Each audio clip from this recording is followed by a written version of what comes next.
The Red Plot Against America. A man familiarly called Strip is putting his cue in the rack down in Washington after 10 thankless years of flushing termites from their hiding niches within the American structure. Did I say thankless? Perhaps I exaggerate.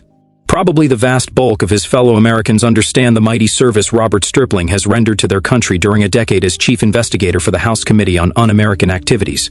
They, the rank-and-file Americans, have supported him with sympathy and encouragement down through the years when his committee was serving as on open target for the confused liberals, the myopic editorialists who condemned Stalinism abroad but condoned it at home, and the unbridled gutter sniping of the communist smear specialists. Yes, the American public is undoubtedly grateful to this still youthful man called Strip, but the weary cynicism, which sometimes shrouds Strip as he essays the national picture, stems from honest causes.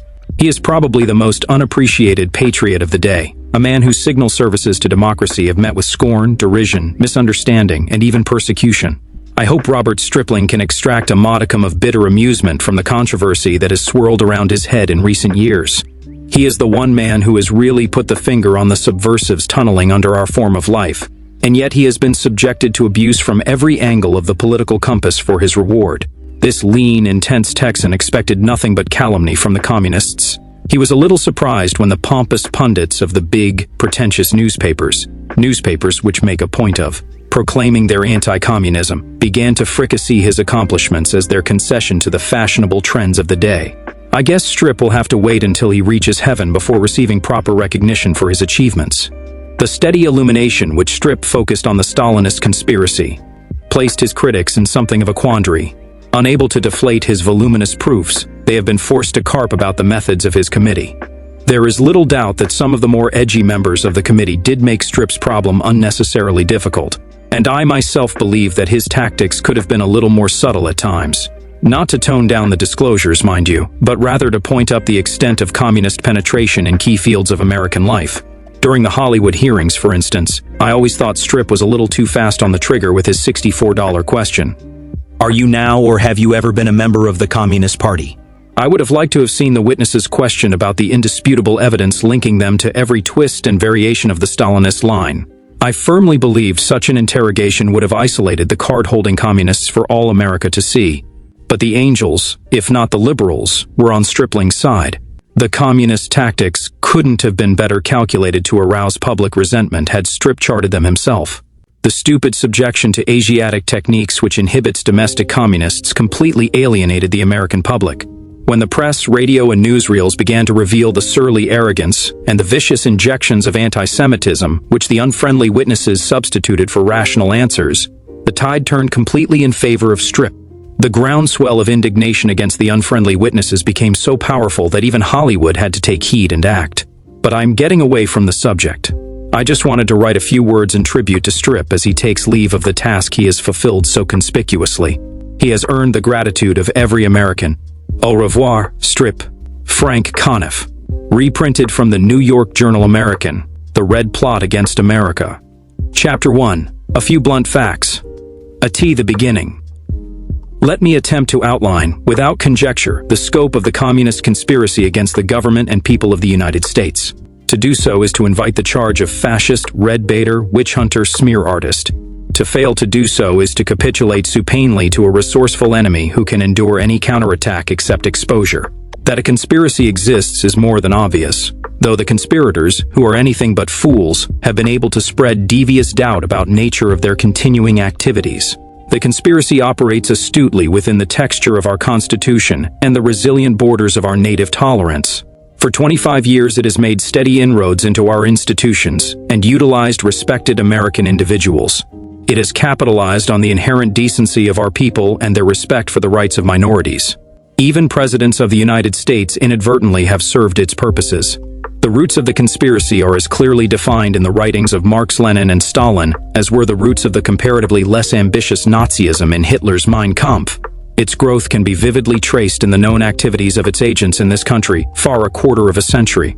It is continuing as you read these words.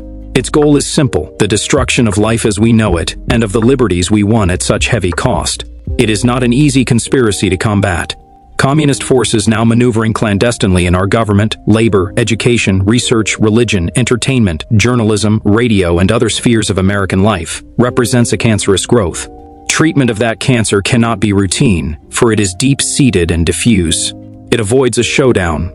You will never see a communist stand in the middle of an American street, waving his hammer and sickle and daring you to fight.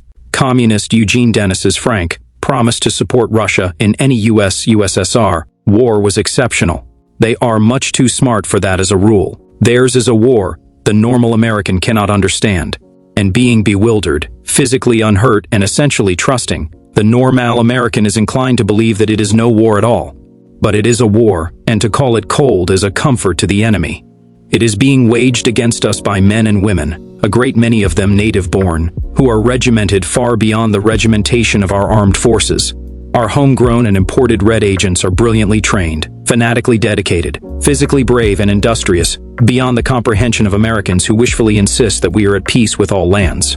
You may say that there are scarcely 75,000 confirmed communists in the United States, and perhaps no more than 2 or 3 times as many fellow travelers with devotion enough to follow the most extreme orders.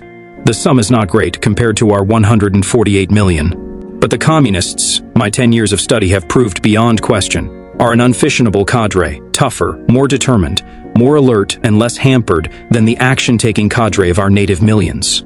And almost as large. J. Edgar Hoover, director of the Federal Bureau of Investigation and the country's greatest authority on the communist conspiracy, had this to say during an appearance before the House Un-American Activities Committee: "The size of the Communist Party is relatively unimportant because of the enthusiasm and ironclad discipline under which they operate." In this connection, it might be of interest to observe that in 1917, when the communists overthrew the Russian government, there was one communist for every 2,277 persons in Russia. In the United States today, there is one communist for every 1,814 persons in the country. We all have seen the communist nucleus in operation. We have seen our ports tied up as effectively as if destroyed by bombs. We have seen our key industries crippled by single commands from Moscow, though our workers may have believed that they themselves stimulated the strikes. We have seen the White House picketed and our president debased when our policies clashed with those of the party line. We have seen our hard-won atomic secrets and our inventive know-how stolen and transmitted to Russia. We have seen our diplomatic files boldly rifled. We have seen communists, or their dupes, rise so high in government that one among the latter, Henry Wallace, stood within a heartbeat of the presidency through the years of tremendous decision between 1940 and 1944. We have seen indicted a distinguished young man, Alger Hiss, who sat with Roosevelt at Yalta when Poland and the rest of Eastern Europe were abandoned by the West, and the Far East was laid open to communist aggression, and heard Hiss's State Department superiors speak of his pro-Soviet leanings. We have seen a procession of subversives whose records fill the files of the Un-American Activities Committee, those of the FBI and of other government agencies, either revile the Congress which sought to hear their side of a question, or wrap themselves in the protective folds of a constitution they seek to destroy. We have seen many labor unions and nonpartisan organizations evolve into little more than communist fronts. We have seen publications cloaked in such disarming names as the Protestant become echoes of the Daily Worker. Many of the conspirators move freely about the country today, though their guilt has been clearly established. Others, in danger of exposure, have managed to find well-meaning friends in high places to remove them from that danger. Mrs. Earl Browder, a communist and therefore sincerely dedicated to the overthrow of the United States government, was given a visa to enter this country at the direct request of President Roosevelt. Roosevelt did not wish to face the embarrassment of Stalin's questions about her. More of this later. Nathan Gregory Silvermaster, Russian-born accused communist who rose to several influential posts in the government, was protected by Secretary of War Robert Patterson after the Office of Naval Intelligence had demanded his removal from a post of great importance. More of this later. Silvermaster's foremost friend in government was the late Assistant Secretary of Treasury Harry Dexter White.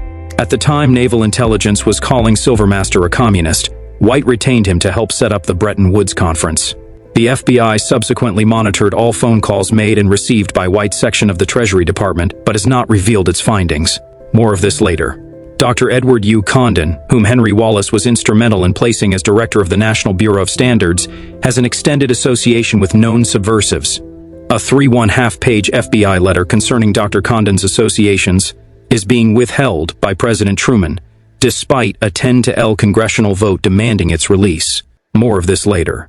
Gerhard Eisler, identified by a number of former communists as the secret head of the Red Conspiracy in this country, was sentenced on March 25, 1948. One prominent Washington attorney was offered a fee of $100,000 if he could arrange a postponement in Eisler's trial. Eisler has not served an hour of his time at this writing. More of this later.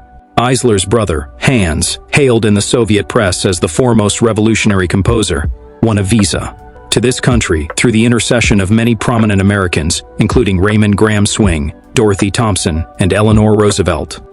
More of this later. The Soviet Purchasing Commission flew more than half a ton of Lend-Lease uranium oxide and 25 pounds of uranium metal out of the U.S. over the protests of General Leslie R. Groves, in the midst of our secret development of the A-bomb.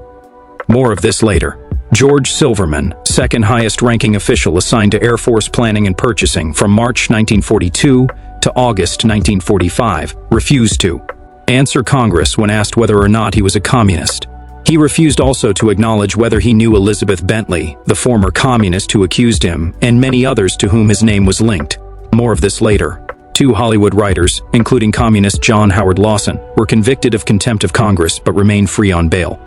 The House Committee, which underwent considerable abuse when it sought to inquire into the spread of communism in an industry whose product goes to 75 million Americans weekly, possesses the party cards and aliases of 33 writers, directors, producers, and kindred film cogs. More of this later.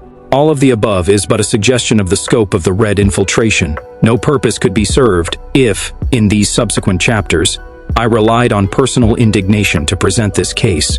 What will follow are documented facts, painstakingly gathered over the past decade by what seems safe to say is the most misunderstood and maligned committee in the history of the Congress. Chapter 2, Hearing Without Judging. IT will be helpful for the reader to comprehend some of the history and restrictions of the House Un-American Activities Committee. The chief way in which Congress gains enough information to shape new legislation is through the questioning of competent witnesses. That has been true since the birth of the Republic. Congressional hearings led to a great proportion of the statutes and constitutional amendments by which we are guided today. Out of congressional hearings have come laws touching the lives of every citizen. Out of these hearings have come many reforms, notably in banking, speculation, public health, education, transportation, and many other fields. Some kind of congressional investigation is being pursued virtually every minute of the day and night, year in and out. Many of these are obscure and seldom see the light of a front page or a network broadcast. But that has never been true of the House Un-American Activities Committee. From the day of its birth until the present, it has been the most hotly controversial committee in Congress. If properly run by the 81st Congress, it will continue to be an explosive arm of government. The Un-American Activities Committee has been the subject of so many different clinical observations, and the victim of so many obviously planted diatribes. In addition to complaints lodged by honest liberals, that it seems appropriate now to present a primer of the body. It is not a judicial body, and, like all congressional committees, does not operate under the law of evidence. It cannot try any person or organization, nor can it pass sentence or even return an indictment. It cannot force a witness to answer. Testimony heard before it cannot be used subsequently in a regular court action. It is not manned by judges. During the 80th Congress, its chairman was a broker. 4 of its members were lawyers, 3 were editors, and 1 an industrialist. It cannot force the concerned department of the government to accept its advice or findings. The Justice Department, for instance, is under no compunction to prosecute witnesses the committee believes warrant prosecution. The committee was established to conduct investigations of 1. The extent, character, and objects of un-American propaganda activities in the United States. 2. The diffusion within the United States of subversive and un-American propaganda, that is, instigation from foreign countries or of a domestic origin, and attacks on the principles of the form of government as guaranteed by our Constitution, and 3. All other questions in relation thereto that would aid Congress in any necessary remedial legislation. The first call for such a committee was sounded by Rep. Samuel Dickstein, D.N.Y. After Adolf Hitler came into power and the Führer's Bundcamps blossomed through this country, a short-lived special committee to investigate un-American activities was set up in 1936, with Rep. John McCormick D. Mass as chairman. No one paid it much heed, and it quickly dissolved. The following year, however, Detroit was crippled by the introduction of the sit-down strike and Rep. Martin Dies D. Tex, took the floor of the House during the strike to denounce it as a communist tactic imported from France. At the conclusion of that day's session, Dies was asked to call on Vice President Gamer. Gamer, familiar with Dies' speech, urged his fellow Texan to round up support for the formation of an Un-American Activities Committee that would have more substance and more specific duties than the one which preceded it. The House approved the resultant resolution, H.R. 282, on May 26, 1938, after a vigorous debate which I witnessed. I was at that time working as a doorkeeper in the House chamber and attending National University, Washington, D.C. studying law. One of the first to oppose the resolution was Rep. John Rankin D. Miss, who was later to make it a permanent committee through his remarkable knowledge of the House rules. Rankin believed that Dick Stein, whom he did not like, would become chairman of the new committee. When he learned Dies was in line for the post, he withdrew his objection. Another who, ironically enough, opposed the resolution was Rep. J. Parnell Thomas RNJ, eventually its chairman. But, after lodging preliminary opposition, Thomas announced that he favored establishing the committee, for he had become familiar with Bund activities at New Jersey's Camp Nordland. Rep. Maury Maverick D. Tex led the bloc which sought to kill the resolution. But it was passed, and Speaker Bankhead announced that the panel would be made up of Dies. As chairman, strong New Dealers Arthur D. Healy D. Mass and John J. Dempsey D. and M. Joseph Starnes D. Allah, who had considerable American Legion backing, Congressman at-large Harold G. Mosier D. Ohio Thomas, and Noah M. Mason R. Ill. There immediately was raised the first of a now countless and later to be enumerated series of obstacles. Dies, eager to begin the committee's work, asked for an appropriation of $100,000. But Rep. Lindsey Warren, chairman of the Committee on Accounts, reported a resolution authorizing $25,000. Dies complained from the floor that it was not enough to launch more than the most casual inquiry into subversive activities. He was told to take it or leave it, after being reminded that the resolution of authority expired within 7 months, or January 1939. Dies had brought me to Washington from my native San Augustine, Tex. While I was attending the University of Texas, I arrived in Washington in January 1932, was given a patronage job at $120 a month in the folding room of the old House office building, and began going to night school.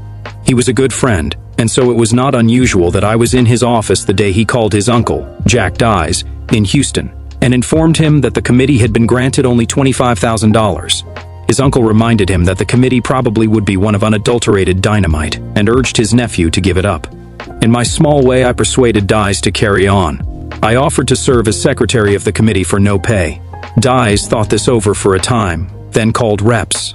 Dempsey, Starnes, and Mosier, the three who were leaving Washington now that Congress had adjourned, accepted my meager offer and urged Dies to hire an investigator or two. There was not much enthusiasm. Dies gave me a desk in his outer office. I borrowed an empty file case from his secretary, and the House Un-American Activities Committee began to breathe. Slightly. In the decade that followed, we were to expand to many rooms, to agencies in leading U.S. cities, a staff of 75, and 600 filing cases containing more than 1 million names, records, dossiers, and data pertaining to subversion, including the pumpkin papers of Whittaker Chambers. About 20,000 accredited agents of the FBI, Treasury, Army, Navy, Civil Service, Atomic Energy Commission, and other federal officers have used our growing files and, unless they are destroyed, will continue to do so. The committee has weathered 5 Congresses, Democrat and Republican. It has survived every test on the House floor, been proved overwhelmingly popular in public opinion polls. Yet it has been subjected to the most determined and articulate abuse by Presidents Roosevelt and Truman, many of their cabinet officers, liberals, leftists, and Reds. To serve as a member of the committee, however loyally or patriotically or honestly, is to be held up to public ridicule and worse. There are few rewards, if any. It was typical of the committee's hardships when President Truman denounced it as a red herring activity immediately after we had uncovered the most shocking document-stealing plot in the history of the nation, and a federal grand jury had indicted a leading suspect, Alger Hiss, of perjury. Personally, I've had my fill and am glad to step out. I've been one of those who, working in what amounts to a necessary sewer project, is lauded by some of those who stand far off and recognize the value of the work. But the stigma is there. I want to tell in detail the price that men must pay for the dubious privilege of being reviled in print and on the air. I want to tell how remarkably difficult it is to direct the people's attention to a sleepless conspiracy being waged against them, though I am not a professional apologist for the committee. As a member of its investigative staff for 10 years, I frequently spoke out against its intra-committee bickering. It's chronic, as is true of all political group's inability to keep secret matters secret, and the time it wastes in answering the rugged minority which keeps it under attack. Those who wish the committee well, but at the same time wish that it could be more discreet in its public and private hearings, tend to compare its conduct with that of, say, an upper judicial court. It is not a fair comparison. Members of Congress are not necessarily trained as impartial jurists. They operate their hearings under different rules. As elected representatives of their political parties, they are subject to the exigencies of their calling. They must run for re-election, keep their names alive in their home district newspapers, guard their sovereign rights and privileges. It was ever thus, and ever will it be. The chairman of our committee during the Alger Hiss investigation on one occasion asked the members to take an oath that they would not divulge what had taken place in a secret session. They all took the oath. Within 2 hours, the story was on the front pages of afternoon newspapers throughout the country. I prepared the difficult Gerhard Eisler case without informing a single member beyond Chairman Thomas, until the night before the witness was called and gave his remarkable performance on the stand. The Eisler case went like clockwork. I would urge the same procedure on my successor.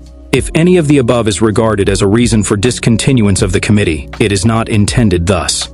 If the committee is crushed, or even vitiated by being packed with its inherent congressional critics, the Communist Party will have cause for celebration. Communism's most formidable declared opponent in this country will have been liquidated, and the conspirators can thereafter pursue their operations reasonably assured that if they run afoul of the FBI, there will always be elements in the government ready to soften or ward off the blow. The committee has made mistakes, but in one chief instance, it has never wilted, never backed up, and that is its diligent pursuit of the communist menace in this country.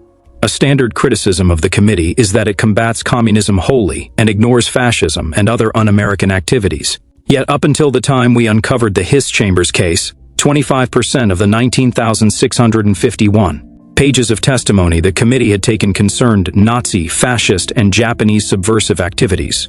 Committee investigators prepared, as the first case heard by the committee, a report showing that the Nazis were maintaining a force of 5,000 uniformed stormtroopers in this country's Bund camps, and that Italian fascists were active in a number of cities. We had Fritz Kuhn on our witness stand twice before he went on trial in New York for stealing Bund funds. Ralph Townsend was exposed as a Japanese agent by the committee in August 1939, and was later sentenced for violation of the Foreign Agents Act. Fraser S. Gardner, secret agent of Silver Shirt leader William Dudley Pelley, was convicted of perjury in a case growing out of his appearance before the committee. George Detheridge, leader of the Knights of the White Camellia, was found and exposed by the committee, as were Henry D. Allen, former Silver Shirt leader, and countless Bund members, including G. Wilhelm Kunze. I personally seized, and the committee exposed, the records of the subversive Kyffhauser Bund. In 1940, we published a 414-page report on U.S. Nazis and their fronts. We first directed attention to the fact that Adolf Hitler was making considerable use of his diplomatic and consular officers as spies in this country. This evidence was later cited by President Roosevelt as a reason for shutting down German consulates. We exposed Dr. Frederick Auhagen, head of the American Fellowship Forum, a Nazi front, Manfred Zapp and Gunther Tahn of the pro-Nazi Transocean News Service. We subpoenaed the important records of the German Library of Information and the German Railroads Organization, both of them Nazi fronts. Hans Ackermann and his wife were deported after our public interrogations of them. Late in 1940, we revealed to the Post Office Department that tons of Nazi propaganda were reaching the U.S. by means of Japanese ships. The Bund documents we released in a 178-page report in May 1941 were subsequently used to try and convict Kunze. By the simple method of having our agents suffer convenient flat tires in the vicinity of Bund camps and tabulate the license plates of cars entering and leaving the camps, we compiled a list of Bundists working in defense plants. In time, the committee was able to send President Roosevelt a list of 17,000 persons identified with the Nazi movement in America. Before Pearl Harbor, the committee, through the industry of its investigators, was ready to release a 287-page report showing that Japanese had detailed information concerning all the naval craft of the U.S. We were prepared to show that Japanese knew our fleet positions at Pearl Harbor, were using Japanese naval officers on their radio-equipped fishing boats, and had set up action committees in Hawaii and on our west coast. The White House and State Department stopped our efforts to air this treachery. Later, our studies of conditions in Japanese relocation centers brought out that disloyal Japanese were permitted to mingle with and often terrorize loyal Japanese Americans. That led to the transfer of the relocation authority to the Interior Department. These achievements speak for themselves. They did not go unnoticed. But whenever we cast an inquiring eye on the equally subversive activities of the Communist Party, we were instantly assailed, though the strongest microscope could not differentiate between the nature of the party's conspiracy and that of the Germans, Japanese, and Italians. Of course, we fully expected to be smeared by leading communists and by the Daily Worker and its abusive carbon copies. But we did not expect what often became an avalanche of abuse from more conservative quarters. From men as high in public esteem as Franklin D. Roosevelt, and from newspapers as inherently concerned with the future welfare of the United States as, for instance, the influential Washington Post. Chapter 3. Communism Finds Friends. The perils of inquiring into the Red Conspiracy in the United States began to show themselves immediately after the first hearings of the House Un-American Activities Committee. President Roosevelt grew quite indignant over the tone of the committee's second witness. He was John P. Free, president of the Metal Trades Department of the AFL. On August 13, 1938, he outlined to the committee the spread of communists and communism in the CIO, a story which, though attacked at the time, has long since become a well-established fact. Several days later, Chairman Dies visited the White House, along with the late Sen. Morris Shepherd of Texas, to plead for a government-financed dam in Dies' congressional district. The president had always been quite friendly to Dies. He had enormously enjoyed Dies' remarks a few years previous, when the Texan inducted him into the Demagogues Club at a Democratic outing on Jefferson Island. But now, the president hardly spoke to Dies, though he greeted Shepherd warmly. The men discussed the dam for a time, and then the president asked Shepherd to step aside so that he could speak to Dies. Roosevelt then criticized Dies sharply for letting this thing turn into a denunciation of the CIO. Dies protested that he had invited John L. Lewis to appear, but Lewis had refused. As Dies later related it to the committee, the president became very upset. He told me that no one was interested in communism, that he had heard about it all his life but had seen nothing of it, that it was not a menace. He urged me to concentrate on Nazism and fascism and forget communism. Dies was dismissed from the president's office after refusing to refrain from having the committee hear the rest of Frey's story. From Frey's testimony, the committee moved on through another Nazi hearing, then began bringing in witnesses from New York and Washington to support its suspicions that there was communist domination in the WPA's Federal Writers Project and Federal Theater Project, both of which had the warm, sympathetic support of Mrs. Roosevelt. That did it. J.B. Matthews, a former communist fellow traveler, and incidentally the originator of that apt tag, told the committee on August 19, 1938, in the course of explaining communist tactics, the Communist Party relies heavily upon the carelessness or indifference of thousands of prominent citizens in lending their names for its propaganda purposes. For example, the French newspaper Le Soir, which is owned by the Communist Party, denied at the time but confirmed in 1948. Recently featured hearty greetings from Clark Gable, Robert Taylor, James Cagney, and even Shirley Temple. The League of Women Shoppers boasts of the membership of Miriam Hopkins and Betty Davis. A list of such persons could be expanded almost indefinitely. No one, I hope, is going to claim that any one of these persons in particular is a communist. The unfortunate fact, however, remains that most of them unwittingly serve, albeit in this slight way, the purposes of the Communist Party. Their names have definite propaganda value, which the party is quick to exploit. It seemed a constructive, thoughtful revelation, but it was ingeniously turned against the committee by two cabinet officers. In a speech shortly after that, Secretary of Interior Harold Ickes said, the committee, gone to Hollywood, and there discovered a great red plot. They have found dangerous radicals there, led by little Shirley Temple. Imagine the great committee raiding her nursery and seizing her dolls as evidence.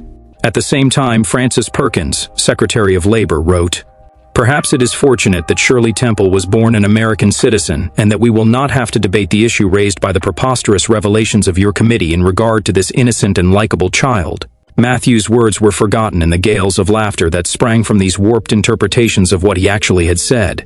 Haywood Broun's brilliant column added fresh laughter, and, on this ludicrous note, the committee actually neared collapse. Dies stopped the laughter, if not the abuse, by gaining time on a national network to repeat exactly what Matthews said. He called more witnesses immediately thereafter, and was soon able to identify as communist fronts the following: American League for Peace and Democracy, Workers' Alliance, International Labor Defense, Friends of the Soviet Union, International Workers' Order, American Student Union, National Negro Congress, American Youth Congress. This aroused considerable indignation at the time on the part of the organizations named. But the Attorney General subsequently placed all these groups on the official list of front organizations. 2 overtures were made to Dys during these hectic early days of the committee's work. Herbert Bayard Swope offered to help establish a private foundation to combat subversive activities and to urge the appointment of Dys as its head. Swope told Dys of his close relationship with the president. Robert Wolford, secretary of the La Follette Civil Liberties Committee, offered to supply Dys with certain personnel to help him run his inquiries. Dys was wary of both offers and rejected them. On the day after he turned down Swope's offer, the president administered his severest public rebuke to Dys. The salaries of our staff of 4, plus witness fees and transportation expenses, blotted up most of the $25,000 budget several weeks before the end of the committee's allotted 7-month term. Dys mentioned this in 2 of his speeches, and the response opened our eyes. Money began to pour into the office. Nickels, dimes, bills, checks, up to $500. A group of 3 businessmen called upon Dys and offered the committee $5,000 to use in any way it saw fit. On a trip to Detroit, a representative of Henry Ford called at our hotel and offered, in exchange for 3 $1 bills, to deliver new Lincoln cars to Dys, Rep. Mosier and myself, as gifts of Mr. Ford. We had to reject the cars, with thanks, and the committee depleted the last of its funds by hiring 2 extra girls to return the money sent in. It was a warming experience, especially the letters that accompanied the lesser contributions. We all felt that it was perhaps even a miracle, for theretofore little but grief had been our lot. And so it was with something of a flourish that we presented the first annual report of the committee, a 124-page statement which concluded, prophetically, "Enough. Our committee has only scratched the surface of the un-American and subversive activities of those who are invading America with their alien ideologies. The continued success of the investigation will depend solely upon the courage, fearlessness, and the thoroughness with which it is conducted, and upon the assumption and maintenance throughout the investigation of a strictly nonpartisan attitude and policy." But our troubles had hardly begun. Rep. Frank E. Hook, D. Mitch, rose one day in Congress, early in January 1940, and brandished several photostat letters bearing the letterhead of the Silver Shirt Legion of America and the signature of William Dudley Pelley. The letters were addressed to Chairman Martin Dys of the House Un-American Activities Committee. One read in part, "As you told me in your office, my organization has nothing to worry about, as we are close friends. I had been tipped off late in 1939 that an involved plot to destroy Dys, and the committee was being hatched by powerful influences in Washington. The question of whether or not the committee had justified its existence was about to be brought before the House of Representatives. The letters, of course, raised a tremendous furor. Dys' protests from Texas that he did not know Pelley and had never corresponded with the American fascist were submerged in widespread demands that the committee be dissolved. Hook read the text of the letters into the congressional record, but, curiously, refused to let any member of the committee or me examine them. Instead, he placed them, he said, in his safe deposit box at the Riggs National Bank, in the middle of the demands for Dys' head, and a Rules Committee fight over whether Hook's remarks should be expunged from the record. I kept thinking of an inveterate Washington fixer named David Dubois Maine, who was a Pelley lieutenant. I set out in search of him, and the search finally led to Springfield, VA. His small home was locked, but I found the local postmistress and asked her to have Maine call me if, by chance, she saw him. That was on a Saturday. Monday morning, he appeared at my office in the old House office building. I took a long chance and, pointing at him severely, shouted, "Maine, you wrote those letters, didn't you?" "Yes," he said, mildly. "Sit down," I invited. Then I called in the members of the committee, put Maine under oath, and he told his story, portions of which were subsequently denied by the persons he mentioned. He told us that Gardner Jackson, formerly and subsequently a $5,600 a year Amherst graduated government economist, who was among the more articulate New Deal critics of the committee, had purchased the letters from him. The price was $105, and the promise of a job through Jerome Frank, then chairman of the Securities and Exchange Commission. Maine testified that Jackson's agent, one Harold Weisberg, at their first meeting, had asked him if he knew of any connection between Dys and Pelley. When Maine answered that he knew of none, Weisberg said, "Well, keep looking. I'm sure you'll find something." Maine confessed that subsequently he wrote the letters on plain paper, forged Pelley's signature, and attached a Silver Shirt Legion letterhead by means of Scotch tape. He then had the material photostated and turned it over to Jackson, who apparently accepted it as authentic.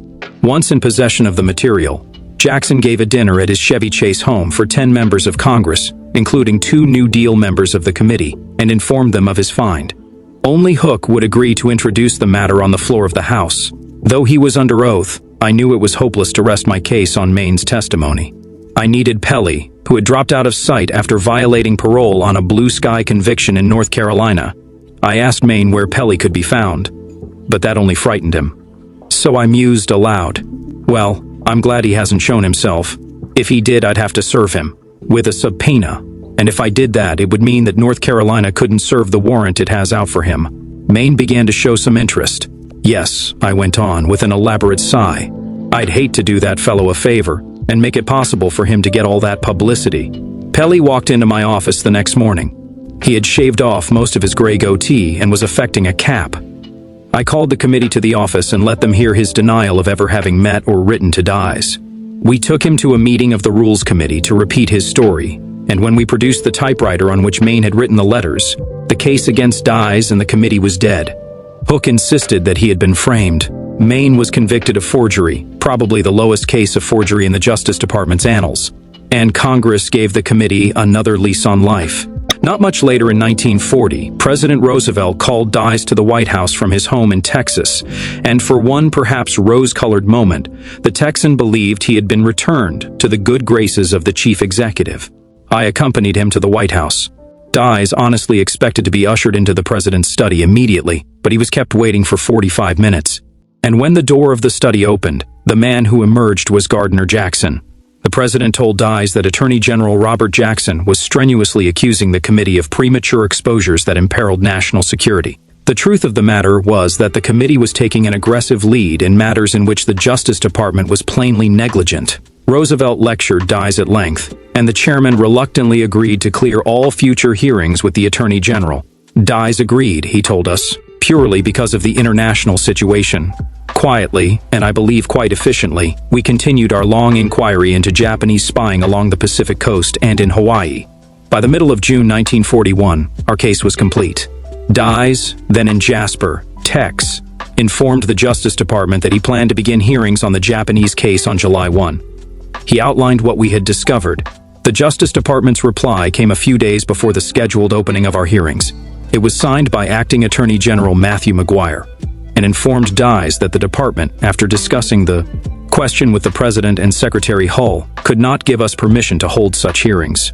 For the remainder of my life, I will always believe that our disclosures would have aroused enough alarm among the people to have caused the Japanese to abandon their planned attack on Pearl Harbor. If Pearl Harbor could not have been prevented, then I believe our disclosures would have prepared America more adequately for the difficult days ahead. Chapter 4. The Saga of Joe Lash. The wildest ideological scrambling we shall probably ever see was that occasioned by the signing of the Hitler-Stalin Pact in August 1939 and its subsequent rupture in 1941. The House Un-American Activities Committee found itself playing a stormy and often unwelcome role in this historic course-changing. Criticism of the committee's inquiries into communism, including our important hearing in which Earl Browder acknowledged under oath that he had twice traveled on false passports, decreased after the pact signing. But when Germany invaded Russia, we again came under fire for calling attention to a conspiracy which had never and has never ceased. In the months before the pact was signed, the committee found itself in possession of 2 very hot potatoes, the American Youth Congress and American Student Union, both since judged communist fronts by the Attorney General. Our difficulty in pursuing this inquiry into the youth movements rested mainly in our accidentally giving offense to Mrs. Roosevelt, who was steadfastly attached to both organizations.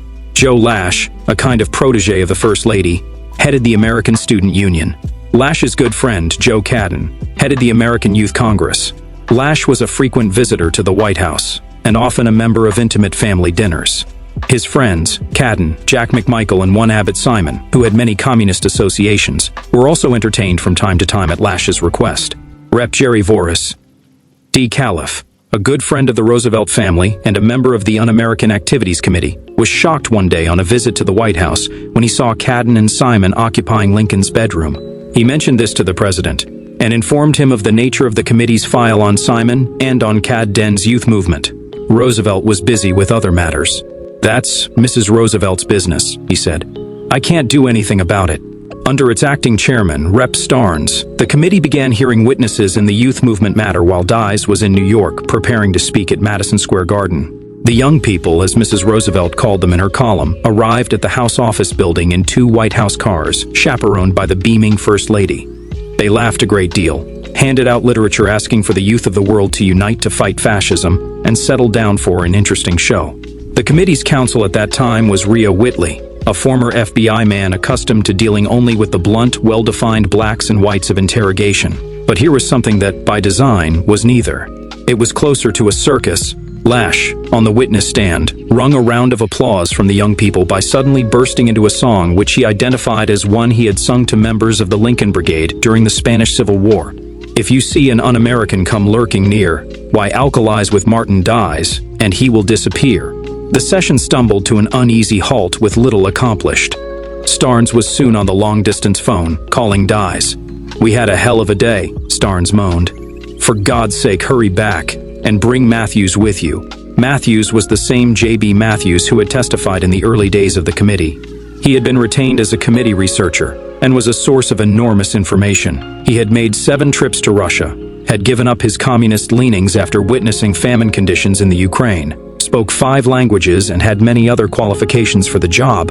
He and I went through Lash's record that night. Upon our return from New York, the next morning I arranged for Matthews, rather than Whitley, to question Lash. The young people and Mrs. Roosevelt settled down for another day of fun. But Matthews, recognizing the tactics of Lash and the other leaders as an old and trusted communist diversion, to which Mrs. Roosevelt was inadvertently lending her prestige, began taking Lash and the Student Union apart. Rep. Rankin, not then a member of the committee, but sitting just behind Mrs. Roosevelt in the caucus room as a spectator, leaned over to hear and remarked, "My, that examiner certainly has that fellow in a bad way. I certainly haven't noticed it," Mrs. Roosevelt said stoutly. I got up from my place at the council table, walked over to Matthews and whispered in his ear, "You're going great, Doctor. Keep pouring it on." It was a depressed and deflated little group of young people which returned to the White House for lunch. The tinsel had been removed from the hearing by Matthews's astute questioning. As Mrs. Roosevelt wrote in her column, the contrast between the first and second day of the hearing was noticeable. Whitley, she wrote, had been fair. Matthews, she added, was more of a persecutor than a prosecutor. The secretary, she wrote, had to speak to Mr. Matthews to tone him down. It was soon time to write the committee's annual report, and the question of whether or not we should pronounce the American Youth Congress a communist front was at hand. Rep. Voorhees was opposed to such a labeling, explaining that he had promised Mrs. Roosevelt he would do his best to keep the Youth Congress off the front list. The committee compromised by reporting it had detected evidence of communism in the group's leadership.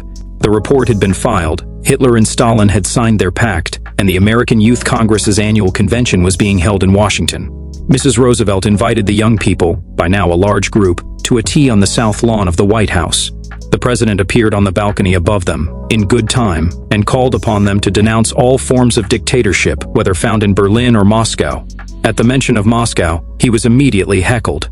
He retired indoors indignantly, and Mrs. Roosevelt thereafter cooled off toward the movement. But the ultimate switch in loyalty was best epitomized by Joe Cadden.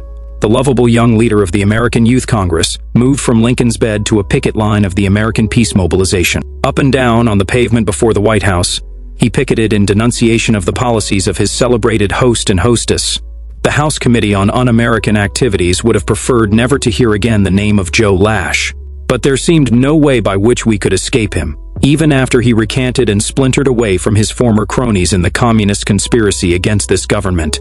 A little more than a year after the Hitler-Stalin Pact was signed, creating wild disorders among U.S. communists attempting to learn the new party line, Lash apparently informed his patroness, Mrs. Roosevelt, that he had repented his past associations with the Reds. Selective service had come into being, upheld by a single vote, and Lash, unmarried and in good physical condition, was eligible for the draft. Mrs. Roosevelt believed he was fine timber for a commission in naval intelligence.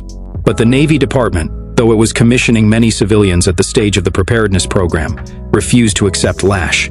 White House inquiries met with a consistent answer: Lash could not be considered until the Un-American Activities Committee gave his loyalty a clean bill of health.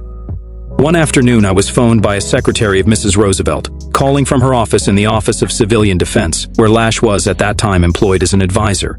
"Mrs. Roosevelt wants to see you at 4 o'clock this afternoon," the secretary said. "Why me?" I asked. "And what about—" "You be there," the girl said. "But what is it about?" I repeated. You be there and you'll see. I told her that since this must concern committee business, I would have to consult committee chairman Martin Dyes. You just be there, the girl reiterated, and hung up. I called Dyes to tell him of the curious command, and he became quite angry with me. He seemed hurt because the call had not come to him. But when one did come to him later that day and from the same secretary, he decided not to accept the invitation. The late Mrs. Evelyn Walsh McLean, a frequent hostess of Mr. and Mrs. Dyes, changed the congressman's mind. She told him it was rude to neglect to return the call of the First Lady. So Dyes phoned Mrs. Roosevelt the next day, and a luncheon date at the White House was set. At the conclusion of the luncheon, attended also by Lash and a former president of Smith College, Mrs. Roosevelt quickly reached the point. Lash, she said, had seen the errors of his ways and must no longer be pilloried for the mistakes of boyhood. His record should be cleared at a committee hearing as soon as possible. Dyes called Lash before the committee several days later, apparently to the surprise of the Republican members of the committee. The reformed youth leader was heard in executive session. He admitted being a national committeeman of the American League Against War and Fascism, membership in its successor, the American League for Peace and Democracy, membership in the American Student Union, as well as the American Youth Congress. He admitted further that he had written a number of pacifist tracts, which at that time was the party line. As witness film writer Dalton Trumbo's well-received Johnny Got His Gun. The Republican members of the committee then said to Lash that in view of his all-out redemption, he probably would now assist the committee by offering information on the workings of the front organizations to which he had belonged. Lash grew quite indignant. He informed the committeemen that he was not before them in the role of stool pigeon. He was reminded in turn that it was strange to be seeking a commission in naval intelligence on the one hand, and on the other, refusing to shed light on an announced conspiracy against the United States. But he would not budge, and after he stomped out of the room, Rep. Thomas, equally indignant, issued a suggestion to the press that Lash be drafted. The following day, a Negro messenger arrived at Dyes' office with a letter from Mrs. Roosevelt, accusing him of a double cross. An answer was asked for, but Dyes made none. Lash was inducted into the Army and assigned to meteorological work at nearby Bowling Field. He continued to be a frequent White House guest and was present at the memorable dinner the president gave for Prime Minister Winston Churchill and their military advisors on the Christmas after the attack on Pearl Harbor.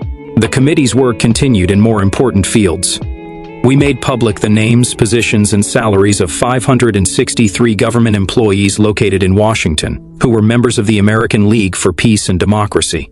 We made an exhaustive search into the workings of 10 CIO unions and obtained sufficient evidence to pronounce them for the first time communist-ridden. They were the National Maritime Union, United Cannery, Packing and Allied Workers, Federation of Architects, Engines, Chemists and Electricians, Fur Workers International Union, International Longshoremen's and Warehousemen's Union, Transport Workers Union, United Office and Professional Workers Union, American Communications Association, United Electrical, Radio and Mechanical Workers of America, and the United Furniture Workers of America. The committee's findings long since have been confirmed by the Attorney General and acknowledged by officials and workers in each of the unions named.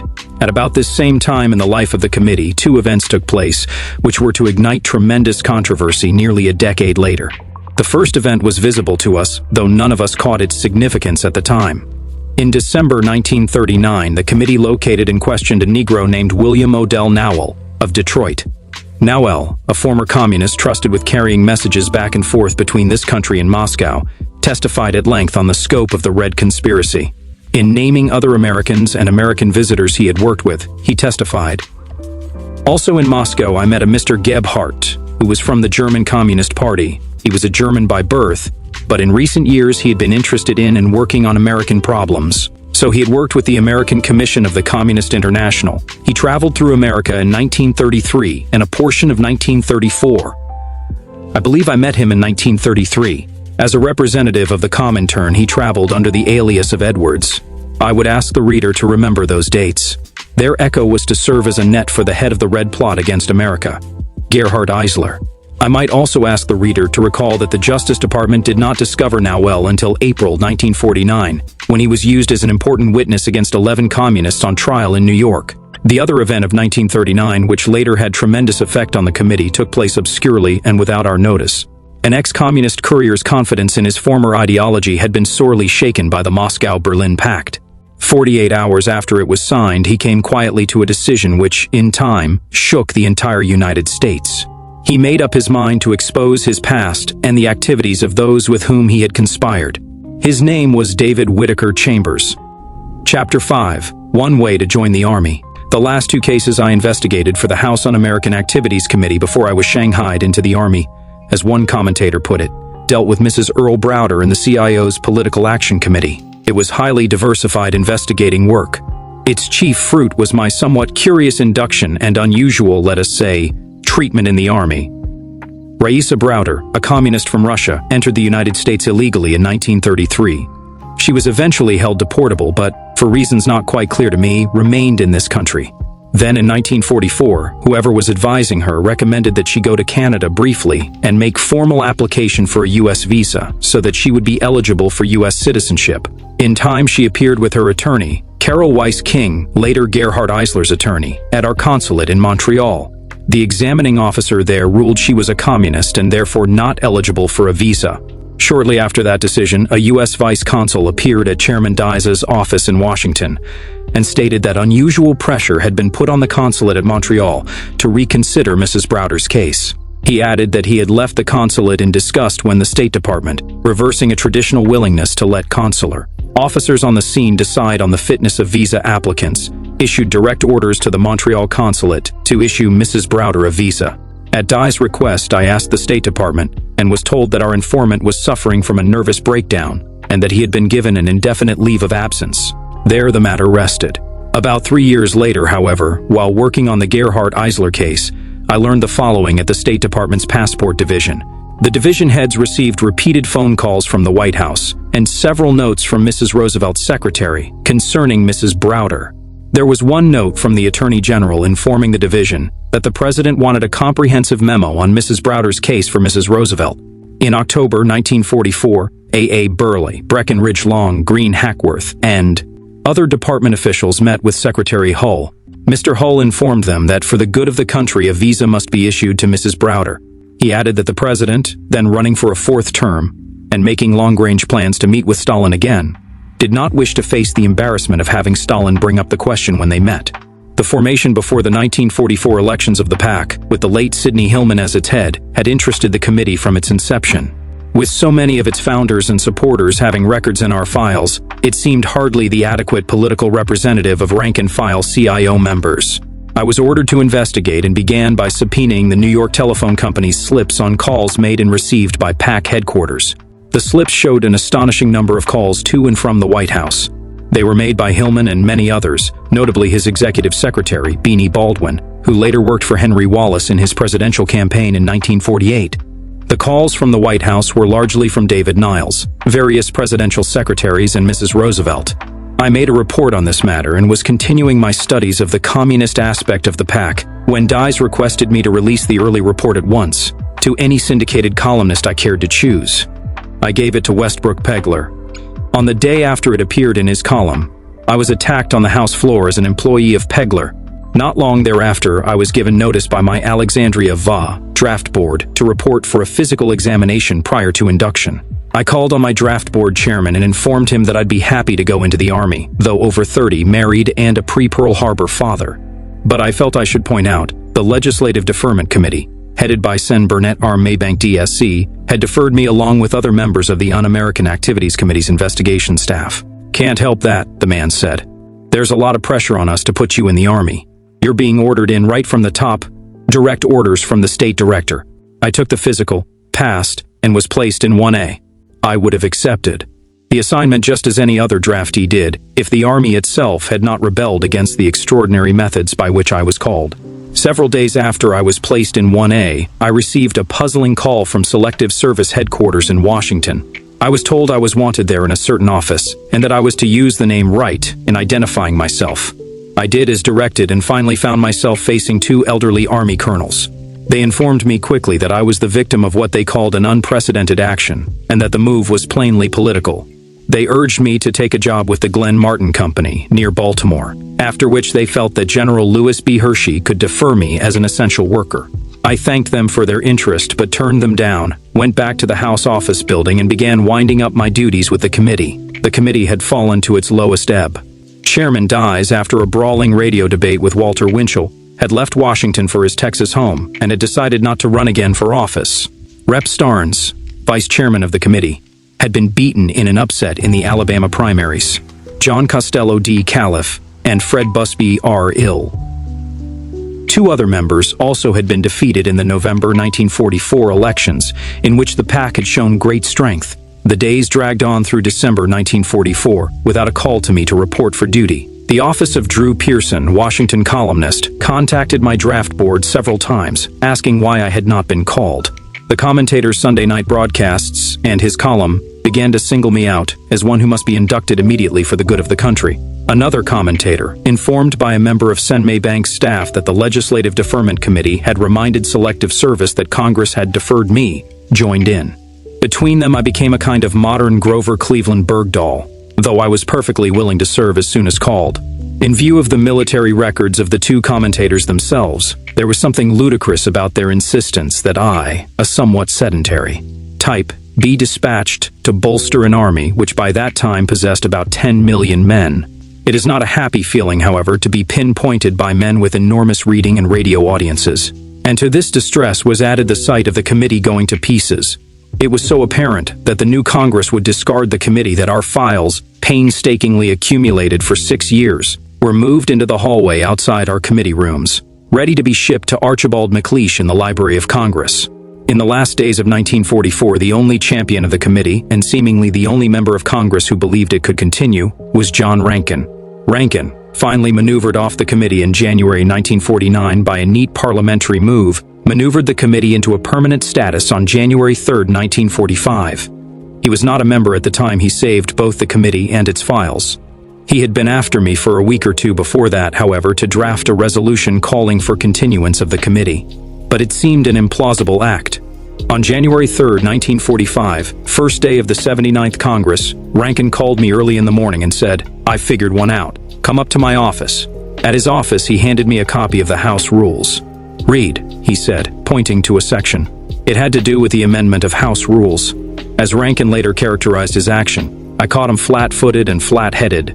He came to his feet during the routine ceremonies and semi-business of the opening session, after there had been the usual board acceptance of the first 4 House Rules, and before the 5th was approved, he said, "Mr. Speaker, I offer an amendment." The Speaker consulted the parliamentarian, who rapidly scanned the rules. In the meantime, Majority Leader John McCormack and others joined in the general protest, which usually began, "This is hardly the time to," but the Speaker upheld Rankin. "He can offer an amendment," the Speaker said, putting down his copy of the rules. He rapped for order. "The gentleman from Mississippi is recognized for 1 hour." Rankin, aided by other protagonists of the committee, consumed the full hour. He reviewed the work of the committee and stressed the fact that its files were in danger of being scattered or lost, since they were headed for the hands of a man frankly hostile to the committee. He asked audaciously that the committee be made a permanent arm of Congress and that its membership be raised from 7 to 9. When his time was up, the Speaker asked for a voice vote. In the resultant roars, the nays appeared clearly to have it. But Rankin, who knew not only his rules but the reluctance of the average member openly to criticize the committee, demanded a roll call. It was so ordered. The shouters of many a previous nay now voted yea. The amendment was passed, despite the efforts of party leaders to defeat it. An amazing turn of events had been witnessed by the crowded galleries, a predominantly Democratic Congress, many of the members PAC-supported, and thus, openly or tacitly pledged to eliminate the tempestuous and temporary committee, made as its first act the committee a fixture as permanent as way and means. As for my draft status, I was given just enough time to write a report on the last committee activities and move the file cases back into our offices. On a Monday late in 1944, while I was in New York on an investigation, my Washington office called to tell me that Sen Maybank's office had arranged for an additional 30-day deferment. The following Saturday, I was ordered to report for induction. Sen Maybank's letter had been held up long enough for my draft board to meet and yield at last to the remarkable pressure placed upon it. The only reason I mention my time in the Army, and the only way in which my experience differs from that of millions of others, is that whoever was desirous of placing me there never lost sight of me, though I was undistinguishable from millions of other privates. After a week at Fort Meade, and the first 2 weeks of what was for me a desk worker more or less, a physically difficult 4½ months of basic training, I was visited at Camp Joseph T. Robinson, Little Rock, Ark, by a secretive captain from Washington. He ordered the room cleared of all personnel before he spoke to me. "We want you," he said. "You will be given a commission and be permanently assigned to the state of Washington or Tennessee or New Mexico. I can tell you nothing else. Will you accept?" He represented, as I learned later, the Manhattan Engineering District. I had turned down a commission in Air Force intelligence work several years before, without many qualms. But the events of the past 2 weeks had made me doubt the wisdom of my action. It is, I found, difficult for a man in his 30s to keep up with 18, 19, and 20-year-old farm boys and athletes. On the first day, I was ordered to run a mile with them. I fell over on my face about 100 yards short of the finish line. For punishment, I was ordered to get down on the parade ground, in front of the rest of the trainees, and do 100 push-ups. I told the young lieutenant as quietly as I could that I'd be happy to try, but I just doubted that I could do more than a dozen. I did 10 before my arms refused to lift my body another time. On the second mile run, I got to within about 50 yards before I caved in. That called for additional punishment, but I told the young man that if he gave me a little time, by God, I'd run my mile with a full pack, which I eventually did after I had lost 40 pounds. But at the time the mysterious captain appeared, he was, of course, interested in having me assigned to security work in the A-bomb project. I was filled with every muscle ache known to any out-of-shape draftee. Besides, I felt that I could be of more use to the Army in what was obviously intelligence work than in the job of running a mile each day. So I told him I'd be very glad to accept his offer. "We'll send for you in a couple of days," he said, and marched out. I never heard from him again. VE Day came and went at our Infantry Replacement Training Center, but my own infantry training was prolonged to 18 weeks instead of 13. During that training period, there was, to my knowledge, at least 2 more requests for me, for assignment to intelligence work, but I was kept at Little Rock. Then I was sent to Camp Bullis, near San Antonio, for a course in the Criminal Investigating School of the CID. That was much more in my line, and though rudimentary, I enjoyed it and profited by it. While I was there, the Japanese surrendered. I was ready to go overseas with other products of the school, and was actually packing my things, when a young officer ran down our company street one afternoon calling my name. He was tremendously agitated. "The Secretary of War is on the phone," he shouted at me. "He is sending special orders concerning you, and we're to keep you here."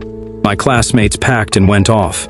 I waited 5 days for the special orders, and then was transferred to Fort Meade for a similar course in investigation work. In October 1945, after I had been at the Fort Meade School for a short period, I was permitted a little time to go to Washington to see my family.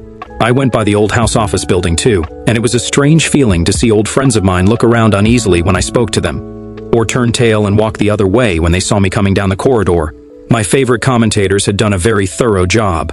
I still wish I had met either of them just about that time, or both. At committee headquarters, the new chairman, Rep. John S. Wood, DGA, and Rep. Thomas were deploring the manner in which the latest investigations had failed to produce fruitful information. Wood was very friendly.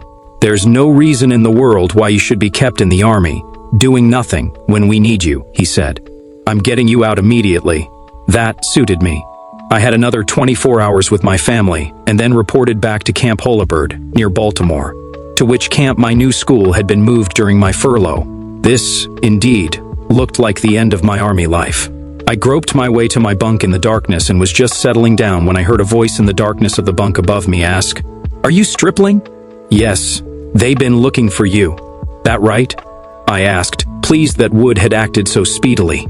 "Yeah, you're being sent to Tokyo." I guess I probably waited a while before saying anything. Then I asked, "When?" "Tomorrow." "Good night." "Good night." The next day I applied for the usual furlough given to all those about to be sent out of the country and returned to Washington. Rep. Thomas hit the ceiling when he found out about my new assignment. He had General Persons, the Army's representative on the Legislative Deferment Board, call the colonel commanding my school at Holabird. The colonel at Holabird said there was little he could do about the order. "The request from Tokyo is for a man with exactly Stripling's qualifications," he told General Persons. "Listen," Persons shouted into the phone. "If this fellow Stripling is so goddamn important, why don't you at least promote him to private first class?" But my furlough ended without further incident, and I returned to camp to pack my gear again. A Lieutenant Murray interrupted that chore to call me to his office. "I don't know who you are, soldier, but I've never had as much trouble in my life. I got a call from the Secretary of State's office today." "You mean the Secretary of War's office, don't you, sir?" I asked. "I said the Secretary of State," Soldier Murray went on. "You're to be taken off orders." For the next few months, I was a casual around the camp, working now and then at latrine duty and at other times as a sweeper around the officers' club. Toward the end of that period, I became a messenger boy, but in January 1946, I got my first definite assignment. I was made a member of the faculty of the training division of the Counterintelligence Course Center at Holabird and put in headquarters company. The other professors ranked from first lieutenants to majors. The subject assigned to me, of all things, was subversive activities in the United States. It was in this role that I completed my Army career.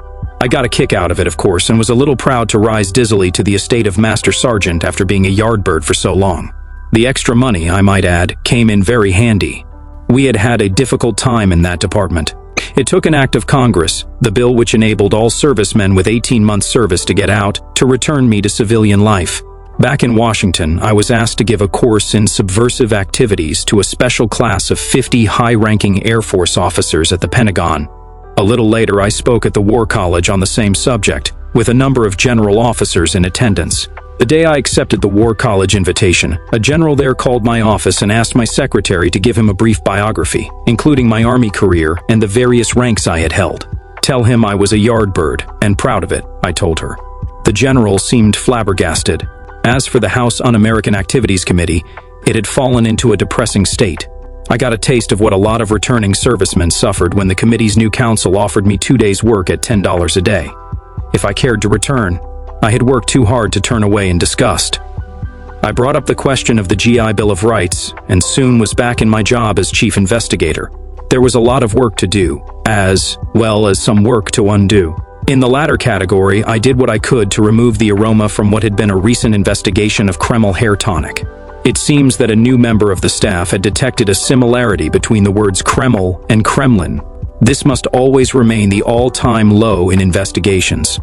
Chapter 6. The Eislers. The witness chair of the House Un-American Activities Committee has held an incredible variety of men and women, ranging from the yammering Bund members of a decade ago to those sharply honed intellectual rivals, Whittaker Chambers and Alger Hiss. But few witnesses have left a deeper imprint on the committee, or been more difficult to ferret out, than the remarkable Eislers. They were, and are, Gerhard Eisler, the inconspicuous little Comintern representative whose position in the communist conspiracy in this country was great enough to give him power over life and death. He was the autocratic secret boss of such window-dressing Reds as Earl Browder, and he came and went as he pleased. He still does that as this is written, though his wings have been clipped. Hans Eisler, his brother, a Moscow-praised composer of so-called revolutionary music who worked for RKO, lived in a fashionable California beach house, and had such champions as Mrs. Roosevelt, Raymond Graham Swing, Clifford Odets, Dorothy Thompson, and Ast, Secretary of State George Messerschmitt fending for him in his passport troubles. Elfriede Eisler, their sister, called Gerhardt a terroristic GPU agent who effected a ruthless purge of dissident Chinese Reds while bolstering communism in China, and who turned over to Russian executioners 2 of his best friends. She felt the same hatred, she testified, for her brother Hans. Gerhard Eisler was trained in Moscow for his startling American task of operating in this country an absolute super government of sedition. He came here first in the late 1920s with his first of 3 wives and, among other things, engaged in counterfeiting activities in Houston, Texas. He returned to Russia in the early 30s and, in the course of further schooling, casually met an American Negro communist named William Odell Nowell of Detroit, who eventually put the finger on him. He returned here in 1933 and for the next 5 years made a number of trips back and forth between this country and Russia, using the name Samuel Lipson. In this country, however, even the better-known communists who took their orders from him knew him only as Edwards, or occasionally Brown, the bald, bespectacled little man who once had escaped death himself. When Andrei Vyshinsky, then the USSR's death-dealing prosecutor, suspected him of being part of a conspiracy to assassinate Stalin, returned finally to America on June 13, 1941, just before Hitler invaded Russia. He was accompanied by 29-year-old Brunhilde Rothstein, his Polish mistress, and eventually his 3rd wife. He identified himself as a stateless journalist and merchant, and lifelong bachelor. He was in transit, he said, to Mexico, where he hoped to find employment with Otto Katz. He had picked his patron astutely. Katz was well known as a leading figure in the communist network that had moved into Mexico about that time, so the U.S. refused to let him leave this country. He was here throughout the war, conferred frequently with at least one Canadian involved in the theft of secret A-bomb data. he added more names to his file of aliases. In the columns of the Daily Worker, where he set down each twist and turn of the party line, he was Hans Berger. On the payroll of the Joint Anti-Fascist Refugee Committee, he was Julius Eismann. In his travels about the country, he remained Edwards or Brown. He had told an Ellis Island Board of Special Inquiry, upon his 1941 arrival here, that he had never been in this country before, that his only relative here was his brother Hans, and that he was not a communist. He listed no friends, neglecting to mention, among others, Jacob M. Golos, a name which will figure in my subsequent account of the Bentley Hiss Chambers case. In October 1946, Louis Boudins, who had quit communism the year before and resigned as editor of the Daily Worker, said in a broadcast from Detroit that a shadowy figure, unknown even to himself, was the real head of communism in America. Within a few days, those two great New York reporters on communism, Frederick Woltman and Howard Rushmore, had brought out a connection between Boudins's shadowy figure and Edwards, Brown, Berger, and Eisler. He denied the charge indignantly on a Meet the Press broadcast from Washington, without knowing that the net was closing in on him more rapidly than he believed. In the studio that night was a reflective little man from the State Department, a man who had been puzzled for a long time over a face on a passport application, a face that didn't match that of the name below it. The reflective little man from the State Department went back to the department that night, dug out the dusty application made out in the name of Samuel Lipson, and looked on the likeness of Gerhard Eisler. Then he called me. The faulty passport application had been one of dozens brought to light in the false passport trial of Browder. Lipson, brought into the case because records showed that his trips had been paid for by a communist front which posed as a travel agency, told the court at that time that his naturalization papers had been stolen earlier. That, he said, accounted for the fact that somebody else apparently was using his name. It was this that the man from the State Department had remembered. As a matter of fact, my own memory was working. The appearance of the name Gerhard in the papers had jogged a dusty portion of my mind. And when I remembered Nowell, who years before had told the committee about meeting an agent named Gebhardt or Edwards in Moscow, I found Nowell through the help of Detroit police. Noel at first went into hiding because he thought the Internal Revenue people were after him, and brought him to Washington. There he was spotted by local Reds and threatened. We moved him to the home of a Negro detective on the Washington police force after he identified the picture of Eisler. I somehow found Elfrida Eisler too, in New York. She came to Washington and identified the passport application's picture as that of her brother. The FBI had been tailing him too, but lacked the key we possessed, the picture. Eisler made 2 frantic attempts to leave the country with his wife in the last days of his liberty. Through our request to the Department of Justice that he be kept under 24-hour surveillance, and the alertness of immigration officers, he was stopped both times. He finally went before us on February 6, 1947. It was a sharp, flinty hearing, and my last remaining doubts that something big had been bagged disappeared when he appeared in the caucus room with Carol King as his attorney. Miss King had represented Harry Bridges and Mrs. Earl Browder. "I am a political prisoner in the United States," Eisler cried. "Just a moment," Chairman Thomas said. "Will you please be sworn in?" "You will not swear me in before you hear a few remarks," Eisler countered. It went that way for another minute or two, but much angrier, until Repmont RSD offered the motion that Eisler be cited for contempt. I read into the record his false statements to immigration officials, and his imposing record as compiled by the FBI. Nowell told his story. Boudins corroborated it and named him as the tie between the Canadian A-bomb case and the U.S., and the sister appeared to excoriate him in terms that brought a shocked hush to the room. She almost spat his name when she spoke in her low voice, and always called him Eisler. "I consider Eisler the perfect terrorist type," she bit off, "most dangerous for the people of both America and Germany, his native country. The fact that this man is my brother has only given me a deeper insight in the technique of Stalin's NKVD and the terror system it imposes on the peoples of Europe. In a totalitarian party, all human relations are deteriorated. A man who serves Stalin is conditioned to hand over to the GPU his child, his sister, his closest friend. Eisler is responsible for the death of the German communist Hugo Eberlein, the leader of Eisler's own caucuses, and of Nikolai Bukharin, the great Russian theorist, his one-time friend and protector. Eisler's presence in Germany, where he had stated he wanted to return, will help to build up another Nazi system, which will differ from the old one, only by the fact that the Führer's name will be Stalin. Eisler was convicted more than 2 years ago of falsifying an exit visa application, and sentenced to from 1 to 3 years. Earlier, he was convicted for contempt of Congress, which carries a $1,000 fine and a year in prison. He remains at liberty on bail at this writing, moving about the clandestine domain he did so much to fashion. In my long search through the visa division of the State Department, while on the trail of Gerhard Eisler, employees there repeatedly suggested that I inquire into the passport escapades of Gerhard's brother, Hans.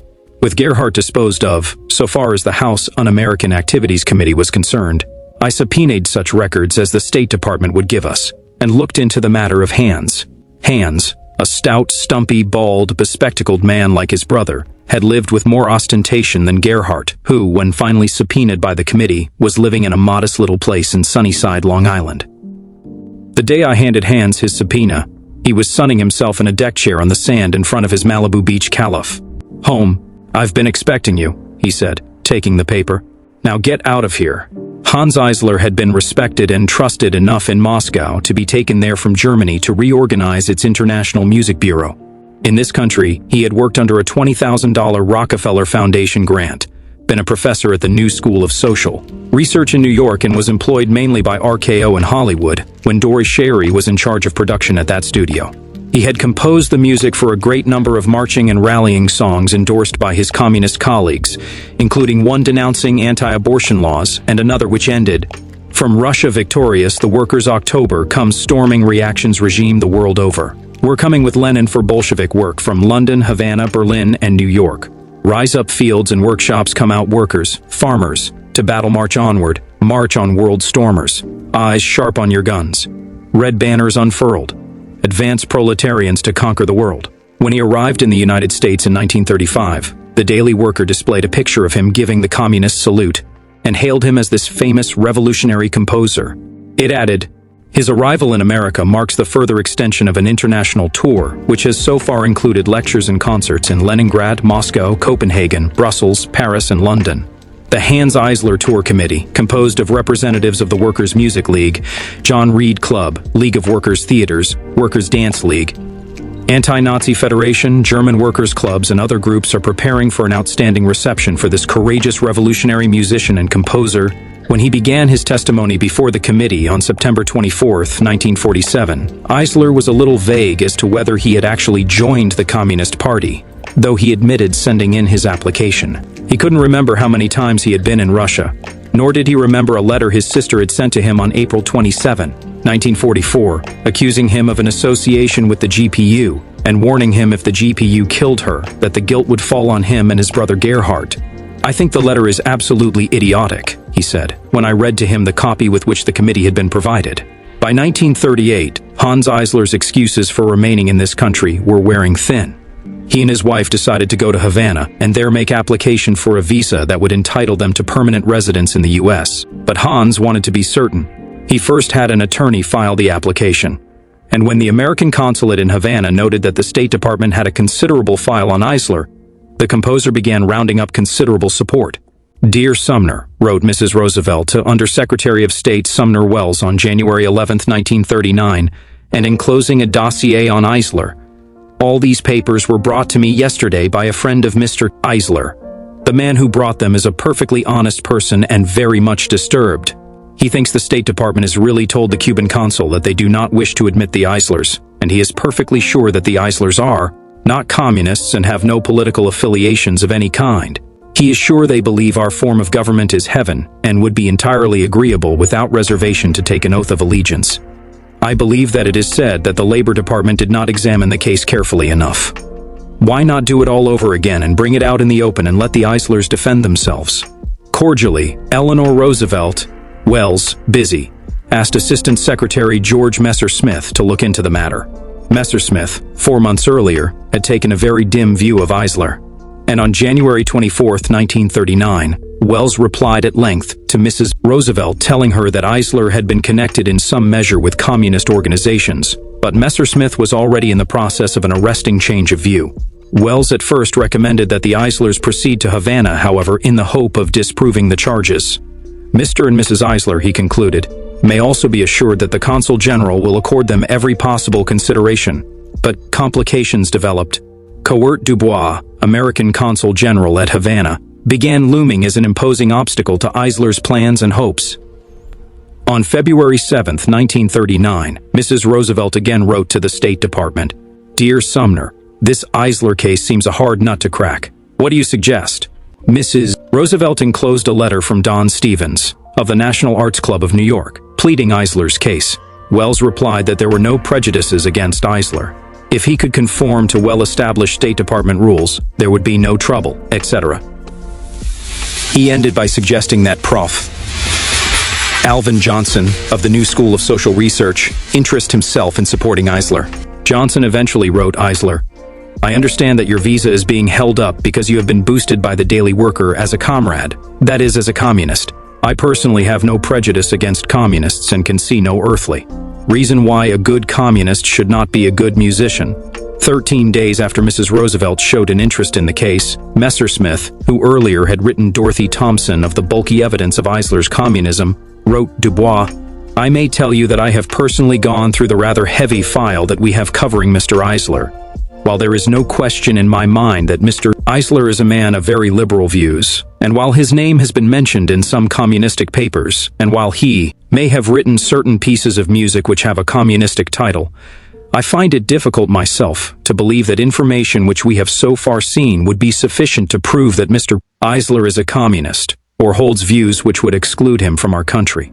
I am inclined to believe that Mr. Eisler is a musician and an artist who does hold liberal views, but I can find nothing which would indicate that he believes in the overthrow of government by force, or that he has been engaged in activities of a communistic or subversive character either abroad or in this country. If, when Mr. Eisler should call at the consulate at Havana, he definitely states that he does not hold views for which he could be excluded under our immigration laws, I do not believe that a visa could be withheld unless the consul has evidence which would disprove his statement. In view of the fact that this case has been pending for some time and has received a certain amount of attention, I believe it would be advisable, when Mr. Eisler presents himself for a visa, that you either see him yourself or that you delegate one of your most responsible officers to consider his case. Throughout this curious conduct, the conscience of the State Department seemed vested largely in Robert Clark Alexander, former private secretary to Secretary of State Charles Evans Hughes, and holder of other important jobs during his 25 years in the department. Alexander judged Hans Eisler an out-and-out communist, and when Eisler decided to try to get into the U.S. permanently from Mexico City instead of Havana, Alexander wrote, "The interested persons may believe that they can bring greater pressure to bear on the Consul General at Mexico City, possibly through Ambassador Daniels, than they have been able to bring on the Consul General at Havana." Through the department, Messersmith termed Alexander a clerk, a law clerk, or something of that kind. Alexander, refusing to be intimidated, informed P.C. Hutton, visa officer at Mexico City, "I am sure we will be called upon to render an explanation concerning the issuance of visas to so many of the Reds and Pinks who have been filtering into the country in recent years." The Eislers by now had long overstayed their visitors' permits.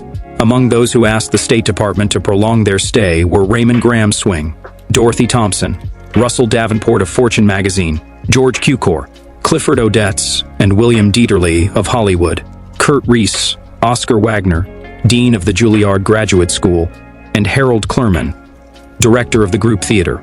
Swing wrote, "The people I know in New York are greatly upset and offended by the failure of the eminent composer Mr. Hans Eisler and his wife to obtain an extension of their visitors' visas. On September 7, 1939, at Mexico City, the Eislers were granted additional visitors' permits, valid for 2 months. They returned to the U.S. and ignored the termination of their permits. On July 17, 1940, a warrant was issued for their arrest and deportation. At first they hid out in fashionable reaches of Bucks County, PA. Later they fled to Calexico, and there applied for visas which would entitle them to permanent residence in this country. The immigration inspector at Calexico said no.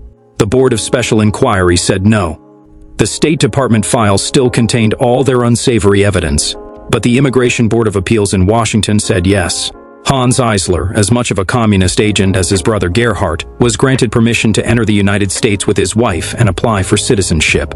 It was not until late in 1948 that the Department of Justice, acting on the evidence the committee produced long before, issued orders to deport Hans Eisler and his wife.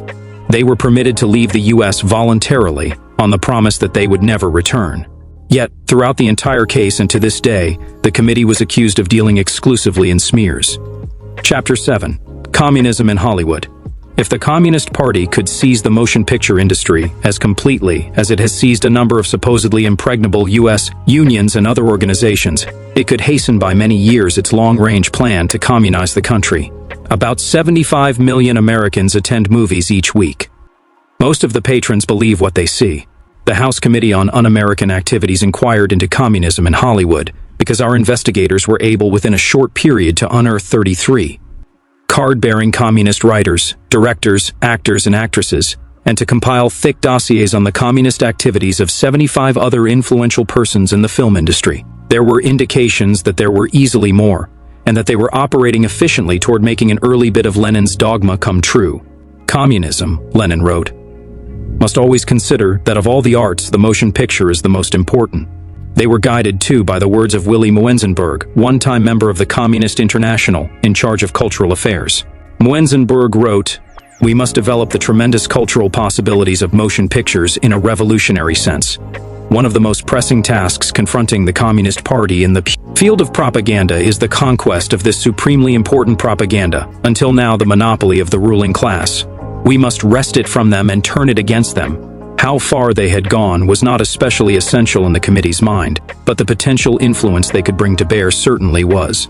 The scripts of the writers involved established a writing trend which was roughly this: the rich were grasping, greedy exploiters of the poor, who were always honest and downtrodden. Bankers were generally despotic, landlords cruel, and tenants noble. Judges and political figures were either crooked or fatuous fools. They had successfully infiltrated the Screenwriters Guild and other organizations.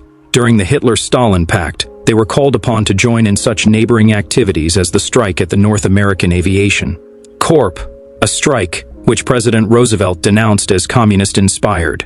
When Russia became our ally, they made the routine switch and wrote glowingly of Allied bravery. When the war was over, they switched again, to continue their predestined tasks of destroying, as best and as subtly as they could, the public's confidence in its leaders, laws, and institutions.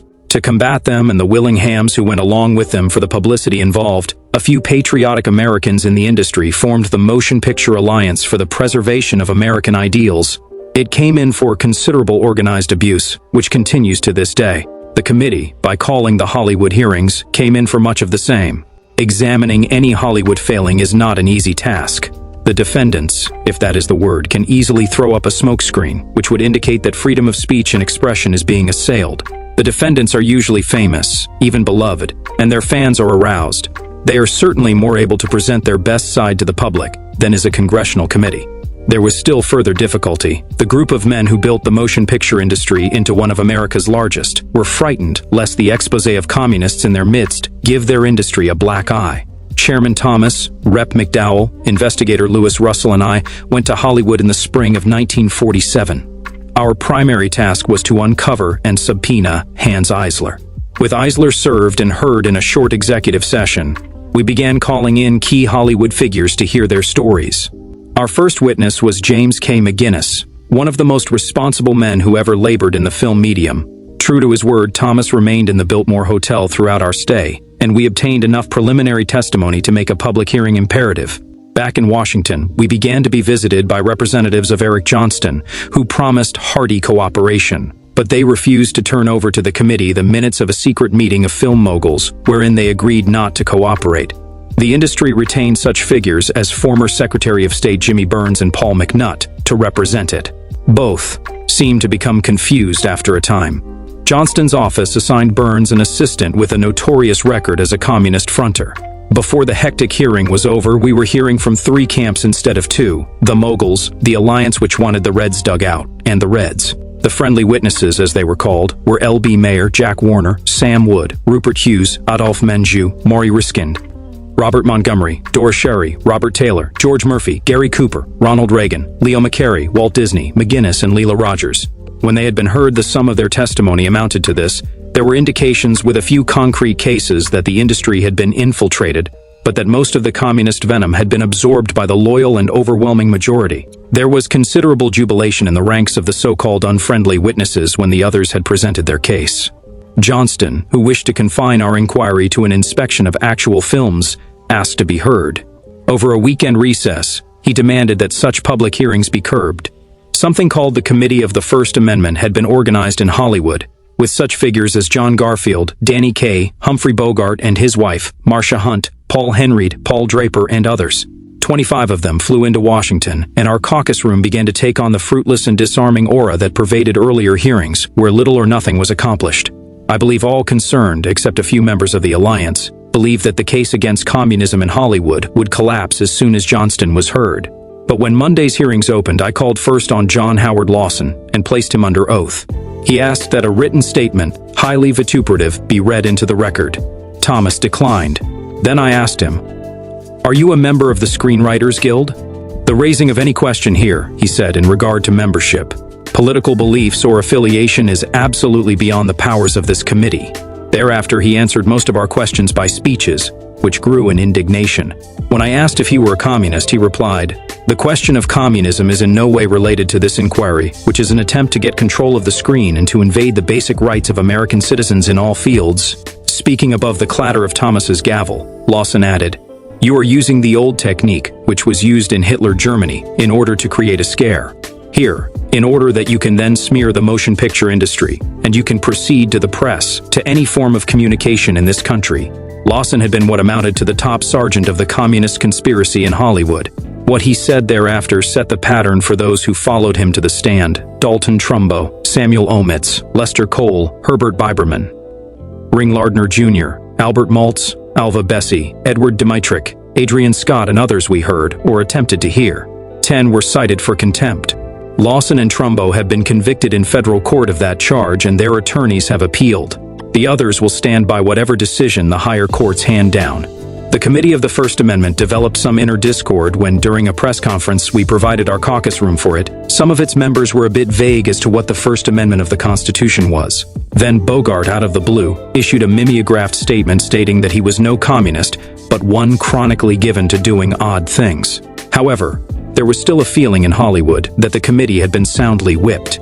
Then the Hollywood Reporter announced that it was Hollywood which had been hurt, and showed box office figures to prove the contention. The committee, incidentally, received thousands of letters from moviegoers supporting the hearing. As a result, heads of studios met in New York at the Waldorf and agreed to discharge the unfriendly witnesses, most of whom are suing their studios, and one of whom, Cole, has received a judgment in a lower court. Why did we stop the hearing? I believe I was responsible for that. Just before the committee was prepared to hear Larry Parks, he was to have been the next witness, but the entire hearing was taking on the overtones of a broken record. Further, I had every reason to believe that New York communist circles were about to mass picket the House office building and pack the caucus rooms. It could have become as ludicrous as the Senate's hearing of Howard Hughes. Thomas was taken ill immediately after the Hollywood hearing, and was reluctant to have any other member of the committee sit in as chairman on a case he had opened and for which he felt great responsibility. The hearing should be continued and, I believe, someday will. And it should be made abundantly clear that Congress doesn't want to control the films. Little can be gained by hearing from 10 Hollywood figures and turning their truculence or reluctance into contempt citations. The other Hollywood Reds on whom there are extensive findings must be exposed, or they and the ones we know nothing about can operate at will in one of our largest and most vulnerable industries. It is my sincere belief that many of the Hollywood studio heads would rather have communists on their payrolls and make an occasional effort to watch what they were doing than acknowledge their presence and get rid of them. In at least 2 cases, good men who came forth to help the committee in its efforts to expose the conspiracy in the film colony have suffered for their patriotism. 1. A fine actor has been unable to find work of any consequence since he appeared before the committee. The other, an executive who supervised a number of brilliant productions, found himself placed in Coventry at his studio when he returned from Washington. His contract was bought up by his studio months before its termination. Coincidentally, his difficulties with his studio began shortly after it hired, in a top executive capacity, a man who had assured a number of the unfriendly witnesses that the whole matter would blow over in time. Chapter 8. The Reds and the A-Bomb. Russian agents and their American aides began stealing U.S. atomic energy and A-bomb secrets as early as the end of 1942, 2.5 years before the first bomb was tested at Alamogordo, NM. Despite the efforts of the FBI and the security forces of the Manhattan Engineering District, the $2 billion American scientific and engineering project was subjected to a consistent assault by Red agents, at least one of whom appeared to have an immunity against arrest. No one can estimate how much information was milked from the bomb project. But this we do know of the conspiracy. It was a much greater effort by the Communists than their successful assault on the Canadian government's A-bomb secrets. The exposure of the Canadian spy ring, however, resulted in a tightening of that country's espionage laws and the conviction, among others, of a member of the Canadian Parliament. Our espionage laws remain the same, and the Justice Department has shown little inclination to prosecute those whose names were revealed by the House Committee. Yet we disclosed a great deal about this conspiracy, and the committee has every reason to believe that government files contain much more information. The Communists gained more than plans. In 1944, the Soviet Purchasing Commission was able to fly 1,300 pounds of uranium oxide and uranium nitrate out of this country. In 1945, before the first bomb was tested, the Russians asked for and received 25 pounds of low-grade uranium metal and also acquired an amount of heavy water suitable for use in an atomic pile. The first 300 pounds of uranium oxide and nitrate was asked for in March 1944 for the announced purpose of conducting steel hardening and medical research work in the USSR. The request came at a time when the blanket of secrecy over the project was at its thickest. The Soviet Commission was offered instead a number of uranium substitutes suitable for the experiments named. The offer was rejected. The Commission then bought 300 pounds of uranium products from a private firm in Colorado. The Manhattan Engineering District, custodians of the bomb secret, subsequently managed discreetly to persuade all U.S. firms dealing in such products to sell thereafter only to the government. When the Russians asked for another 1,000 pounds, they were given a permit to buy it here if they could. They promptly took the permit to Canada and bought it there, shipped it to a Montana air base, whence it was flown directly to the USSR. Key thief of U.S. atomic plans was Arthur Alexandrovich Adams, a figure in the Russian Revolution of 1905. He arrived in the U.S. for his last tour of duty in 1938, using a visa he had obtained at an American consulate in Canada on the strength of a fraudulent Canadian birth certificate. As the House Un-American Activities Committee report on his case eventually stated, Adams' admission to the United States for permanent residence was facilitated by the false statements of first Samuel Novick, who is presently the president of Electronics Corporation of America and has been prominently connected with that company and with the ownership thereof since its creation in 1942. During the war, Electronics Corporation of America performed secret government contracts in the amount of some $6 million. For a time, it was the only contractor engaged in producing certain highly secret items for use in radar installations. Novick's company sponsored two well-known American left-wingers on the air during the war, Johannes Steele and William S. Galemore, the latter a convicted auto thief who later served as a fundraiser for Henry Wallace's presidential campaign. Our generally ignored committee report of September 1948 set forth the following. At the end of 1942, near the time of the first successful operation of an atomic pile at the University of Chicago, Soviet diplomatic forces actively joined in the search for A-bomb information leaks. Vice Consul Peter Ivanov of the USSR's consulate in San Francisco approached one George Charles Eltenton and promised him a certain amount of money if he could arrange for a flow of such information on the West Coast. Eltenton went to Håkan Chevalier, a well-known translator of European novelists and then a professor at the University of California, and explained that the Russians felt they were entitled to all A-bomb information, inasmuch as they were allies. Chevalier subsequently approached Prof. J. Robert Oppenheimer, brilliant young head of the enormous scientific effort which produced the bomb and opened incredible vistas in atomic energy. Oppenheimer, who had examined communism and found it wanting, declined to cooperate. Ivanov then began using a man who called himself Steve Nelson, an employee of the Daily Worker who had been a Communist Party candidate for the Pennsylvania state legislature from Wilkes-Barre. In March 1943, Nelson was observed visiting a nuclear physicist then at work at the University of California's radiation laboratories. Nelson promptly thereafter met with Ivanov and handed him certain documents. A few days later, the third secretary of the Russian embassy in Washington, a man named Zubelin, arrived in San Francisco, met Nelson, and gave him 10 bills of unknown denomination. The House Committee has the name of the physicist who was a part of this plan. It submitted his record to the Justice Department, but no action was taken. Continuing what seems to have been its fruitless inquiry into atomic espionage, the committee report stated that on July 1, 1944, Martin David Kamen, young, Canadian-born scientist working for the Manhattan Project, left the University of California and met Gregory Kheifetz, another Soviet vice consul in San Francisco. Accompanied by Vice Consul Gregory Kasparov, who was to succeed Kheifetz shortly thereafter, they dined at a place named Bernstein's Fish Grotto. Their conversation was monitored by the FBI. According to a former med scientist, Kamen very definitely gave classified information to Kheifets and Kasparov. Asked to resign from his atomic work, Kamen conceded that he had committed a gross indiscretion. He has been denied a passport to leave the U.S. on 3 occasions in the last 2 years. The committee in its report informed the proper prosecuting authorities that Adams's first known contact with an A-bomb authority was made with Clarence Hiskey, a University of Wisconsin scientist who had become interested in communism through his wife Marcia. Hiskey was assigned to atomic work in the fall of 1942 by Prof. Harold Urey and posted at Columbia University on work which produced the most desired process of separating highly fissionable uranium-235 from non-explosive uranium-238, the gaseous diffusion method. A bit later, Hiskey was dispatched to the University of Chicago for metallurgical work. Of this work, the Smith report states, the ultimate objective of the laboratory was to prepare plans for the large-scale production of plutonium and for its use in bombs. Hiskey was being watched by security officers of the Med from the time he entered the project. Finally, we were convinced that he was a subversive agent. The ranking security officer of the Med testified for our records. The question then was what to do with him. We had had trouble when we tried to move one suspect scientists, but someone, I think it was Colonel Lansdale, found in Hiskey's record that he had a second lieutenancy in college in the ROTC. Providentially, he had retained his commission.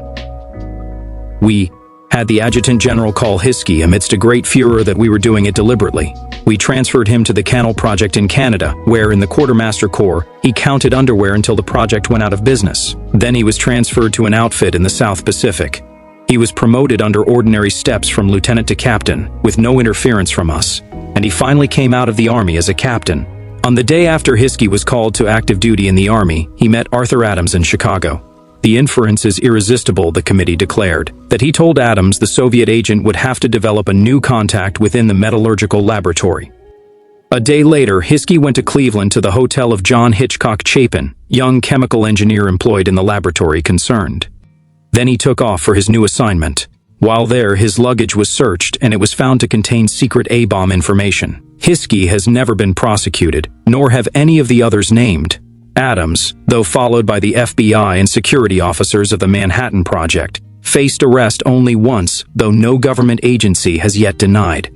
A Blunt committee report stating that he derived considerable information from Clarence Hiskey, his first known contact with an A-bomb scientist. He had less success with the man Hiskey named in his stead, after Manhattan Project security officers had negotiated with the Adjutant General to ship Hiskey out of the country, we declared.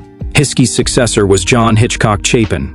When Chapin and Hiskey met in a Cleveland hotel, just before Hiskey's reassignment, Chapin agreed to meet Adams.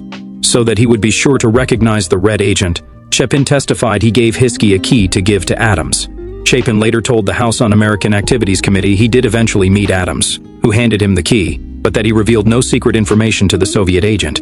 Chapin told the committee he got cold feet at the last moment, but he subsequently was removed from an Air Force project by intelligence officers. Hiskey, in his appearance before the committee, was a reluctant witness. He refused to answer all pertinent questions on the grounds that it may tend to degrade and incriminate me. He gave the same answer when we asked him to comment on the fact that after he met Adams, a search of Adams's rooms revealed that the agent possessed highly secret information concerning the uranium plant at Oak Ridge 10.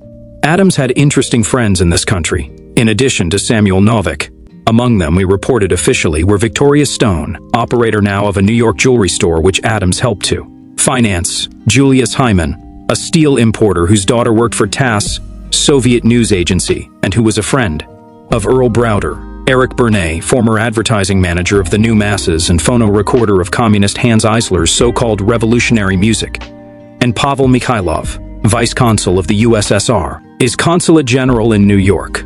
On October 25, 1944, at the height of America's intensive and costly experiments in atomic energy and the A-bomb, Mikhailov provided the automobile in which Adams carried a fat briefcase to the consulate. In February 1945, 6 months before the test of the first A-bomb, Adams tried to leave the United States. He emerged casually from the apartment of Miss Stone in New York, walking a dog, then suddenly shook off his FBI followers by releasing the dog and hopping into a passing cab. It was discovered that Bernay had made arrangements for Adams to travel to Portland on business, but had made no hotel reservations for him there. The FBI picked up Adams' trail again in Chicago. By the time he reached the Portland pier where a Soviet ship was ready to sail, he was surrounded by FBI men. He walked to within 15 feet of the gangplank, but, apparently knowing that he would finally be picked up if he set foot aboard, he turned around and came back to New York unmolested. In New York, he was able to give the agents the slip, and is now believed to be in Russia. The conclusion is inescapable that he escaped with a considerable amount of A-bomb information, either in document form or in his head. It was information which we believe was of great help to the Russians in their own A-bomb research. It is not an opinion which the House Committee holds alone. I have no hesitancy in saying that there was continued and persistent and well-organized espionage against the United States, and particularly against the atom bomb project, by a foreign power with which we were not at war, and its misguided and traitorous domestic sympathizers. General Leslie R. Groves, head of the A-bomb project, told the committee, "Due to a presidential directive which prohibits Americans in his position to discuss with the committee, or anyone else, matters which might shed information on the loyalty or integrity of other Americans, Groves could add little more. But what he did add was instructive. I would say yes," he replied to my question as to whether the Red conspiracy against our A-bomb know-how was a widespread one. "I would like to refer you to the Canadian spy report, which, I think, gives an idea as to their activities in Canada. All you have to do is to take the relative size and importance of the United States to Canada and just guess." Groves informed President Roosevelt about the communist efforts shortly before the president met with Stalin at Yalta. After Roosevelt's death, he informed President Truman. Groves' lips, as I say, and those of others who know the story, have been sealed by the presidential directive. But the committee feels that the people should know just how much information was stolen about a weapon which we developed and against which the people have no defense. It seems likely that Adams and others were not picked up at the time for fear of offending Russia. If that is so, then my mind inevitably recalls the committee's experience with Japanese espionage in the months before Pearl Harbor. Curiously, it was our efforts to inquire more deeply into the scope of the Red attack on our atomic knowledge which led us to the startling Hiss Chambers case. We reached that climax of the committee's services through our work in connection with Dr. Edward U. Condon, director of the National Bureau of Standards. Chairman Thomas and Dr. Condon first clashed when they stood on opposite sides of the congressional debate over whether military men or civilians should control our post-war atomic energy and A-bomb program. In the course of his support of the military for this role, Thomas received a letter from a former security officer in the Manhattan Engineering District project, and now a ranking official of the Atomic Energy Commission, urging him to inquire into Condon's record. My branch of the committee staff was ordered to conduct the investigation. That letter stated that the FBI file on Condon would be enlightening. We soon discovered that Condon had quit the A-bomb project after a short period of work at Los Alamos, NM, because of his objection to security regulations. We further discovered that he had then been strongly recommended for his present important post by Henry Wallace, who failed to consult either Vannevar Bush or Dr. Lyman Briggs, who normally passed on such appointments. A trip which Dr. Condon planned to make to Russia had been stopped at the last moment by the Army, and his passport withheld. In May 1947, the Commerce Department, under which the National Bureau of Standards operates, began to check on Condon's loyalty. It requested a report from the FBI, which was forwarded by J. Edgar Hoover in March 1948. It was not a favorable letter. Paradoxically, during the long period of the checkup, Dr. Condon was not cleared by the Atomic Energy Commission to share atomic secrets. But throughout the period, he was in charge of all atomic scientists and technicians working for the Bureau of Standards. His office was also active in urging his scientists to join the American Soviet Science Society, a subsidiary of the National Council for American-Soviet Friendship, Inc., judged by the Attorney General to be a subversive organization. The FBI letter mentioned Condon's friendship and that of his wife with a number of suspected persons, named and unnamed. One of these latter, we soon discovered, was Nathan Gregory Silvermaster, who was undergoing questioning by a NY grand jury. It is a name to remember. Chairman Thomas, then confined to Walter Reed Hospital in Washington, was eager to release such information as we possessed on Condon. I objected on the grounds that Condon should be heard first, but a subcommittee, which met with Rep. Thomas, who was wheeled down to the hospital conference in a chair, voted unanimously to reveal what we had. The result was the explosive report in which Condon was called the weakest link in our atomic security. Condon demanded the immediate hearing, to which I still believe he is entitled. But, on the other hand, there were reasons why the committee could not hear him. President Truman ordered the FBI letter concerning Condon brought to the White House, where it still reposes. Congress voted 10-0 to release it. In fairness to Condon and the committee, But the president refused. Thomas's condition ruled out all possibility that he could get to Capitol Hill to defend the committee's action. He developed jaundice from a transfusion and, as in the Hollywood hearing, did not care to delegate his chairman's role to any other member. The Commerce Department simultaneously announced that it had cleared Condon 10 days before our weakest link report. We found that the Commerce report actually had been signed after our report, and that one of the members of its loyalty board, a professor at the University of Illinois, was reached by long-distance phone to gain his support and signature. The department's loyalty board had spent 10 months investigating Condon, and he was the only witness it had called. Anti-committee newspapers began printing excerpts from the FBI letter, indicating that its tone was friendly to Condon. Communist spokesmen, left-wingers, and willing liberals began operating on a new line, that we were out to smear all scientists. It was said that in the paraphrase we had gained of the FBI letter, we had maliciously deleted a sentence which cleared Condon. The committee had never called Condon subversive, but its contention was that a man in his position, and with his associations, constituted a potential security menace. That was all. The letter that the president holds today would substantiate the committee's reasons for anxiety, but his freeze order constitutes an iron curtain between the executive and the legislative branches of the government.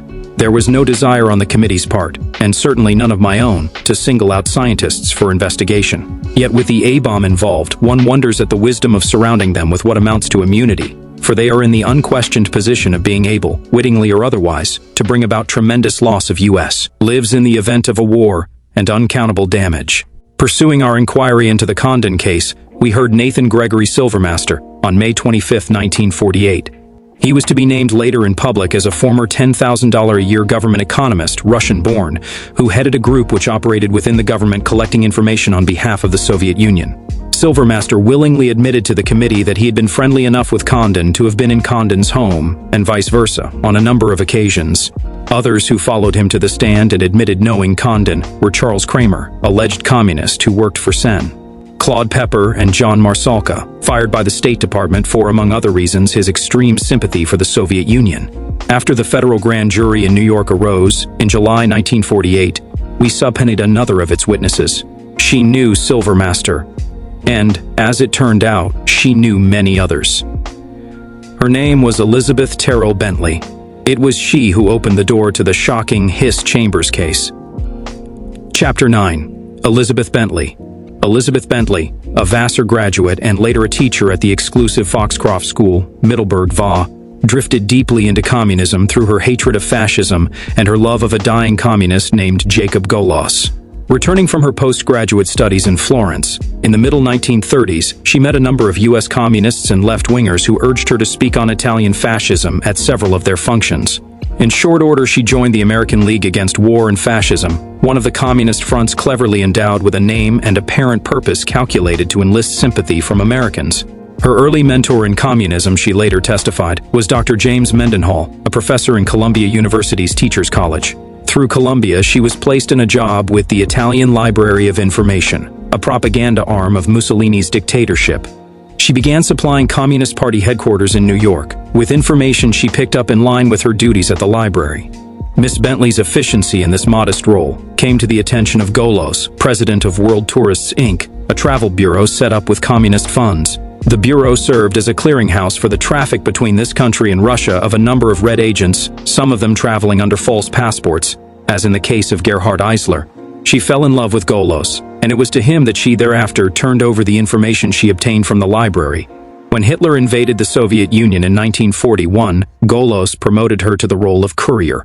Her duties obliged her to travel to Washington every 2 weeks and collect copies of stolen government documents and other information. She received most of these, she testified later, from Nathan Gregory Silvermaster, Russian-born government official, who she said, headed one of several communist spy groups within the government. She also collected the Communist Party dues of certain government officials, including a 20% surtax on those earning more than $5,000 a year. Such political information as she received was shown to Earl Browder in New York. Then that information, along with the military data she obtained, was sent to Moscow by Golos. In her pocketbook, traveling bag, and occasionally her paper shopping bag, she transported a wealth of vital secret information, including the date of D-Day, plans for the B-29 and other U.S. warplanes then in an embryo state, news that U.S. counter-espionage agents were about to break the Soviet code, considerable information about the secret work of the OSS, and U.S. plans for the post-war occupation of Axis countries. She felt no remorse. "It never occurred to me that I was betraying my own government," she testified later to the House Un-American Activities Committee. "The mistake you make when you look at communism is that you take it as an intellectual process. It is not. It is almost a religion, and it gets you so strongly that you take orders blindly. You believe it blindly. That accounts for the fact that no real communist is religious or has any religion. But things changed when Herman Golos died of the somewhat unromantic malady of hardening of the arteries." Miss Bentley tried working directly with Browder for a time, but found him evasive and contemptuous of her, as he was of all American communists. Those he assigned her to were about the cheapest type of person I have ever seen, the gangster type. In July 1945, she stopped paying her party dues. When it became apparent to her superiors that she was drifting away, a great effort was made to placate her and revive her interest. It failed. In August 1945, she went to FBI headquarters in New Haven, Con, because she felt she was being followed in New York City, and told her story. She named the names with which she bombshelled the committee 3 years later. The FBI made its report, followed her thereafter. But the Communist Party did not give her up easily. Her case was considered important enough to enlist the attention of Anatol Gromov, first secretary of the Russian embassy. He gave her $2,000 in $20 bills at the corner of 4th Street and 10th Avenue in the fall of 1945, and later, by order of the Supreme Presidium of the USSR, the Order of the Red Star, though she turned over the $2,000 and the decoration to the FBI immediately after receipt, and gave a fantastically detailed story of her activities and the men and women with whom she conspired. She apparently was viewed with suspicion by the Justice Department, for as soon as it was made known that the committee had subpoenaed her at the Hotel St. George in Brooklyn, Vincent T. Quinn, then asked, Attorney General in charge of the Criminal Division and now a member of Congress from Brooklyn, came to my office to counsel caution. He was accompanied by George Morris Fay, U.S. Attorney for the District of Columbia.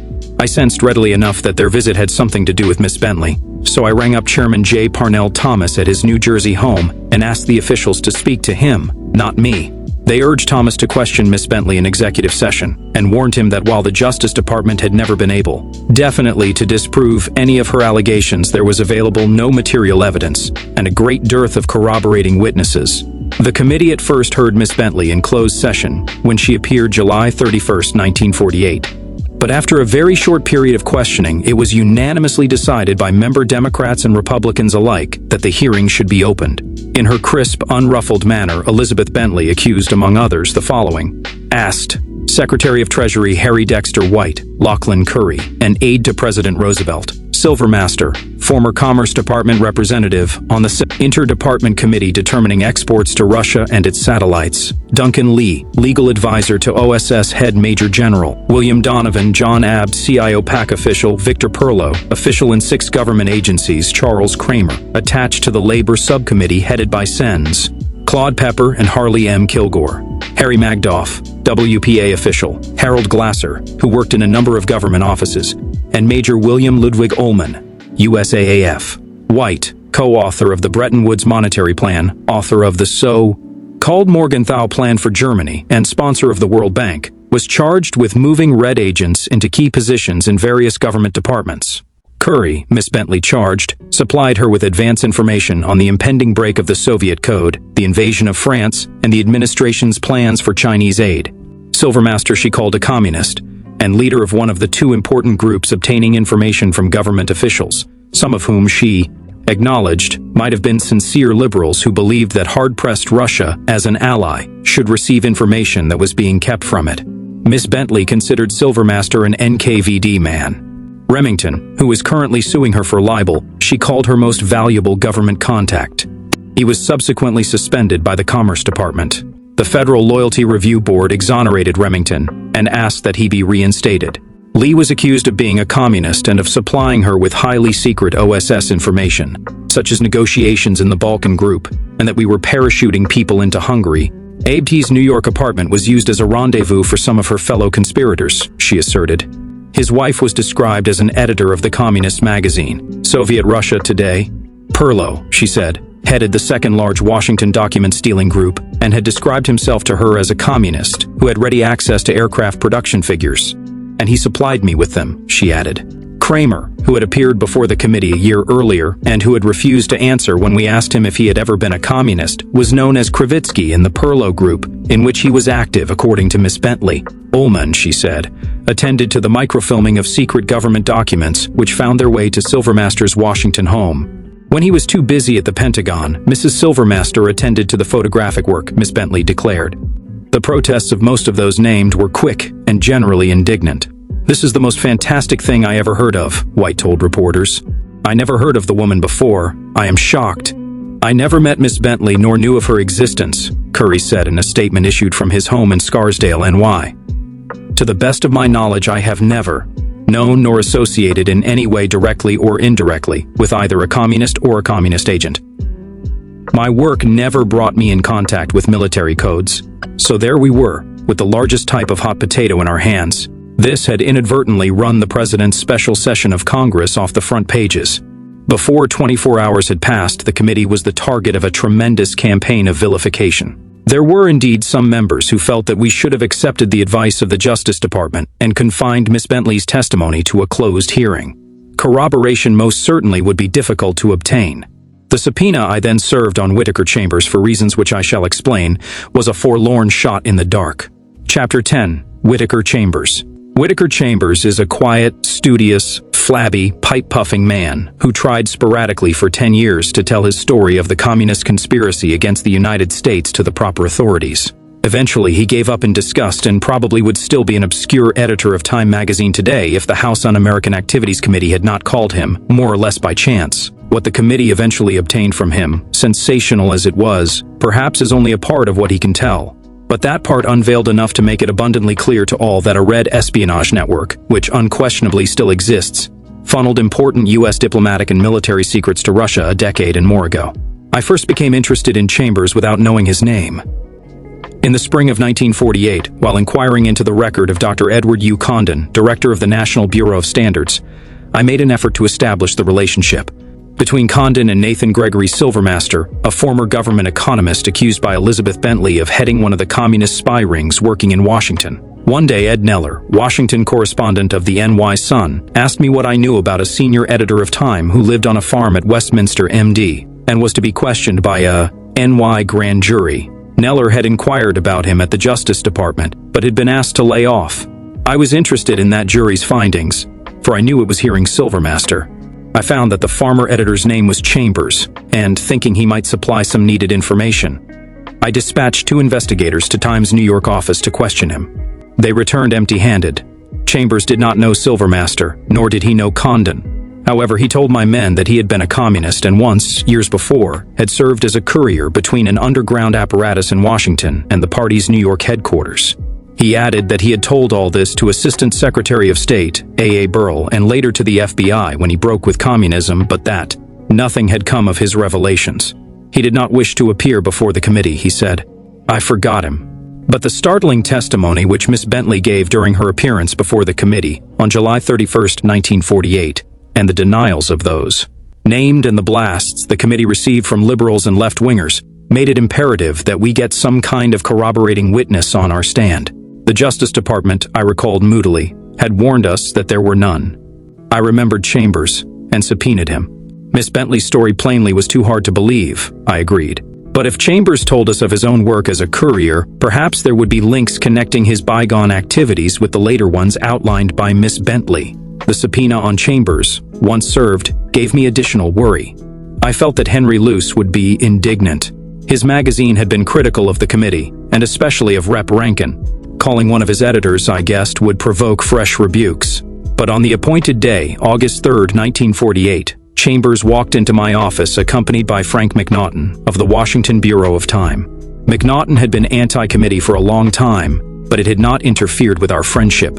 Chambers shook hands solemnly when we were introduced. Then I turned to McNaughton and said, "Okay, Frank, what's the pitch? Why can't he testify?" "He's ready," McNaughton answered. To my surprise, he has a statement he'd like you to read. It was 3 pages of pine dynamite, composed in the man's careful prose. This is what he had written and later read into the committee's record. Almost exactly 9 years ago, that is 2 days after Hitler and Stalin signed their pact, I went to Washington and reported to the authorities what I knew about the infiltration of the United States government by communists. For years, international communism, of which the United States Communist Party is an integral part, had been in a state of undeclared war with this republic. With the Hitler-Stalin pact, that war reached a new stage. I regarded my action in going to the government as a simple act of war, like the shooting of an armed enemy in combat. At that moment in history, I was one of the few men on this side of the battle who could perform this service. I had joined the Communist Party in 1924. No one recruited me. I had become convinced that the society in which we live, Western civilization, had reached a crisis, of which the First World War was the military expression, and that it was doomed to collapse or revert to barbarism. I did not understand the causes of the crisis or know what to do about it, but I felt that as an intelligent man, I must do something. In the writings of Karl Marx, I thought that I had found the explanation of the historical and economic causes. In the writings of Lenin, I thought I had found the answer to the question, what to do. In 1937, I repudiated Marx's doctrines and Lenin's tactics. Experience and the record had convinced me that communism is a form of totalitarianism, that its triumph means slavery to men wherever they fall under its sway, and spiritual night to the human mind and soul. I resolved to break with the Communist Party at whatever risk to my life or other tragedy to myself or my family. Yet so strong is the hold which the insidious evil of communism secures on its disciples, that I could still say to someone at the time, I know that I am leaving the winning side for the losing side, but it is better to die on the losing side than to live under communism. For a year, I lived in hiding, sleeping by day, and watching through the night with a gun or revolver within easy reach. That was what underground communism could do to one man in the peaceful United States in the year 1938. I had sound reason for supposing that the communists might try to kill me. For a number of years, I had myself served in the underground, chiefly in Washington, D.C. The heart of my report to the United States government consisted of a description of the apparatus to which I was attached. It was an underground organization of the United States Communist Party developed, to the best of my knowledge, by Harold Ware, one of the sons of the communist leader known as Mother Bloor. I knew it at its top level, a group of 7 or so men, from among whom in later years certain members of Miss Bentley's organization were apparently recruited. The head of the underground group at the time I knew it was Nathan Witt, an attorney for the National Labor Relations Board. Later, John Abt became the leader. Lee Pressman was also a member of this group, as was Alger Hiss, who, as a member of the State Department, later organized the conference at Dumbarton Oaks, San Francisco, and the United States side of the Yalta Conference. The purpose of this group at that time was not primarily espionage. Its original purpose was the communist infiltration of the American government. But espionage was certainly one of its eventual objectives. Let no one be surprised at this statement. Disloyalty is a matter of principle with every member of the Communist Party. The Communist Party exists for the specific purpose of overthrowing the government, at the opportune time, by any and all means, and each of its members, by the fact that he is a member, is dedicated to this purpose. It is 10 years since I broke away from the Communist Party. During that decade, I have sought to live an industrious and God-fearing life. At the same time, I have fought communism constantly by act and written word. I am proud to appear before this committee. The publicity inseparable from such testimony has darkened, and will no doubt continue to darken, my effort to integrate myself in the community of free men. But that is a small price to pay if my testimony helps to make Americans recognize at last that they are at grips with a secret, sinister, and enormously powerful force whose tireless purpose is their enslavement. At the same time, I should like, thus publicly, to call upon all ex-communists who have not yet declared themselves, and all men within the Communist Party whose better instincts have not yet been corrupted and crushed by it, to aid in this struggle while there is still time to do so. The committee heard Chambers briefly in closed session, but after 15 minutes of his story, one of the members interrupted. "Hell," said the member. "Why is this an executive session? This should be in the open." We moved to the caucus room of the old House office building and began an unforgettable day. In this, his first of 8 appearances before us, he confirmed elements of Elizabeth Bentley's own sensational charges, despite the fact that the Justice Department had assured the committee that no one could back up the Vassar graduate story. He, too, named asked Secretary of Treasury Harry Dexter White, Victor Perlo, John Abt, and one or two others, and added details unknown or unspoken by Miss Bentley. In the process, he told the committee and the world more about his own life and his association in Washington with what he called an elite group, an outstanding group, which it was believed would rise to positions, as indeed some of them did, notably Mr. White and Mr. Hiss, in the government. And their position in the government would be of very much more service to the Communist Party. At first, Chambers made no accusations that the men were engaged in espionage. These people were specifically not wanted to act as sources of information, he pointed out to the committee. But their ultimate objective, he added, was service to the Soviet Union. The path by which he reached them was devious. A year after he became a member of the Communist Party, Chambers was assigned to the Daily Worker. He ran it until 1929, though its nominal editor was Robert Minor. Chambers left the party briefly in 1929 when, as he put it, Stalin ruled out the possibility of open argument between two groups of communists. Before that time, he asserted, there had been a kind of democracy within the communist framework, but he returned in the early 1930s. By 1932, he was editor of the New Masses.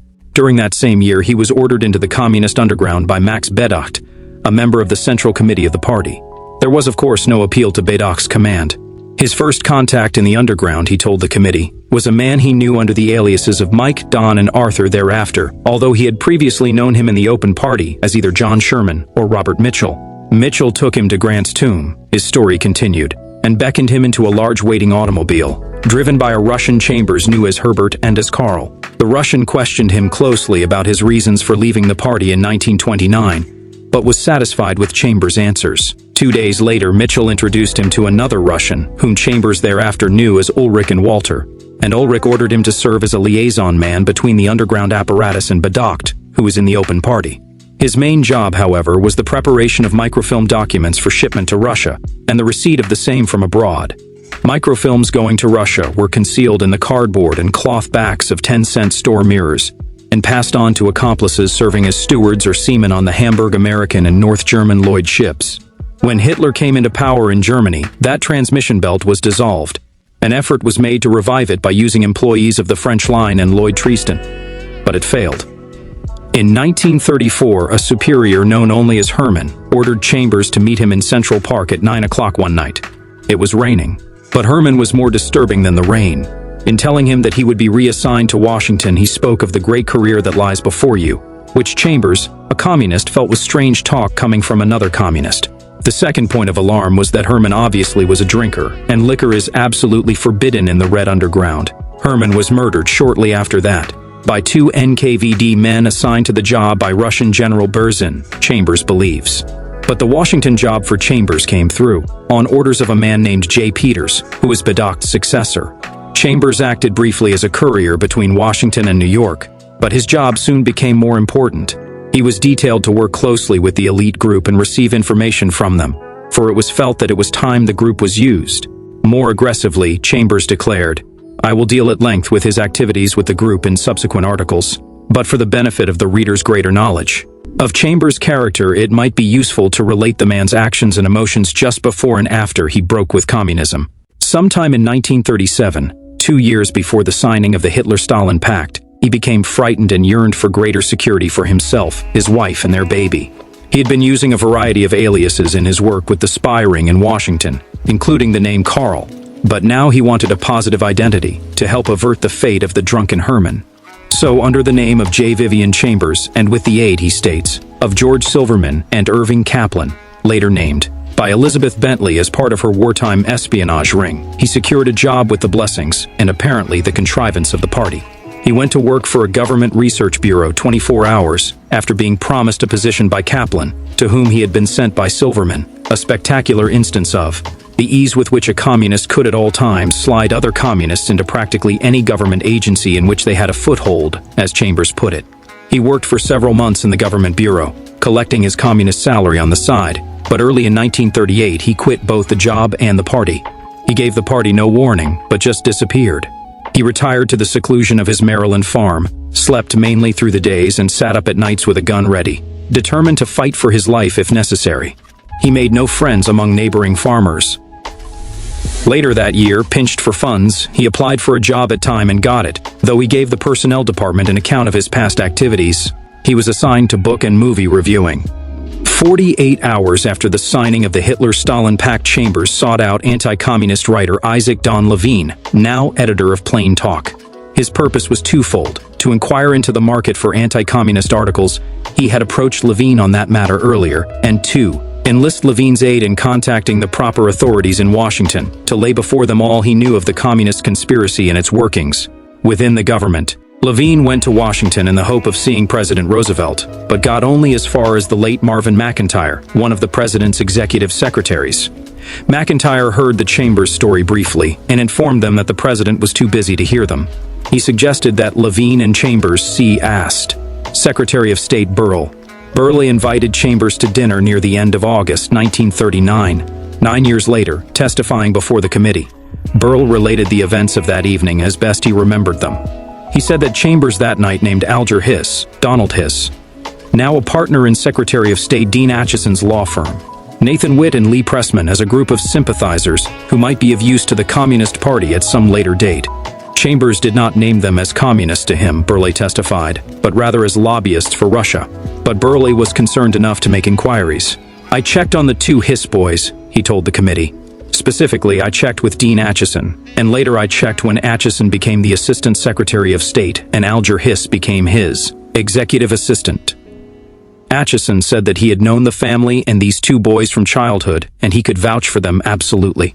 "I further checked and found that Mr. Justice Frankfurter would give them an exactly similar endorsement. You had, therefore, a chain of endorsements by the men for whom they worked. Schematically, however, I believed that Chambers was telling the truth as he saw it, so I caused the department to establish very close relations with the FBI." Burl went on to say that he later, in 1944, urged a tougher policy with Russia when our position was strongest, but that he and those who felt as he did were beaten in a State Department policy fight by Mr. Acheson's group, with Mr. Hiss as his principal assistant. Hiss, he added, did take what we would call today the pro-Russian point of view. Hiss's pro-Russian point of view was not unusual at that time, however, Burley quickly pointed out. Many, including army officers who wanted Russian aid in the war against Japan, shared it. He recalled also that Chambers made no mention of stolen documents at the time of their meeting. On the whole, he was concerned, but perhaps not deeply. Chambers returned to New York after the meeting with Burley, convinced that he would be called on immediately by FBI men. "I was ready to go the whole way," he told me later. But no one appeared for a considerable period. I once asked Chambers why he did not continue his anti-communist crusade at that time and release the pumpkin papers he concealed so long. He replied that he did not want to hurt people, destroy human beings and risk his own neck, especially when it became apparent that nothing would come of his visit to Washington. The FBI called on him twice after the murder of General Walter Krivitsky, who had broken with the party and, with Levine's aid, had written a number of articles for the Saturday Evening Post. But the government men were not interested in what he had to say about the Washington spy ring. In fact, no one was until the House committee drew from him, slowly but surely, a story which probably still could be embellished. Chapter 11. Alger Hiss. The first telegram the House UN American Activities Committee received after Whittaker Chambers had testified about a pre-war communist spy ring in Washington was sent by the most prominent man Chambers named as an accomplice. "My attention," it read, "has been called by representatives of the press to statements made about me before your committee this morning by one Whittaker Chambers. I do not know Mr. Chambers, and insofar as I am aware have never laid eyes on him. There is no basis for the statements made about me to your committee. I would appreciate it if you would make this telegram a part of your committee's record, and I would further appreciate the opportunity to appear before your committee to make these statements formally and under oath. I shall be in Washington on Thursday, and hope that that will be a convenient time from the committee's point of view for me to appear." It was from Alger Hiss, brilliant young president of the Carnegie Foundation for International Peace. We received it on the night of Tuesday, August 3rd, 1948. But inasmuch as Hiss could not appear until the 5th of the month, we heard Nathan Gregory Silvermaster in the interim. Silvermaster had been named by ex-communist Elizabeth Bentley as a member of the Russian secret police, leader of one of the spy rings working in Washington during the war, but also a $9,000 a year government official. Silvermaster is a slight, middle-aged man with a shock of blonde hair and a toothbrush mustache. He was born in Odessa, Russia, came to this country in 1915, entered the government in 1935 with the resettlement.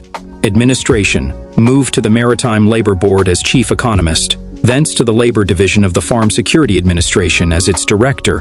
In 1941, he was loaned briefly to the Board of Economic Warfare. In 1944, after his labor division at the Foreign Economic Administration folded, he moved on to the Office of Surplus Property, Consumer Goods Division, Treasury Department, then to the post of Chief Economist and Director of the Department's Market Research Division. Finally, he wound up with RFC. En route, he helped Assistant Secretary of Treasury Harry Dexter White draw up the Bretton Woods Agreement. His first statement on the witness stand was that Miss Bentley was a neurotic liar. He had been harassed constantly, he said, because he was a strong advocate of the rights of the underprivileged and of all New Deal principles. The committee hearings on espionage, he declared, were a diabolical conspiracy and motivated by political considerations on the eve of a presidential election. When there was an opportunity to interrupt him, I asked Silvermaster if he had ever belonged to the Communist Party. I refused to answer this question on the grounds that I have outlined in my statement, that any answer I may make to this question may tend to be self-incriminating. He gave the same answer to my questions as to whether he knew Earl Browder, Jacob N. Golos, Gerhard Eisler, Miss Bentley, Alger Hiss, and others. He made the same reply when I asked him if he had ever had any photographic equipment in the basement of his Washington home. Silvermaster's first responsive answer was in reply to my question as to whether he knew William Ludwig Ullman, the former Air Force Major named by Miss Bentley as chief photographer of secret documents, allegedly brought to Silvermaster's home for reproduction on microfilm. Silvermaster replied that Ullman had lived with him since 1937, but he refused to answer on constitutional grounds. When asked if Ullman had ever been a communist, Rep. Nixon R. Califf asked Silvermaster to point out the discrepancies in Miss Bentley's testimony which provoked his calling her a neurotic liar. He refused. Rep. Now Sen. Munt R.S.D. made a man-to-man appeal to Silvermaster to answer at least the question pertaining to the photographic equipment. He would not. So I felt it was time to touch upon his record, not the one acquired by us, but by other government agencies.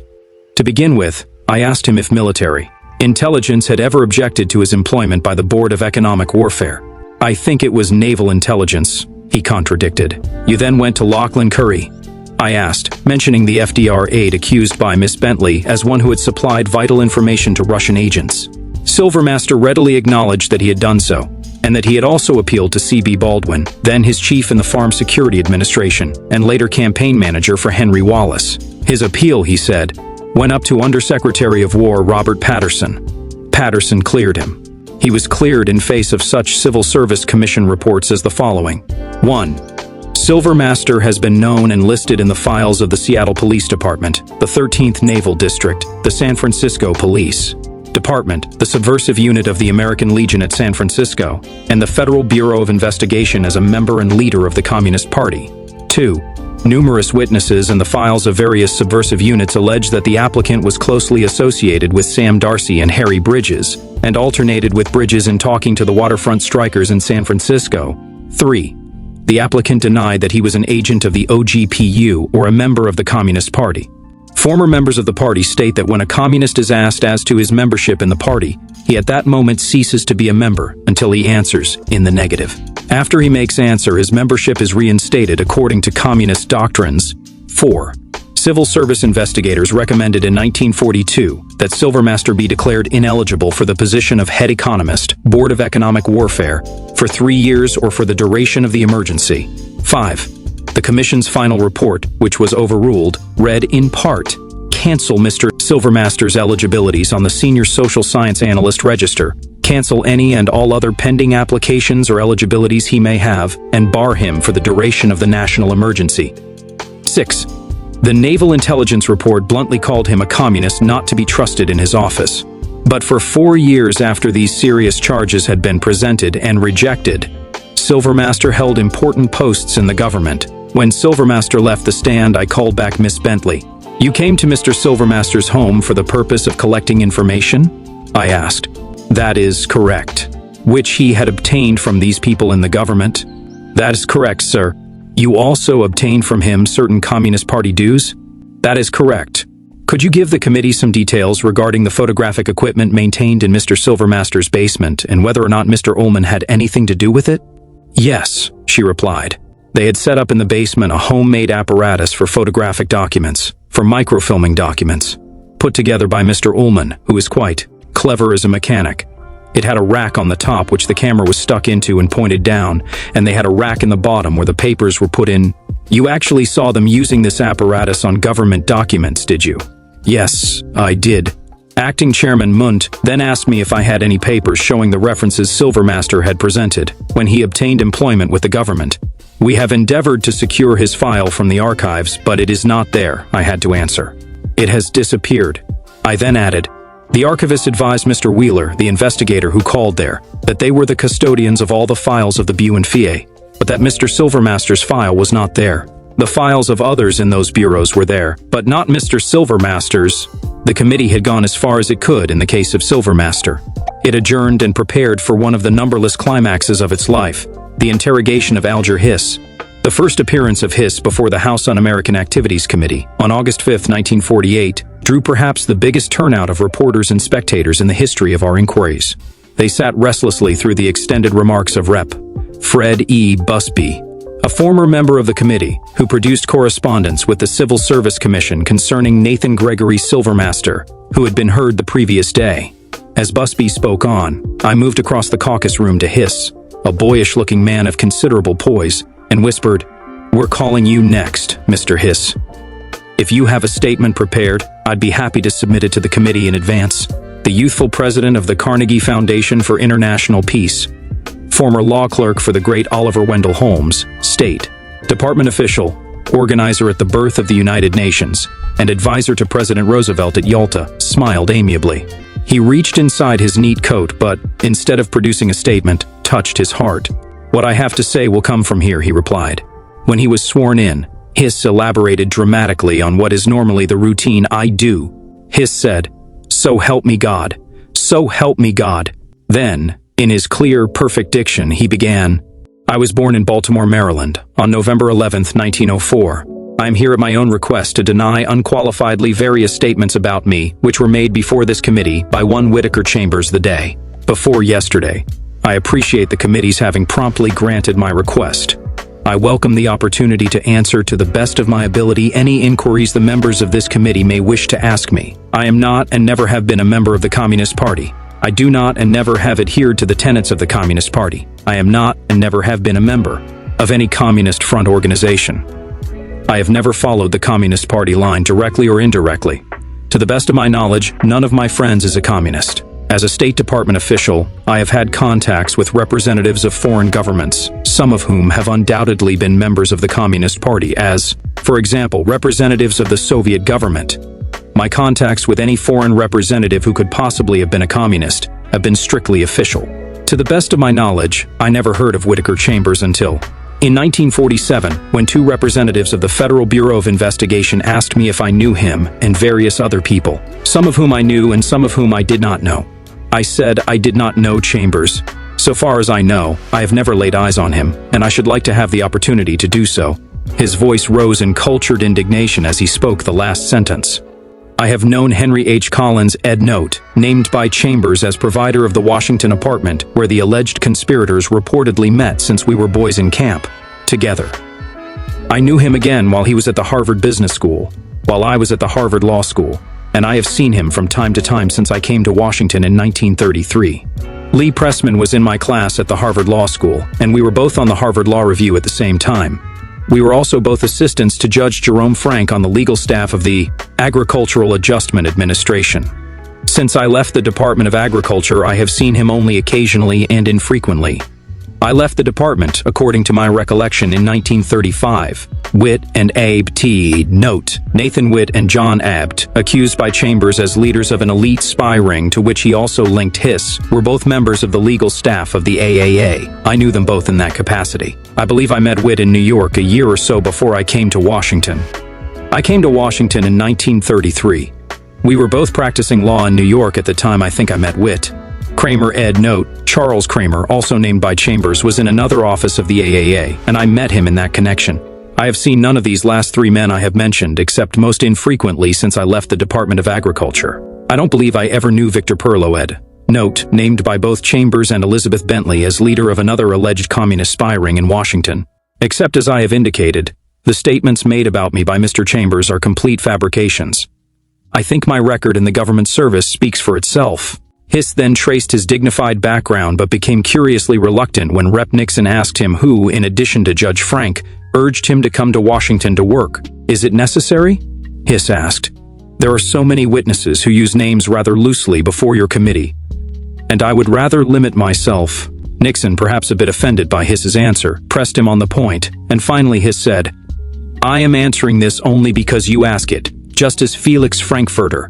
Continuing, he traced his progress through various government posts and his eventual appointment to the Carnegie Foundation, through the recommendation of John Foster Dulles, among others. Rep. Munn briefly reviewed Chambers' charges against him and ended the resume by wondering aloud why the Time editor mentioned Hiss. So do I, Mr. Chairman, Hiss spoke up. I have no possible understanding of what could have motivated him. I wish I could have seen Mr. Chambers before he testified. The name means absolutely nothing to me. I showed him a picture of Chambers taken several days before. Hiss shook his head. I would much rather see the individual, he said. I have looked at all the pictures I was able to get hold of. If this is a picture of Mr. Chambers, he is not particularly unusual looking. He looks like a lot of people. I might even mistake him for the chairman of this committee. The caucus room roared with laughter. Munn brushed this aside and said, You realize that this man whose picture you have just looked at, under sworn testimony before this committee, where all the laws of perjury apply, testified that he called at your home, conferred at great length, saw your wife pick up a telephone, and call somebody who he said must have been a communist, pleaded with you to divert yourself from communist activities, and left you with tears in your eyes, saying, I simply can't make the sacrifice. I do know that he said that, Hiss answered easily. I also know that I am testifying under those same laws to the direct contrary. Hiss surprised the sympathetic crowd when he conceded with aplomb that in 1946 he had been directed by Secretary of State Burns to present himself at the FBI for a loyalty test growing out of a report from Capitol Hill that several members of Congress were going to name him as a communist. I immediately went to my own office, he recalled, put in a call for Mr. J. Edgar Hoover, and found he was not in town. I was courteously received by his second-in-command. Hiss revealed that the first question asked of him by his FBI interrogator was whether he had a statement to make. I said I was glad to make any statement upon any subject they suggested, he told the committee, and they had no specific one initially. So I simply recited every organization I had been connected with to see if that could possibly be of any significance to them. They asked me if I knew certain individuals. Among the names I remember was that of Lee Pressman. I told them how I had known him and the extent to which I had known him, as I have before this committee. They did not mention the name Chambers, I am quite sure. Under questioning by the committee, Hiss then stoutly denied Chambers' charge that Mrs. Hiss was a communist, denied that Chambers had ever come to his home to ask him to retire from communism, denied that his brother Donald was a communist. He did not recall ever having met any of the accused at Collins's apartment, but he said he knew Lachlan Curry very well and have a high regard for him. He also said he knew Harry Dexter White. Speaking of his role in the diplomatic operations leading up to Yalta and the formation of the United Nations, Hiss said he lent his influence to the inclusion, in the draft of the UN Charter, of the veto provision. That was practically the unanimous position of the American government, I might add, he amplified. The tone of the committee was semi-apologetic as the first hearing of Hiss neared its close. Munt expressed the chair's appreciation for your very cooperative attitude, for your forthright statements, and for the fact that you were first among those whose names were mentioned by various witnesses to communicate with us asking for an opportunity to deny the charges. And another thing, spoke up John Rankin. I want to congratulate the witness that he didn't refuse to answer the questions on the ground that it might incriminate him, and he didn't bring a lawyer here to tell him what to say. Hiss smiled cordially and said, I think I have been treated with great consideration by this committee. There was applause outside as he left, smiling for the photographers. The committee filed silently out of the caucus room. A few reporters approached me as I followed. Strip, said one of my newspaper friends, you fellows have really put your foot in it this time. In executive session, the members looked at one another for a time, and you could have cut the gloom with a knife. We're ruined. One declared. There must have been a wish on his part, and that of others, to drop the whole matter and apologize to Hiss. But, as I pointed out, with the aid of Rep. Nixon, a prima facie perjury was somewhere involved. We had to carry on, if only for that reason. Nixon and I felt vaguely dissatisfied with some of Hiss's answers, though it was difficult to place our fingers on the exact points. And we both felt that Chambers had mainly produced information only in answer to direct questions, and that he might have more to say. Finally, a subcommittee was formed and empowered to go to New York to confront Chambers in secret session with the categorical denials of the distinguished man he had accused. But our espionage inquiry plainly was tottering. President Truman took the occasion to call the hearing a red herring, his first use of the term, and added that the communist document-stealing ring existed only in the mind of acting Chairman Munt. The publicity the committee hearings had received had inadvertently taken the news play away from Mr. Truman's special session of the 80th Congress. There was little optimism in our little subcommittee as we rode to New York on the night of August 6, 1948, to confront Chambers with the brunt of Hiss's denials. We met the Time editor at 10:30 the next morning in the federal courthouse, Foley Square.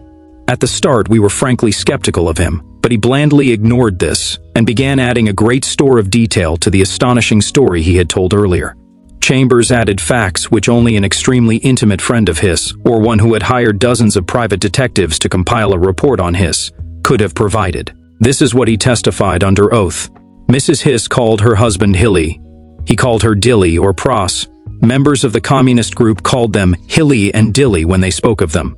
The Hisses lived in a series of frugally decorated homes, had a Cocker Spaniel, which was occasionally boarded at a veterinarian's on Wisconsin Avenue, employed a part-time cook and cleaning woman, vacationed on the eastern shore of Maryland, never drank at home, ate very simply.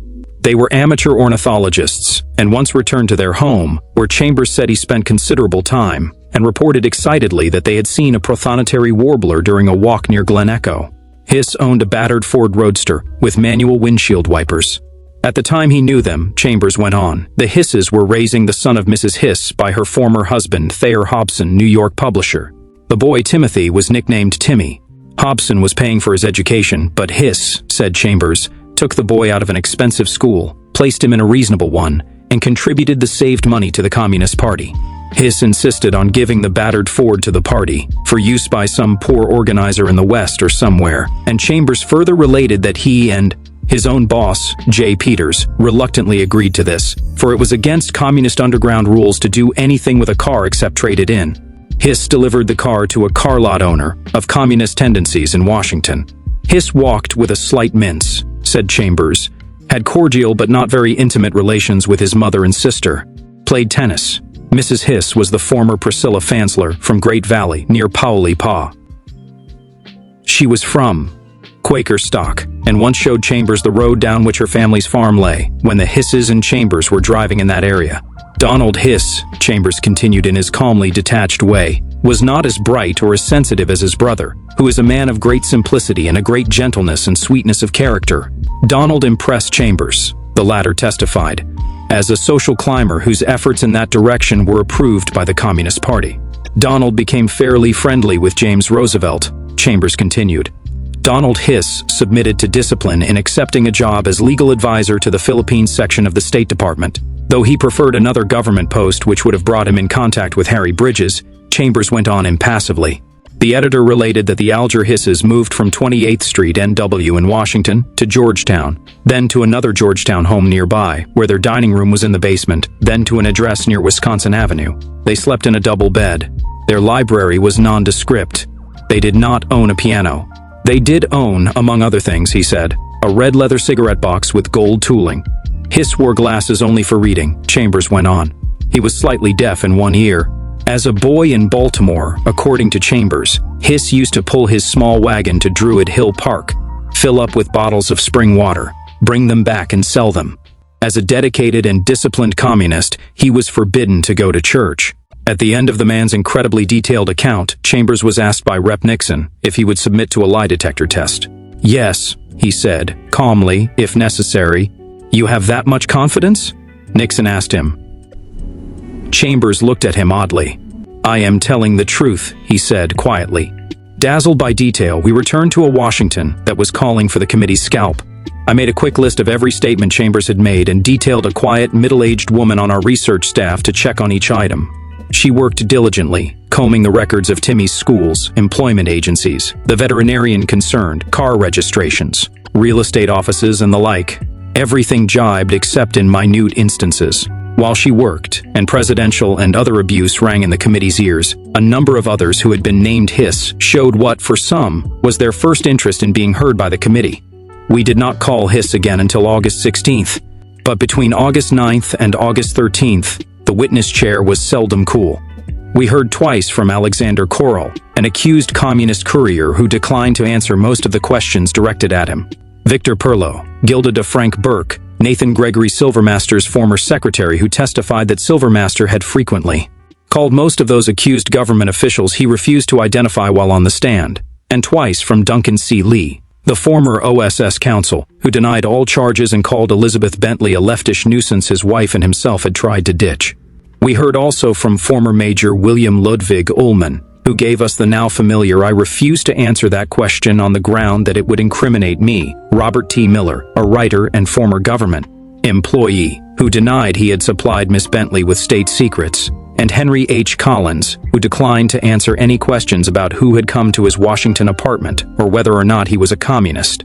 In addition, we heard from Charles Kramer, who also declined to answer most of the questions, George Silverman, former assistant to General Bennett Myers, who also stood on his constitutional privilege of refusing to answer key questions, Donald Hiss, whose replies and denials were nearly as clear-cut as those of his older brother, and who strongly demanded that he or Chambers be jailed for perjury, several others. And key witnesses Lachlan Curry, former aide to FDR, and former Assistant Secretary of Treasury Harry Dexter White. Curry, who had left the government to head an export-import firm, conceded that he knew most of those mentioned in the case up to that point, but only socially.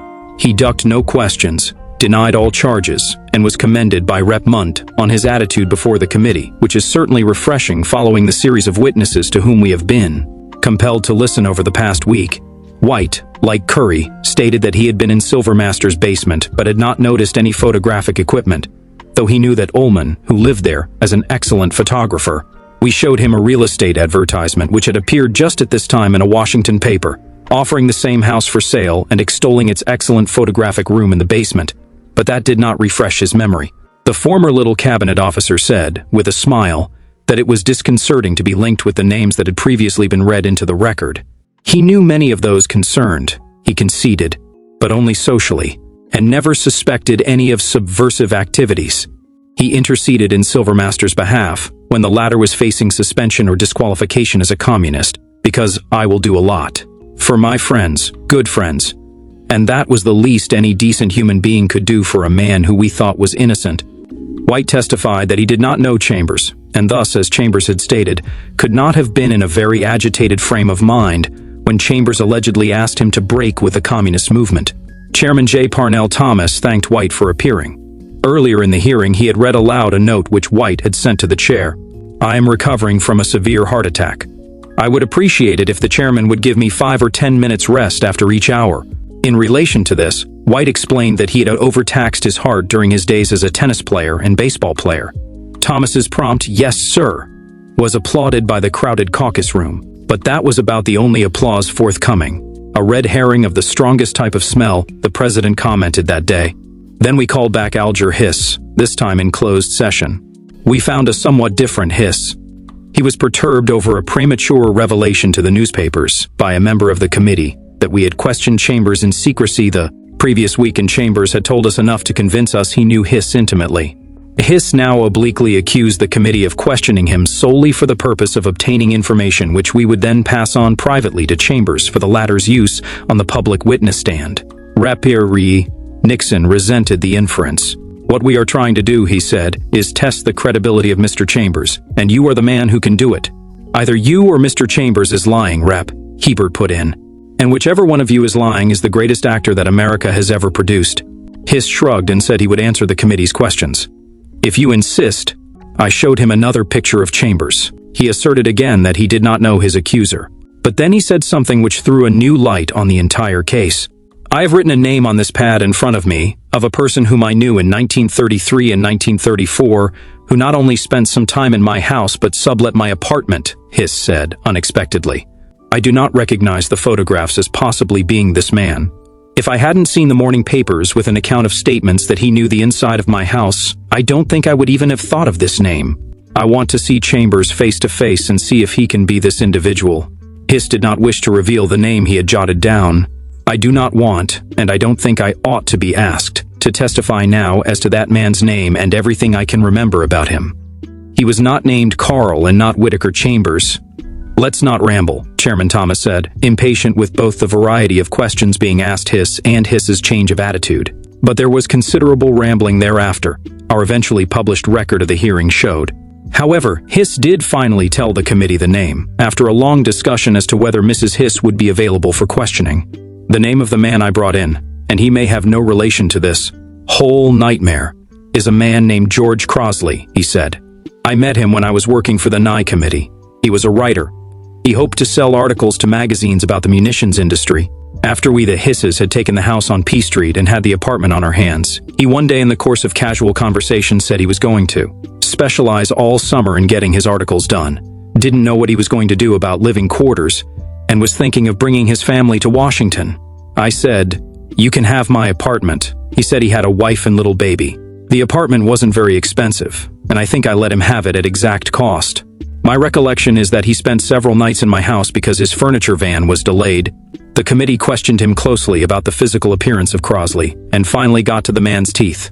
Very bad teeth, Hiss remembered. That is one of the things I particularly want to see Chambers about. This man had very bad teeth, did not take care of his teeth. Hiss then related that he had sold Crosley an automobile, and then amended that to state that he had thrown the car in with the rent. I asked him if the car's windshield wipers operated by hand, and he said that they did. One of the many statements of that afternoon which checked graphically with what Chambers had earlier told us. Checking point by point on Chambers' veracity, we asked Hiss about his own nickname Hilly, his wife's Prossie, his ownership of a Cocker Spaniel, yes, and dozens of other points which Chambers had raised, and which Hiss then had no knowledge had been raised. Unknowingly, Hiss confirmed Chambers' assertion that he sometimes vacationed on the eastern shore of Maryland, had moved his stepson from one school to another, played tennis, was an amateur ornithologist who had once seen a prothonotary warbler, and, as a boy in Baltimore, sold spring water he had bottled in Druid Hill Park. Crosley was a deadbeat, Hiss recalled, and about the only payment he ever got out of him was a gift. He brought a rug over which he said some wealthy patron gave him. "I've still got the damned thing," he said with a smile. Near the end of the long interrogation, Nixon said, "Now, frankly, the committee has a difficult problem here, and I wonder if under the circumstances, and for the assistance of the committee in this matter, you would be willing to take a lie detector test on this?" Hiss shook his head. "When I was practicing law actively," he said, "we had very little confidence in the so-called lie detector tests. People I have consulted, knowledgeable people, say there is no such thing, that it is an emotion recording test, that it is not scientific, and that nobody scientifically competent, including the FBI, regards it as a scientific test. It shows emotion, not truth, and I am perfectly willing and prepared to say that I am not lacking in emotion about this business." Nixon told him the committee was ready to provide the country's outstanding authority on such tests, Leonard Keeler. Hiss considered this for a time, and said he would let the committee know his definite answer at a later date. I moved the questioning on to a different channel and asked him, again, if he had ever suspected his acknowledged associates of being communists.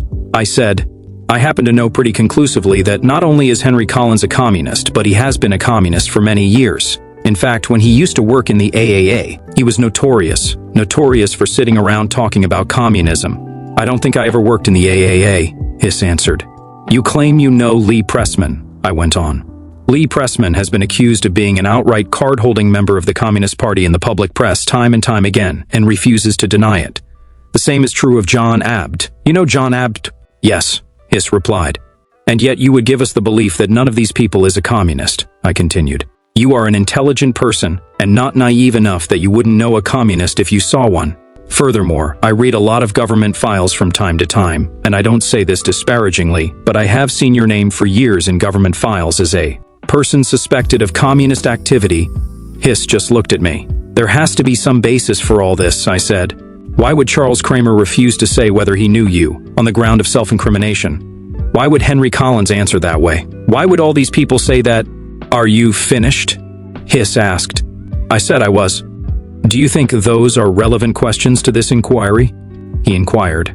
"What I'm trying to determine," I answered, "is why a man Chambers would come in before a committee of Congress, under the penalties of perjury, and just out of the blue make up a story, and have that story check in almost every minute detail, and then have people come in we know are communists, and then ask them if they know you, and they refuse to answer. From your testimony and your appearance, I finished. I would certainly be given the impression that you were far removed from communism. Knew no one who could even be suspected of being a communist, just never heard of the word. We are just trying to get the facts. Mr. Stripling, Hiss replied, that had about 15 questions in it. If so, he ignored most of them, as the record will show, and finished. I can say that I have never had the slightest indication from my superiors that they gave any credence to what you appear to be giving credence to. Plainly, there was now nothing left to do except bring Hiss and Chambers face to face. Their diametrically opposed testimony provided, we felt, the best possible background for a sudden and more or less unexpected confrontation. Hiss and Congressman McDowell, a member of the committee, had had some previous relationship, the result of Hiss's appeal to Congress on another matter. McDowell's brother-in-law, further, was a vice president of the Carnegie Steel Corporation, so it was McDowell who wired the youthful former State Department man and asked him to meet him at the Commodore Hotel on the evening of August 17, 1948, the day after Hiss had introduced the character George Crosley into the difficult case. Hiss at first pleaded a prior engagement, but finally agreed to appear. If you insist, Chambers was easier to obtain. Hiss arrived a bit perturbed, accompanied by a friend from the parent company of Carnegie, Charles Dollard. He was upset for two reasons, he said. He had to contact a friend at the Harvard Club, with whom he had a 6 p.m. appointment, and he had just learned of the sudden death by heart attack of his friend Harry Dexter White, former Assistant Secretary of the Treasury, whom we had questioned 4 days earlier on the charges of Chambers and Elizabeth Bentley that he had been a part of the stated Red conspiracy. I would like the record to show, Hiss said, after being placed under oath, that on my way downtown I learned from the press of the death of Harry White, which came as a great shock to me. I am not sure that I feel in the best possible mood for testimony. Rep. Nixon R. Califf, who had pressed the inquiry when others on the committee were in a mood to abandon it, had just told Hiss that Chambers would soon arrive. It is quite apparent at this state in the testimony, Nixon had told Hiss, that the case is dependent upon the question of identity. We have attempted to establish the identity through photographs of Mr. Chambers, and that has been inadequate for that purpose. Today we thought that since you had in your testimony raised the possibility of a third-party Crosley who might be involved in the case in some way, and had described him at some length to the committee, that it would be well to determine whether the third party is different from the two parties or the same one. So we have asked Mr. Chambers to be in New York at the same time, so that you can have the opportunity to see him and make up your own mind on that point. Hiss made no direct reply to this, but instead took the committee to task for a leak in his secret testimony of the day before. There had been, indeed, a leak. Carl Levin of the Herald Tribune had had a story about the session. Acting Chairman McDowell, indignant, promised Hiss that if the guilty person was found, presumably an employee of the committee, he would be dismissed. Hiss took a seat in an easy chair with his back to the front door of the suite. Louis J. Russell, one of our top investigators, went out through the bedroom of the small suite and brought Chambers in through the front door. Looking right past Hiss, I greeted Chambers. Hiss did not turn around, did not change his expression. I suppose I expected him to leap up, wheel around, and demand why this man, whom he had testified he did not know, had made these astounding charges against him. Chambers walked around Hiss and took a seat on the divan near Hiss and somewhat in front of him. "Will you please stand?" Nixon asked Chambers. "And will you please stand, Mr. Hiss?" They rose and looked at each other silently, the central figures in a case unparalleled in our history. "May I ask him to speak?" Hiss said, ignoring Chambers. "My name is Whittaker Chambers," Chambers said in his low voice. Hiss cocked his head, inquisitively, and walked over to Chambers. "He is the taller. Would you mind opening your mouth wider?" he asked. "My name is Whittaker Chambers," the man repeated. It seemed like something out of a dream. I said, "Would you open your mouth?" Hiss repeated. Chambers opened his mouth to say, "I am senior editor of Time magazine." Hiss puzzled for a moment. Then he turned to Nixon. "May I ask whether his voice, when he testified before, was comparable to this?" he asked in his distinguished manner. "About the same," Nixon replied. Hiss wanted him to speak some more, but before Chambers had a chance, he said, "I think he is George Crosley, but I would like to hear him talk a little longer." "Are you George Crosley?" "Not to my knowledge," Chambers answered. "You are Alger Hiss, I believe." "I certainly am," Hiss said, with a touch of vehemence. Chambers looked at him for a time. "That was my recollection," he said. Then he reached down and picked up, of all things, a copy of Newsweek magazine. As he did, Nixon said, "Just a moment. Since some repartee goes on between these two people, I think Mr. Chambers should be sworn. That is a good idea, Hiss said. McDowell swore in Chambers, and Nixon, annoyed, spoke again. Mr. Hiss, may I say something? He asked. I suggested that he be sworn, and when I say something like that, I want no interruptions from you. Hiss stared back at him coldly. Mr. Nixon, he said, in view of what happened yesterday, I think there is no occasion for you to use that tone of voice in speaking to me, and I hope the record will show what I have just said. You were going to read, I reminded Chambers. He did. Tobin for labor, he read, picking a story at random. Since June, Harry S. Truman had been peddling the labor secretaryship left vacant by Louis B. Schwellenbach's death in hope of gaining the maximum political advantage from the appointment. May I interrupt? Hiss asked. The voice sounds a little less resonant than the voice that I recall of the man I knew as George Crosley. The teeth look to me as though either they have been improved upon, or that there has been considerable dental work done since I knew George Crosley, which was some years ago.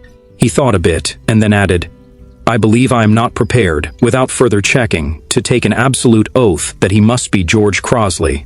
Mr. Chambers, asked Nixon, have you had any dental work since 1934 of a substantial nature? Yes, I have, Chambers answered, still looking at Hiss. I have had some extractions and a plate. He gave the name of the dentist, a Dr. Hitchcock of Westminster, M.D. That testimony of Mr. Chambers, if it can be believed, said Hiss, would tend to substantiate my feeling that he represented himself to me in 1934 or 1935 as George Crosley, a freelance writer of articles for magazines. I would like to find out from Dr. Hitchcock if what he has just said is true, because I am relying partly. One of my main recollections of Crosley was the poor condition of his teeth. Nixon queried Hiss on the subletting of the Hiss apartment to Crosley and his wife and child, and on the exchange of the old Ford. He could not yet make up his mind whether Crosley and Chambers were one and the same. He asked permission to question the man. Did you ever go under the name of George Crosley? He asked Chambers. Not to my knowledge, Chambers said. Did you ever spend any time with your wife and child in an apartment on 29th Street in Washington when I was not there because I and my family were living on P Street? Hiss asked. I most certainly did, Chambers replied. Hiss said he was confused now. He could not understand how Chambers would deny that he was Crosley, and yet admit he had spent time in the Hiss apartment. Would you tell me how you reconcile your negative answers with your affirmative answer?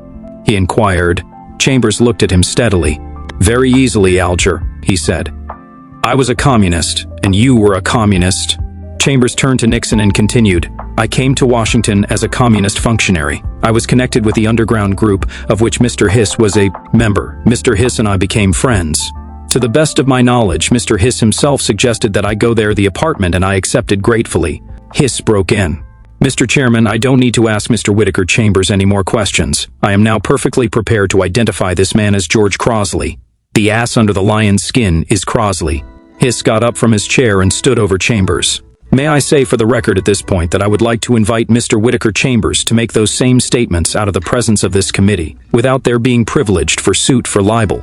I challenge you to do it, and I hope you will do it damned quickly. Then, in a white-faced burst of anger, he tried to get at Chambers but was stopped by Russell, our investigator. I am not going to touch him, he said, wheeling on Russell. You are touching me. I want no disturbance, Russell began. Sit down, please, McDowell commanded. We will suspend testimony for a minute or two. When order was restored, I got the questioning back on the identification by Hiss of Chambers as a George Crosley. You are fully aware, I said to Hiss, that the public was led to believe you had never seen, heard, or laid eyes upon an individual who is this individual, and now you do know him. Absolutely, Hiss returned. You are willing to waive the dentures? I asked, perhaps sarcastically. I am, he replied. You never knew this man under the name of Carl? Nixon asked, remembering the earlier testimony of Chambers. I did not, Hiss answered. You never paid this man any money for Communist Party dues? I certainly did not, Hiss answered with some heat. We renewed our questions about Hiss's subletting his apartment to Chambers, or Crosley, with an old Ford thrown in, and when that petered out, Rep. Nixon asked Chambers if he had anything else to say for the record. I don't think so, he answered. I wouldn't think so. Hiss snapped. I am not surprised. At the end, Chairman J. Parnell Thomas, who had come in late, said to Hiss, That is all. Thank you very much. I don't reciprocate, Hiss said. Italicize that in the record, Thomas said to the stenotypist, and it was attended to in the report we eventually issued of the intense clash. In her executive session testimony of August 18, 1948, the day after the meeting of Hiss and Chambers, Mrs. Hiss backed up her husband's denials and testified that Crosley, as she said she knew Chambers, was a sponger. Beyond that, she did not recall much about him. In executive session 2 days later, John Abt and Lee Pressman, accused of being communists, accompanied by their attorneys, refused to answer many of the questions directed at them, on the grounds that their answers might incriminate them. Louis Boudens came to the stand to call both ABT and Pressman communists, and to say of Hiss that he had heard his name mentioned as a communist. Boudens, former communist and ex-managing editor of the Daily Worker, broke with the party shortly after the war. But Martha Pope, a domestic who had worked for the Hisses at the time Chambers claimed to have stayed with them, had no memory of the kind of guest Chambers described himself as being. We endeavored then to trace the path of the Ford, which Chambers said he never received from Hiss, without too much success. It remained something of a mystery, deepened by the awful fact that the man who notarized the papers on the car's transfer either leaped or fell to a ghastly death from the top floor of the Justice Department in Washington. The car was transferred to a William Rosen who, when questioned, refused to answer most questions, including whether he had ever received the car, on the grounds that his answers might incriminate him. So did his wife. Rosen has since been convicted of contempt in a federal court and sentenced to 6 months. The public confrontation of Hiss and Chambers took place on August 2005, 1948, in the caucus room of the old House Office building. Hiss was accompanied now by counsel John F. Davis. Hiss was questioned at length about his leases with Chambers, or Crosley, as he continued to call him. Restlessly, he mentioned a letter he had sent to the committee the previous day, a copy of which he had distributed to the press. "The chair would like to say that the chairman was not in the office when your letter arrived," Rep. Thomas said. "But he did have an opportunity to read the letter in this morning's New York Herald Tribune. It was delivered to your office yesterday afternoon," Hiss said. Then he went on. "The important issues, the important charges, are not questions of leases, but questions of whether I was a communist. It seems to be topsy-turvy to be talking only about leases. In such a serious charge as this, it seems to me we should be getting after the question of my record. And what did people who worked closely and intimately with me think of me?" The hostility grew by the second, while the newsreel cameras hummed. "Mr. Hiss, I would like to say again that the committee appreciates your suggestions as to how to conduct this hearing," Thomas replied sharply. Rep. Nixon had something to say about that too. "The issue in this hearing today is whether or not Mr. Hiss or Mr. Chambers has committed perjury before this committee, as well as whether Mr. Hiss is a communist." On that level, the inquiry continued. The committee brought out through questioning that no one else besides Hiss had come forward to identify George Crosley. As for the car which Hiss had once owned, he could not be certain, after a time, whether he had sold, leased, or given it to Crosley. There was a year's discrepancy in the time of his stated transfer of the car, in earlier testimony, and the dates on the Washington Traffic Bureau documents we unearthed shown a picture taken of Chambers 10 years before, holding the Chambers baby. Hiss said he could not identify it definitely, and asked that, inasmuch as 2 figures were shown in the picture, one be marked Exhibit A and the other Exhibit B. Rep. Munt, after a long time, summed up the case as he saw it. Hiss called it a so-called summation and entered his letter of the day before into the record. It accused the committee of bias and listed a great number of prominent persons with whom he had worked. It asked further that the committee ask Chambers a number of questions, and it defied Chambers to repeat his charges beyond the pale of congressional hearing immunity. Hiss demanded that the committee ask Chambers if he had ever been in a mental institution, make inquiries about his life and place of residence, ask him whether he was an alcoholic and whether he had ever been convicted of a crime. When he took the stand immediately after that, Chambers answered negatively to the questions propounded in the name of Hiss.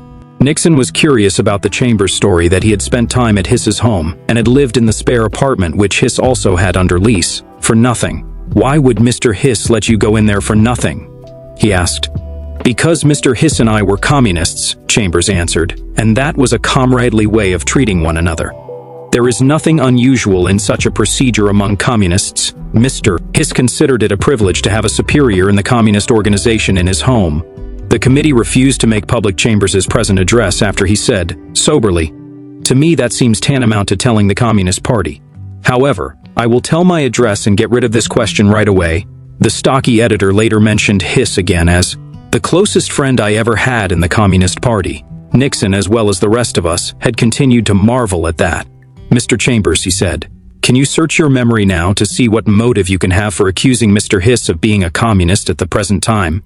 Is there any grudge you have against Mr. Hiss over anything that he has done to you?" The suggestion of tears came into Chambers' eyes when he answered. "I do not hate Mr. Hiss," he said. "We were close friends, but we were caught in a tragedy of history. Mr. Hiss represents the concealed enemy against which we are all fighting, and I am fighting. I have testified against him with remorse and pity, but in a moment of history in which this nation now stands, so help me God, I could not do otherwise." Rep. Hebert was still curious, after Chambers testified that he had gone under a number of names, Carl, by which he said Hiss knew him.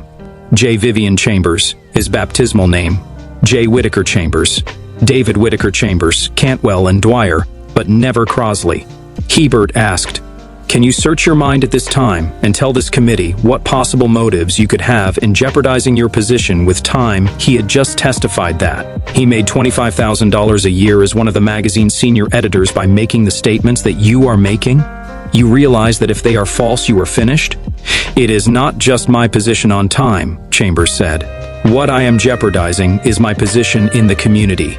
He went again into why he had become a communist, his concern over the state of the world, and his discovery that at that crossroads the evil thing, communism, lies in waiting. He spoke of its ironclad discipline. Every communist in the United States is a potential spy or saboteur, and a permanent enemy of this system of government, he concluded. Munt asked him, at the end, if he felt that communist operations in Washington were continuing. "It is unquestionable that communists are still functioning in government," he answered, "and will continue to function until they are rooted out. It may be that during a period like this, when a number of investigative agencies are looking into the matter, they are resting on their oars for a while. But they will remain in being." Chapter 12. The Pumpkin Papers. In the closing days of the Hiss Chambers hearing, the House Committee heard from one Alexander Stevens, as he called himself, A. Burrell, and several lesser persons in the case. Stevens, so called, was identified on the stand as J. Peters by Chambers, and called the top man of the communist conspiracy which Chambers and Elizabeth Bentley had testified had flourished in government circles. He refused to answer all pertinent questions on the grounds that he might incriminate himself. He refused to identify the signature J. Peters on a letter I produced, ordering one comrade Andrew Smith transferred to the Soviet Union. Under the approving eye of his counsel, the inevitable Carole King, who had represented Gerhard Eisler and other top suspected communists, the man sang the familiar self-incrimination theme song again and again. Burrell told of his inquiries into the records of Alger and Donald Hiss of years before, the fruitlessness of those inquiries, and Alger's pro-Russian sentiments expressed in State Department meetings.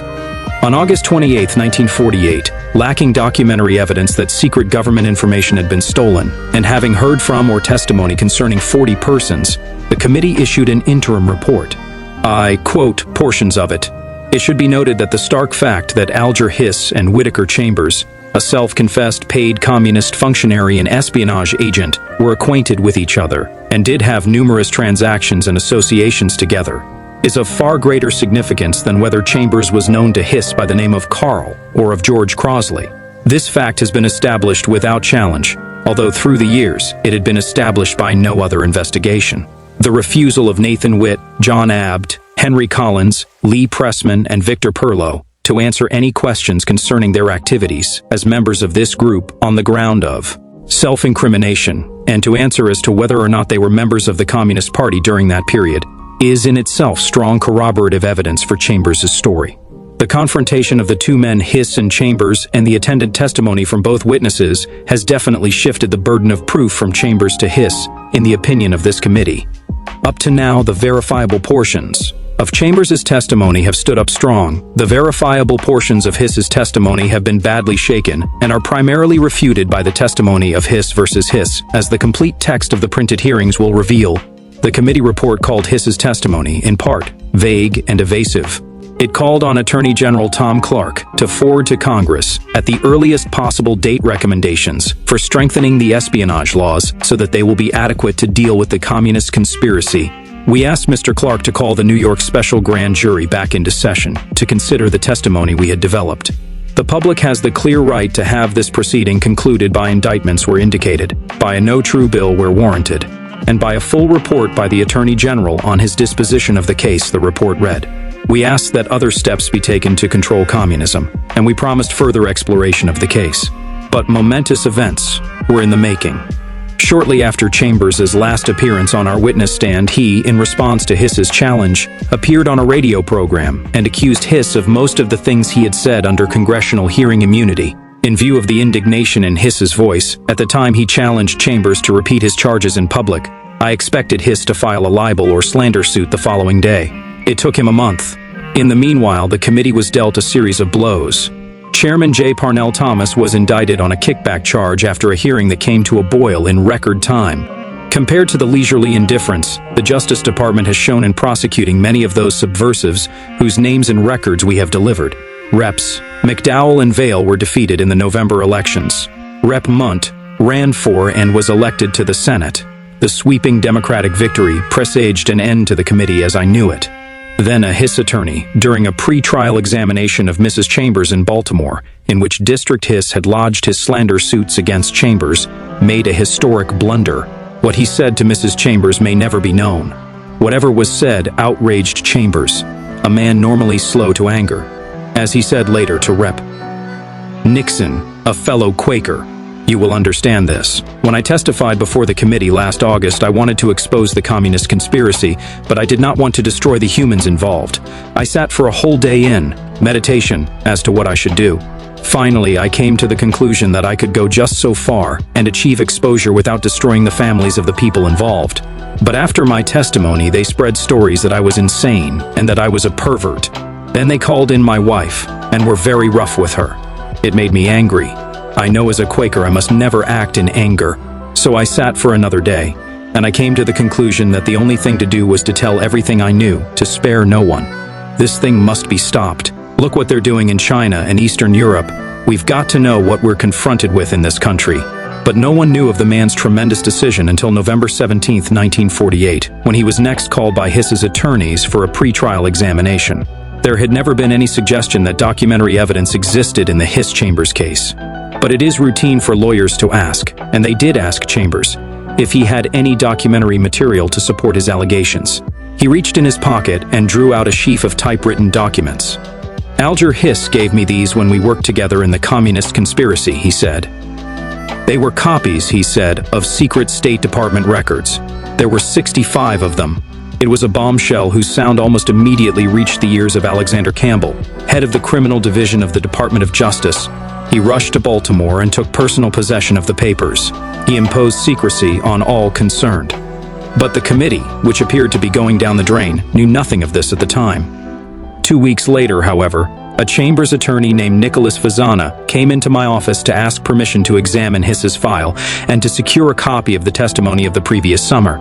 He had visited us before, but now there was something different about him. He seemed unusually pleased with himself, and I asked him why. "Can't talk," he said, "or I might be held in contempt of court."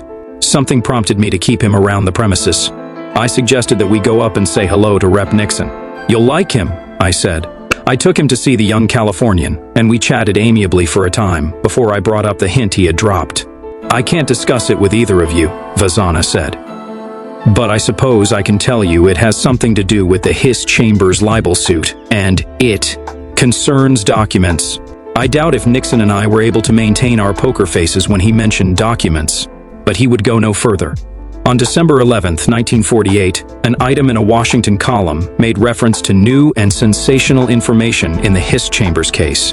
But on that very afternoon, a reporter who has a close tie-in with the Justice Department, and whose stories usually reflected unspoken Justice Department policy, wrote that the department was ready to drop the whole Hiss Chambers case. The committee's demands for a perjury action did not hold water, the Justice Department source stated. He added that the department saw no need of presenting the case to the New York grand jury. This, I must repeat, was after the department had come into possession of the 65 documents. To double-check, we had newspaper friends of the committee call the Justice Department to inquire whether there was a new development in the case which had concerned us for so long. They were told uniformly that the case was dead. The then Rep. Martin Dies, of Texas, in a fighting pose as he answered charges against the UN American Activities Committee, which he headed.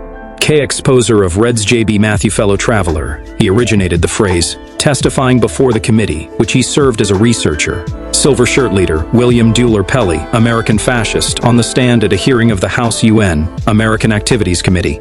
Bath of Allegiance, Samuel Litzen. Willen Banshees. Description of Alicant 41. Spy's handiwork. This application, made out by Samuel Lipson Boga to passport used by Gerhard Eisler, Guernsey communist, in 1934. Gerhard Eisler and his wife before he jumped bail to flee from the U-5. Facsimile of Mrs. Roosevelt's letter to Sumner Wells on behalf of Hannah Eisler. Below, Hans Eisler identifying his signature for Robert Stripling. At the bottom of the page, an old photo showing him feeling a Moscow children's choir. Accused spy ringleader. Above, Nathan Gregory Silvermaster, former government economist, leaving the stand at a hearing of the House Committee on UN, American Activities. Never saw him. Below, the late Harry Dexter White, former Lie Assistant Secretary of the Treasury, is asked by Robert E. Stripling to identify a newspaper picture of Whittaker Chambers, who had accused him of aiding a Soviet espionage network. White, who died shortly afterward, denied all of Chambers' charges. Lauren Bacall and Humphrey Bogart lead. Ing march to movie inquiry, and Washington centrist Dalton Trumbo, later convicted for contempt of House, shouts defiance. Screenwriter John H. Lawson, also later convicted for contempt, being congratulated by his counsel, Bartley Crum. Joe Lash, then head of the so-called American Student Union, talks with Mrs. Eleanor Roosevelt before testifying before the House Committee. Two youth leaders occupied the Lincoln bedroom in the White House when Mrs. Eleanor Roosevelt was friendly to groups since labeled pink. Democracy, peace. Democracy, peace. P. APM. Vigil, foe. Peace. Picketing his hosts, Joe Acadden, right, hotless, shown with a group of demonstrators from the deceptively named American Peace Mobilization in front of the White House. A blast heard in Moscow, first atom bomb test near Alamogordo, Enmin Judy, 1945, when Lt. Gen. Leslie R. Groves was chief of the atom bomb project. Below, left, he is seen talking to the then committee chairman, former Rep. J. Parnell Thomas. Reception room, un-American. Activities, Dr. Edward U. Condon being sworn in as director of the National Bureau of Standards in November 1945 by Henry Wallace. Then Commerce Secretary. The world's most famous pumpkin patch, owned by Whittaker Chambers, Maryland farmer, and former communist spy. The hollowed-out pumpkin on the right held the microfilms of the stolen State Department documents. And from the heart, when Alger Hiss made his first appearance before the House inquiry after Whittaker Chambers' sessional char. At Robert E. Stripling rate, he had no writ. Fenn statement. Advised he would speak from here, touching his heart. His testimony was a ringing denial of all that Chambers declared. Stranger than fiction, Whittaker Chambers' key figure in the DYA-40 of the century. Testify Ng before the House Committee on UN, American Activities. Adol A. Burley, Jr., former Amston Secretary of State, testifying before the House Committee on UN, American Activities. Hurl said Whittaker Chambers told him in 1939 that Alger High, along with certain other government aides, W. A. communier sympathizer. As a result, he, Barry, requested an B1 checkup. Headman J. Peters, named by Whittaker Chambers as having been his boss in the Red Underground, is sworn in by Rep. John McDowell at a special hearing in Now Vork on espionage. All I had to go on was Vazana's hint and the item about new and sensational evidence in the Washington column. But I had an overpowering feeling that I must see Chambers again. Congressman Nixon had made all arrangements to take his wife to Panama on their first vacation in 3 years. They were packed. I found myself developing a slight frenzy to question Chambers further, and that frenzy proved contagious. Though he had precious little time before his ship sailed from New York, Nixon hopped in the car with me and we drove, faster than the law allowed, to Chambers' Maryland farm. We found him sitting in his living room in his rough, work-soiled farmer's clothes. He introduced us to his placid wife and their 2 fine-looking children, and when they left he beckoned us into chairs. The old farmhouse smelled of another generation, as indeed it was. A stuffed raven stared at us from a wall. An old German Bible lay opened on a table. We talked of the recent election, in the way men talk when they are trying to avoid a topic. It was Chambers who brought us to the point. "I know why you're here," he said suddenly. He looked at me for a time and added, "You were right, Mr. Stripling. I was withholding information." He could add no more at this time, he said, because his lawyers had warned him he might be held in contempt of court. You don't have to go into details, Nixon said. Just answer this. Did you drop a bombshell in Baltimore not long ago? Chambers smiled slightly. Yes, I did, he reflected. But the first one was nothing compared to the second. I'm here for that second one, Nixon said. Chambers shook his head, but not in an unfriendly manner. It was my subsequent belief that he was relieved by the committee's continuing interest in the case, especially in view of the Justice Department's reported indifference to the papers he had turned over. That indifference was an ominous sign, so far as Alger Hiss's slander suits against him were concerned. Chambers then told us quietly about his reasons for not revealing his documentary evidence before this, his desire not to destroy humans, and he added what had now prompted him to reveal the matter: the rough manner in which Hiss's attorneys had questioned his wife and his charge that communists had spread reports that he was insane and a pervert. That's as far as he would go. But as we were leaving, he said something that aroused my curiosity. Do you know of any very good photographic technicians? He asked me. Sure, I said. We've got one on our staff. But the man I want must be very, very good. He's good, I repeated. Chambers thought a bit. I'll let you know, he said, and bade us good night. We drove back to Washington, convinced he was still holding something from us, and reported our activities to the FBI. Early the next morning, December 2nd, Nixon called me at home and asked me to meet him at his office at 7:30 a.m. He was leaving on the 8 o'clock train for New York and his ship to Panama. Driving into the city, I was caught in a bad traffic jam, and by the time I reached the office, Nixon had gone. But he had left a note for me. It is highly important that you serve subpoena on Chambers immediately for everything he has, the note read. I was making out the subpoena when Nixon called from the train. Get what you can from him and sit tight, he said. I'll be back the day after Christmas. I called Chambers at the farm and asked him to stop by my office when he came to Washington that day. He had told us the night before that he was testifying at a State Department loyalty test on this day. He came in about noon, and I handed him the paper. Mr. Chambers, I said, this is a subpoena calling on you to deliver to us all papers, documents, and other matter you have concerning the people named. On the paper, I had listed the key principals who had been mentioned in our espionage hearings, mainly by Chambers and Elizabeth Bentley. Chambers looked at me oddly for a moment, then shrugged and exhaled some air. All right, he said. I'll turn the information over to you. It's at my home in Westminster. Waiting for him to get through at the State Department that afternoon seemed like an eternity, but he reappeared at the office at 5:30.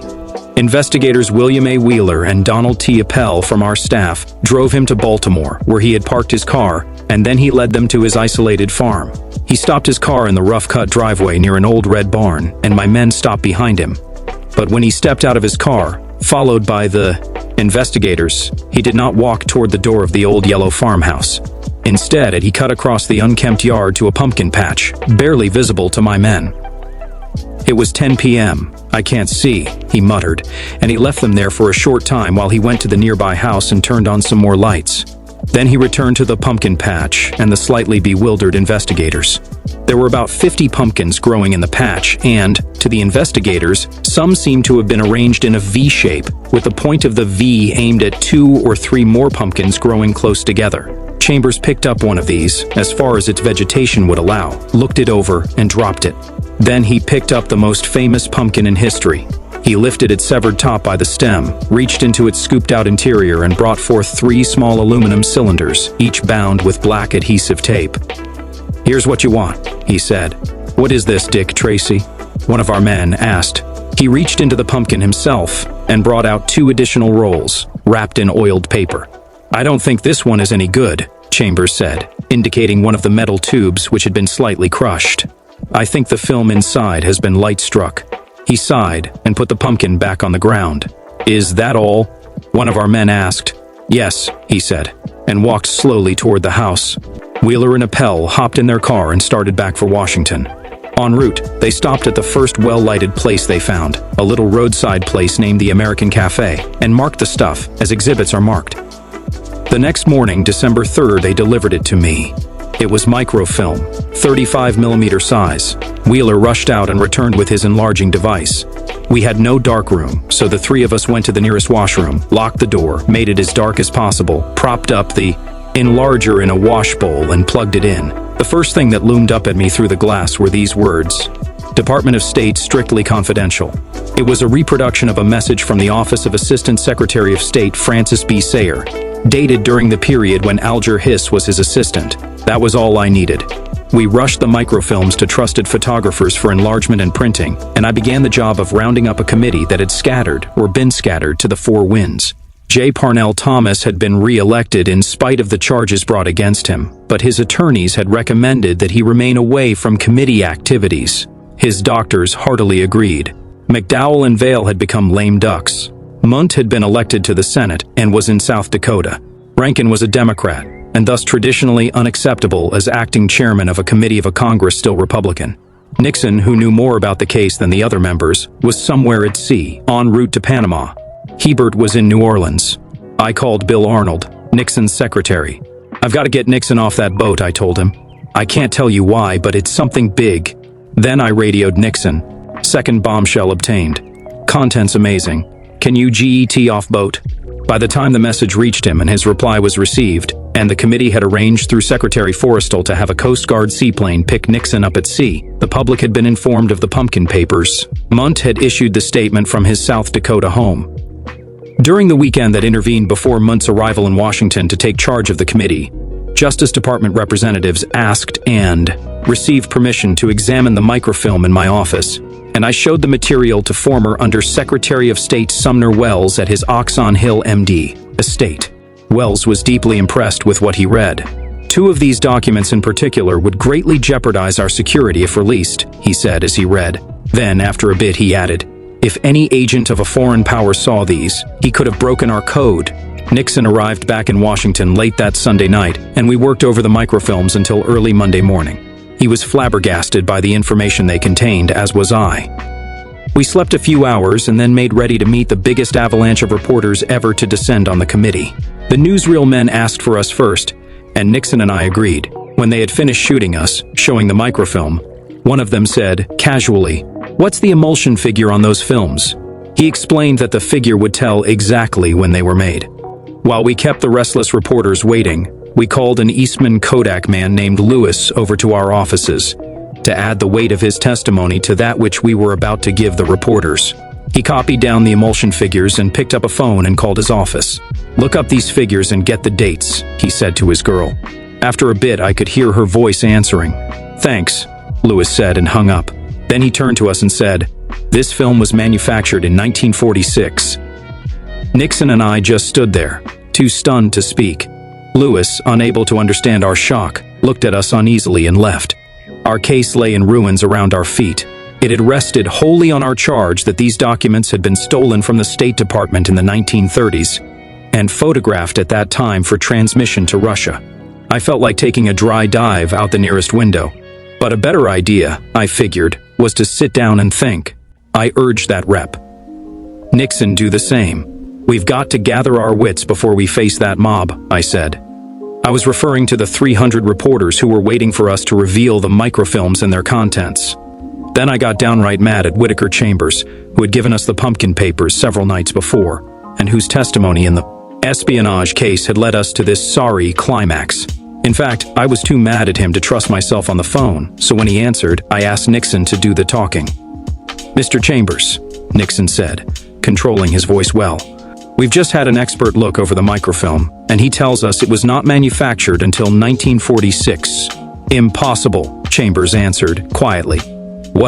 This?" Nixon demanded of him. "What do you have to say?" "I have nothing to say except that fate is just against us," Chambers replied. This was, to my mind, the greatest understatement of 1948. Nixon hung up and wearily suggested that we call off the press conference. "No, damn it, we won't," I said. "We'll go down and face the music. We'll tell them that we were sold a bill of goods, that we were all wet." I spoke with more heart than I really had. I knew full well the tremendous and deserved blast we'd get, and the jubilation of anti-committee forces. I sent word that we'd meet the reporters in a few minutes. We were just heading out of Nixon's office to face the grueling ordeal when his phone rang. It was for me. "Mr. Stripling, this is Mr. Lewis of Eastman," the voice said. "I checked with Rochester after I got back to the office, and it seems we have made a little mistake. Those films you showed me were made in 1937. I let out a Texas yell and leaped on Nixon's couch. "Poor Chambers," was Nixon's reaction. "Nobody ever believes him at first. Now we could face the press, and did. But it wasn't a long conference. We rattled off what we knew and could tell and jogged out of the building, hopped in cabs I had arranged for, and rushed to Union Station in time to catch the 4 o'clock train to New York. We wanted to get Chambers under oath again and have him tell everything he knew about those documents. We were met on the platform at the Penn Station in New York by the Justice Department, mainly in the person of John F. Tenth McGaughey, U.S. Attorney for the Southern District of New York. He and his staff accompanied us to the Commodore Hotel, where they strongly urged that the committee hold no more public hearings in the Hiss Chambers case. We were the one agency of the government which had produced the most important documentary evidence, papers still considered so important after a decade that their publication might endanger the nation's security.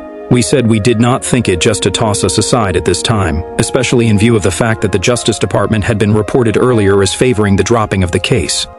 Justice later accused us of ruining one roll of microfilm, which was not true. A stiff argument developed in the suite, but McGaughey and the others shook hands as they left. Then Chambers was brought in. "You mistrusted me for a time today," he remarked as he put down his hat and coat. I kept him a long time that night, going over everything he had ever told us, getting his explanation of what had happened to the pumpkin papers during the 10 years that intervened, and I kept repeating, "Look me in the eye. Are you sure you have nothing else to show us?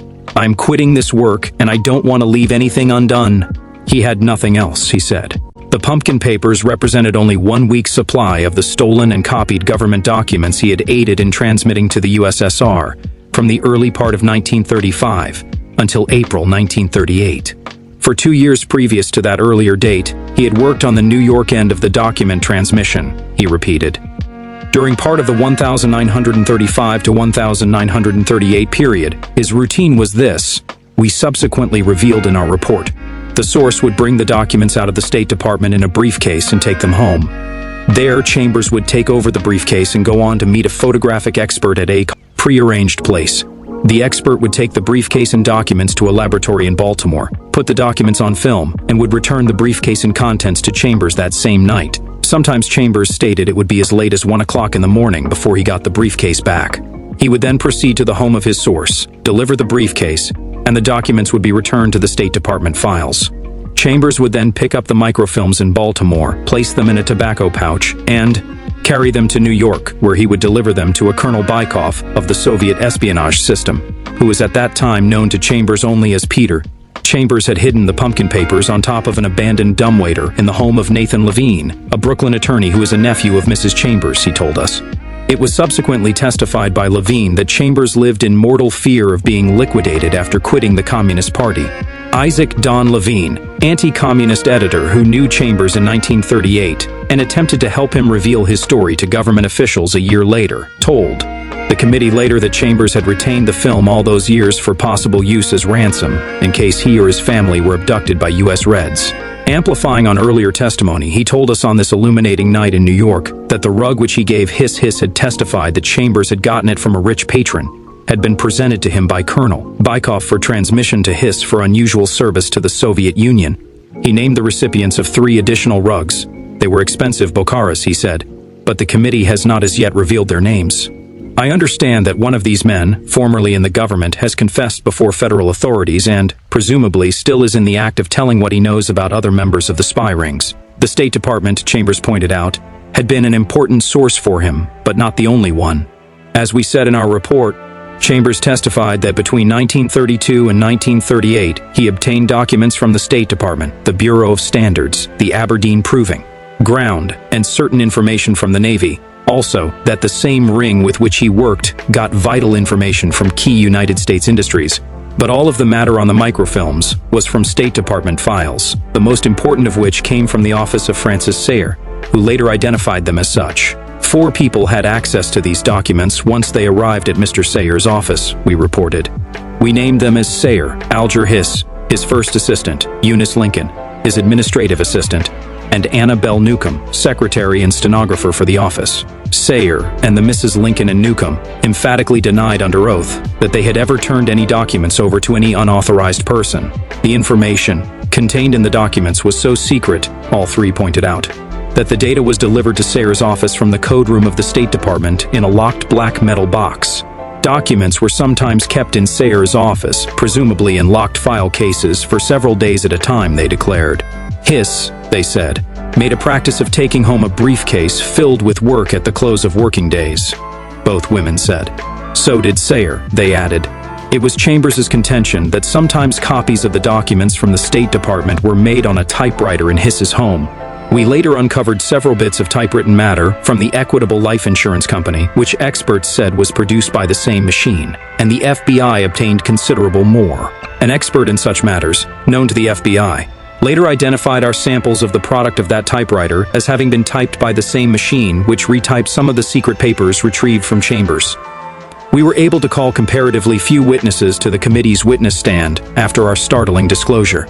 The ones we did manage to hear, the New York grand jury had claimed prior rights to Chambers, Alger and Donald Hiss, Henry Julian Wadley, former State Department official William Ward Pigman, formerly of the Bureau of Standards, and others, brought the scope of the alleged conspiracy into a little sharper focus.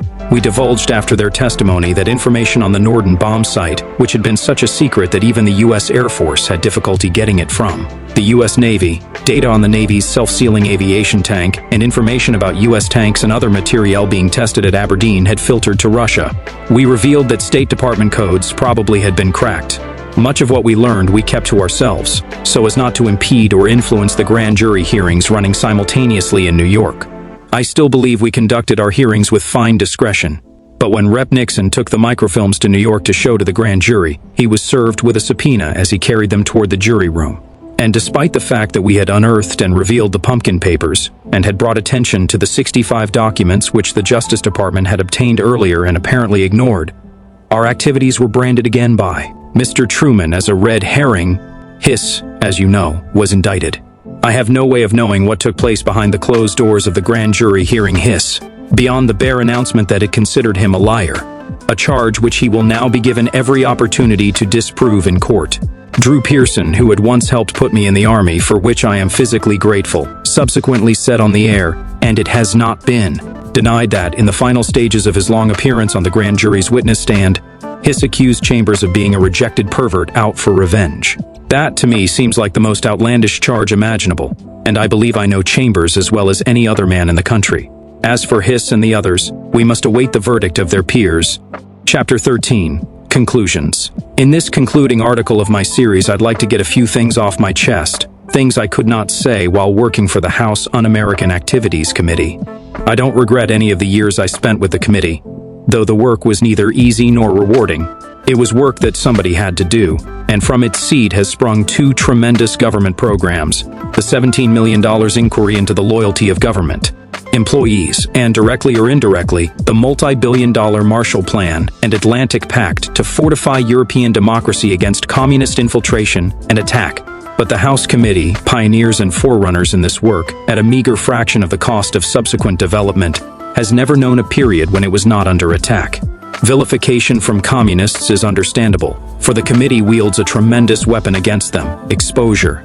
Criticism from honest liberals has hurt the committee much more. I know the morale of my own staff reached its all-time low when, after we unearthed the pumpkin papers which conclusively corroborated the spying testimony of Whittaker Chambers and Elizabeth Bentley, President Truman repeated his charge that it was all a red herring.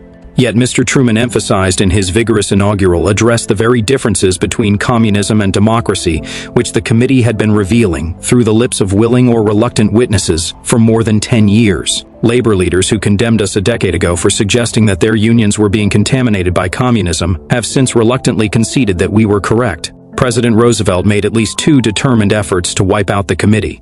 Failing for the simple reason the people want the committee, he demanded of Martin Dies that the committee thereafter confine its inquiries to fascist activities.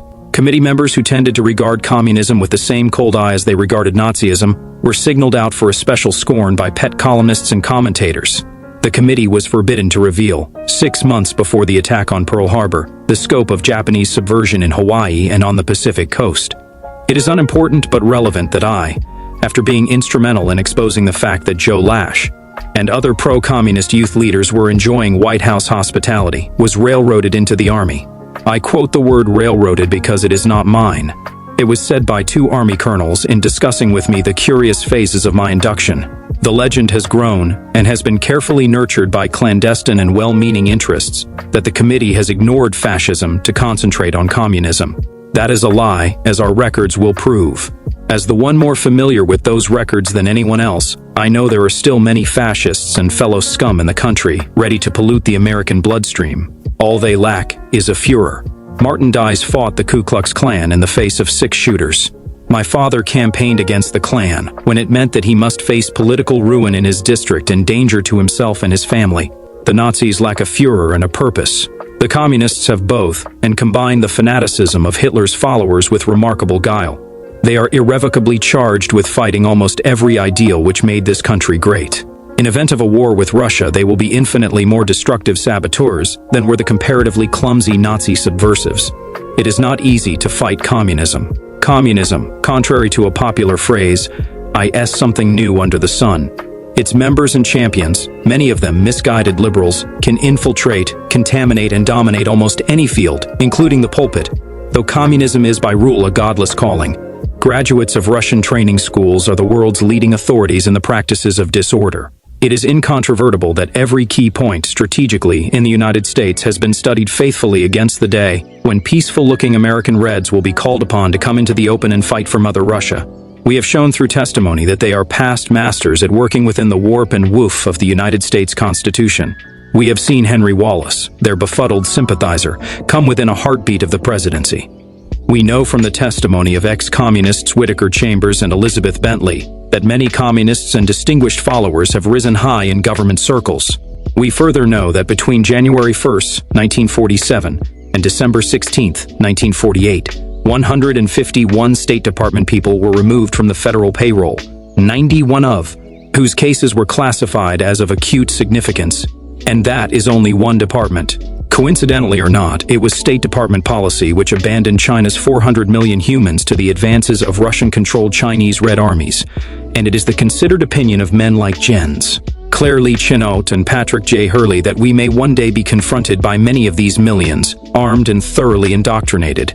Coincidentally or not, it was the State Department, admittedly contaminated at that time, which sold Poland, another ally, down the river. One of the chief criticisms directed at the House Committee is that we have smeared the reputations of good citizens. As I said earlier, I am not the official apologist of the committee.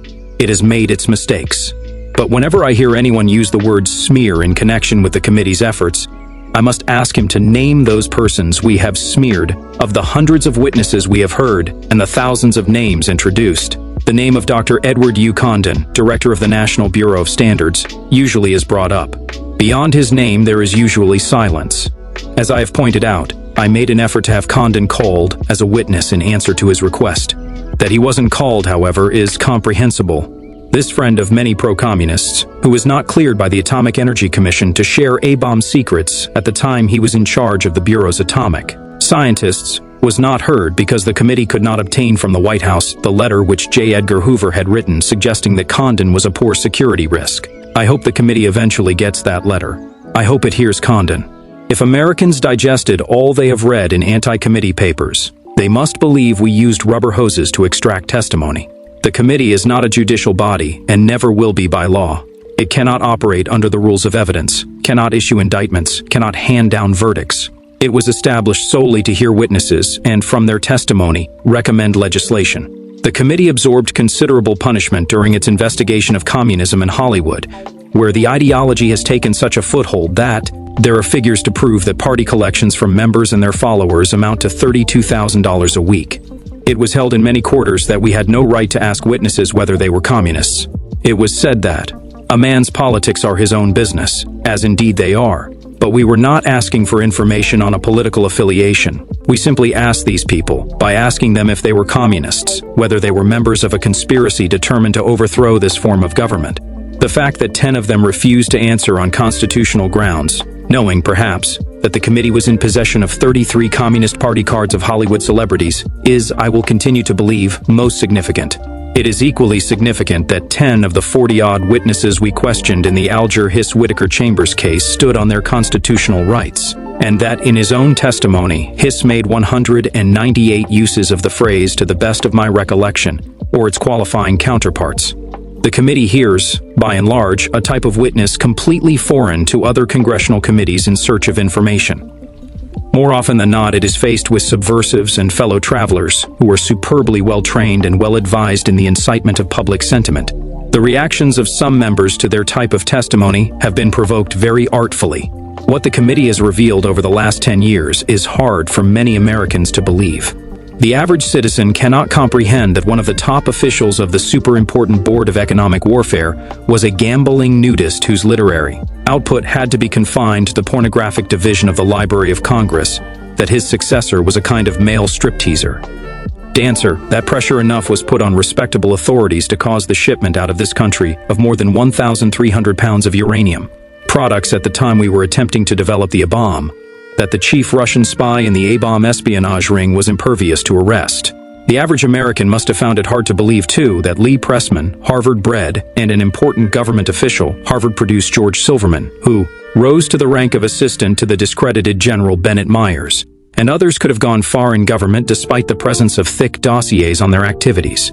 It was also generally incomprehensible that the Treasury Department phones of Assistant Secretary Harry Dexter White were blocked off by the FBI for a long period. We were condemned for listening to accusations made against Alger Hiss, president of the Carnegie Foundation for International Peace, even after his testimony became increasingly evasive and he was indicted by a federal grand jury. 10 years ago, Joe Curran of the Maritime Union denounced the committee vitriolically when we tried to bring out that his union was saturated by communism. In 1946, he had to fight for his life against the communists he had nurtured. We have seen the same things happen in many unions. But when one of our first witnesses warned against that peril, Dies was called to the White House and castigated by President Roosevelt for picking on the CIO on the eve of an election. Leon Josephson, one of the few witnesses we've had who was prosecuted by the Justice Department and imprisoned for the contempt he displayed for Congress, once said to an American, "Consular officer, I consider the orders of the Central Committee of the Communist Party above the laws of the United States, and I would do anything short of murder to carry them out." Many others the committee has heard might have been as frank. The committee, as constituted, is not equipped to deal with communism. Communism has brought into being new techniques and tactics never envisioned by the founders of our government. It may well be necessary to streamline even our judicial processes if we are going to cope with the menace. Gerhard Eisler's case is pertinent. He functioned for 20 years in this country, carrying out some of the most treasonable acts imaginable. The most closely organized group ever to appear on the American scene was at his command. He traveled back and forth to the USSR on false passports, defied Congress. Yet he is still out of jail and travels extensively over this country, making speeches under the auspices of various front organizations whose leaders are dedicated to the destruction of this government. Committee investigators were long encouraged by the White House to exterminate Nazis by exposing them, which we did to a great extent. But when two of our men raided communist headquarters in Philadelphia and seized records of great concern to the interests of the people, they were arrested on the orders of a federal judge, and the committee was ordered to return the files. The FBI, if left alone, could clear up communism in this country.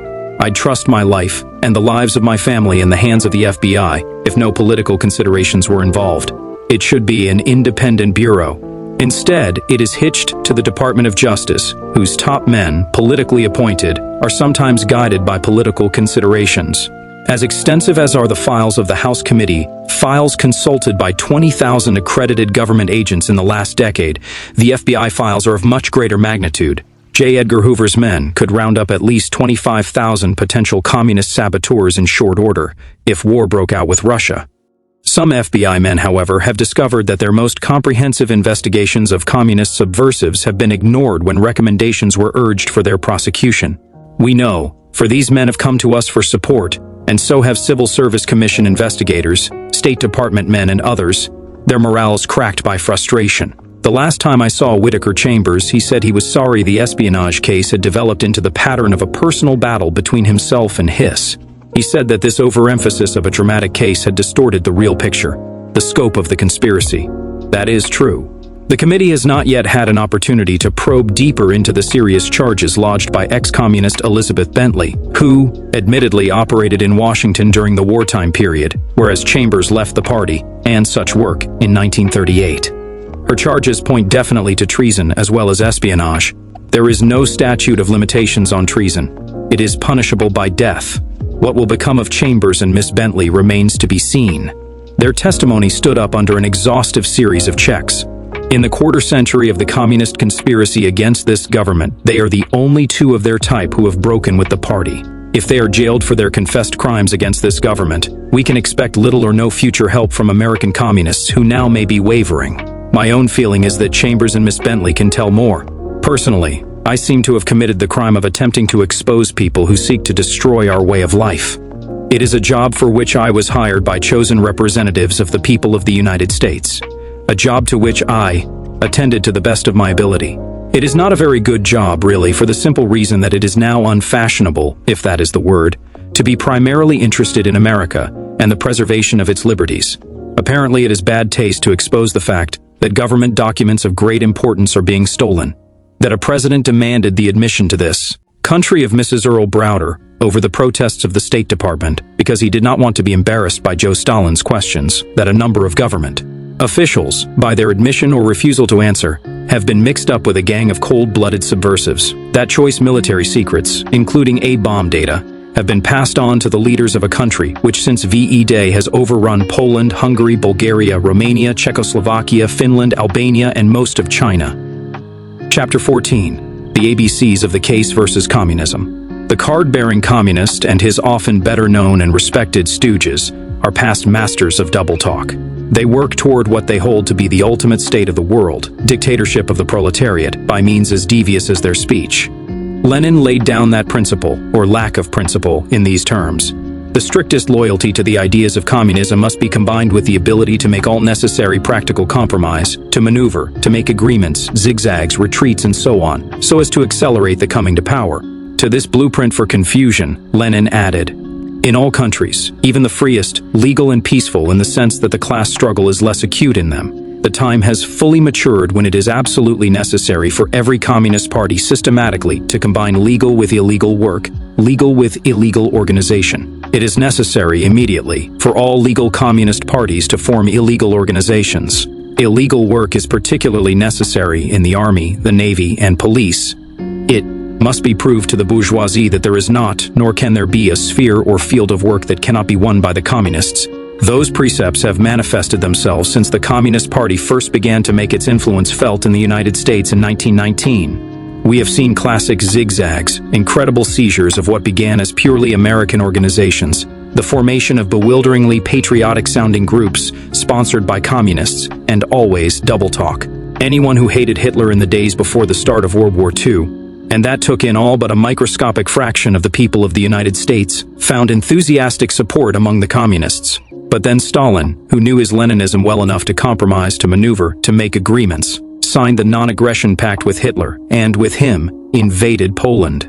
With Stalin's connivance, Hitler then assaulted and conquered France, Belgium, Holland, Norway, Denmark, Greece, much of North Africa, and came perilously close to taking England. While he was about this work, which was to cost humanity millions of lives and bankruptcy for generations to come, the American Communist Party worked diligently to keep the slumbering U.S. slumbering. America must be shamed or goaded into staying out of the conflict. Its defense measures must be attacked and alarm-sounding citizens smacked down. The ink was still drying on the Stalin-Hitler pact when communist-led strikes erupted at North American Aviation Corp., Alice Chalmers, and elsewhere. Roosevelt, fondly hailed a few weeks before, became an imperialist warmonger. Earl Browder, speaking at the National Conference for Civil Liberties in New York, October 14, 1939, laid down the confusing line. The forces which are moving against American civil liberties are the same forces which want this war to go on as long as possible for the sake of the profits they expect to make out of it, and which are preparing to take this country into the war at an opportune moment. The forces involving America in the senseless destruction and slaughter of the imperialist war strike, first of all against the Communist Party, because they see in it the leader and the symbol of all the deepest anti-war and peace sentiments of the masses, which they wish to silence and to crush. Stalin and Hitler fell out as suddenly as they had joined their bloody hands. Strikes in this country stopped. Roosevelt became a hero in the Daily Worker again and in Union Square. We saved a bravely fighting Red Army by shipping billions of dollars worth of Lend-Lease goods to the USSR. But late in July 1945, 3 weeks before VJ Day, the Communist Political Association, as it was called since 1943, relayed this line to the faithful in the United States. American capitals supported the war against Nazi Germany not because of hatred of fascism or a desire to liberate suffering. Europe from the heel of Nazis' despotism, but because it recognized in Hitler Germany a dangerous imperialist rival. There will always be these reversals and distortions, and the average American, attempting to follow them and to be fair in his appraisals, can become only more confused. With that conviction in mind, the House Un-American Activities Committee caused to be published late in 1948 a series of 5 booklets which solidly nailed down the twisting, turning Communist Party and what it stands for.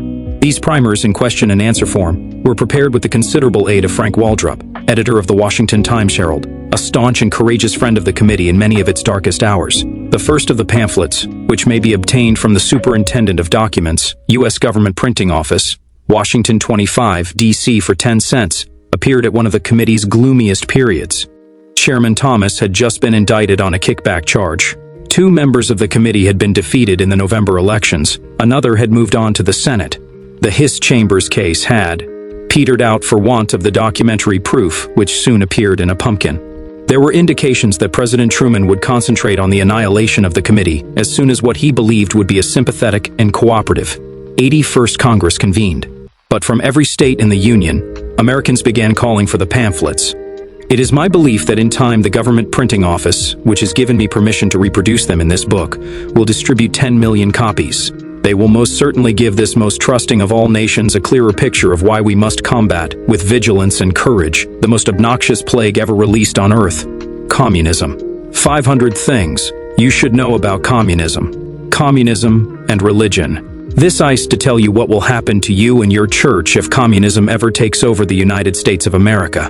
The long and the short of it is just this: you cannot be a communist and believe in God.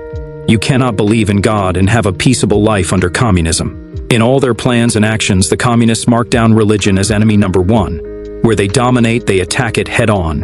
Where they do not dominate, they try to deceive and to corrupt from within, just as they do in government, in education, in labor unions, and throughout a nation's life in general. The aim and object of communism are always the same: complete control over the human mind and body, asleep and awake, in sickness and in health, from birth to death. That is why communism marks religion enemy number 1, for religion in some form is always a basic influence in the life and thinking of any people. Communism cannot dominate family life, for example, until it has first fought its way past the influence of religion upon the family. Communism cannot force its own brand of moral code upon a person without first destroying his moral code rooted in religion. Communism cannot make education a weapon in its hands so long as religion is secure in its own right to teach and to educate. Communism cannot dominate unless it has the power to remake the life of the people. It cannot ignore religion and do that. So here, then, is a report on what communism seeks to do about religion in the USA, as judged by what it has already done elsewhere and has said it will do here at the first opportunity. 1. If communism should come to the United States, could I belong to a church? You would have to choose at once between church and communism. If you should choose the church, then prepare for persecution. 2. What would the communists do to churches and synagogues? Take them over and put an end to the freedom now guaranteed by Sentence 1, Article 1 in the Bill of Rights of the Constitution. Congress shall make no law respecting an establishment of religion or prohibiting the free exercise thereof. 3. What does that mean exactly? Just study for a minute these figures on the present size and nature of religion and its work in the USA. 256 denominations, 253 churches and synagogues, 770 million members, 162 Sunday schools, 13 parochial schools, 690 colleges and schools of higher learning, libraries, radio stations, publishing houses for books, magazines, and newspapers, charities, orphanages, hospitals, missionary forces, ladies' aids and auxiliaries, men's societies, young people's organizations, children's groups. These are what communism would like to take over and destroy. 4. Would the communists destroy the Bible? Every copy they could find, and they would jail anybody trying to print new copies. 5. Could I be married in the church? Not legally. 6. Could my funeral be held in the church? Not legally, at the risk of prison for parent and pastor. 8. Would my child go to Sunday school? Not only would Sunday school be illegal, but also your child would be taught to report you to the police for trying to send him. 9. How would my child learn his religion then? Only through what you might tell him at home, to offset the positive atheism he would learn all week at the government school. 10. You mean the government would teach atheism? Yes. Here is the rule laid down by Nikolai Lenin, leader of the Communist Revolution in Russia in 1917, and founder of the Red Government now headed by Joseph Stalin. Down with religion, long live atheism. The spread of atheist views is our chief task. That rule has not changed. 11. Could I give money to the church? Yes, if the communist system would allow you any, but then most of it would go for staggeringly high taxes, rent, and other fees charged by the government to discourage church operations. Anything left could go to feed the preacher, who would be little better off than a beggar, anyhow. 12. Who would own the churches? Under communism, churches and synagogues could no longer own their own property, free, clear, and untouchable, as they do in the United States today. Church property would become government property. Congregations could only use such small rooms or buildings as the government might license to them on concession. The fees and charges for this would be heavy, and all use would be subject to strict communist control, review, and supervision. 13. How about my own church going? You could try on your own time, if the government happened at the time to let you off work on a holy day. Otherwise, only at night, when and if you got the chance. 14. Would I be allowed time off for religious holidays and celebrations as now? Not a chance. 15. Could I help out with church charities and welfare work? There wouldn't be any. All church schools, hospitals, orphanages, asylums, and such things would be seized by the government. Religion would be denied any say in their use or management. 16. What about missionary work?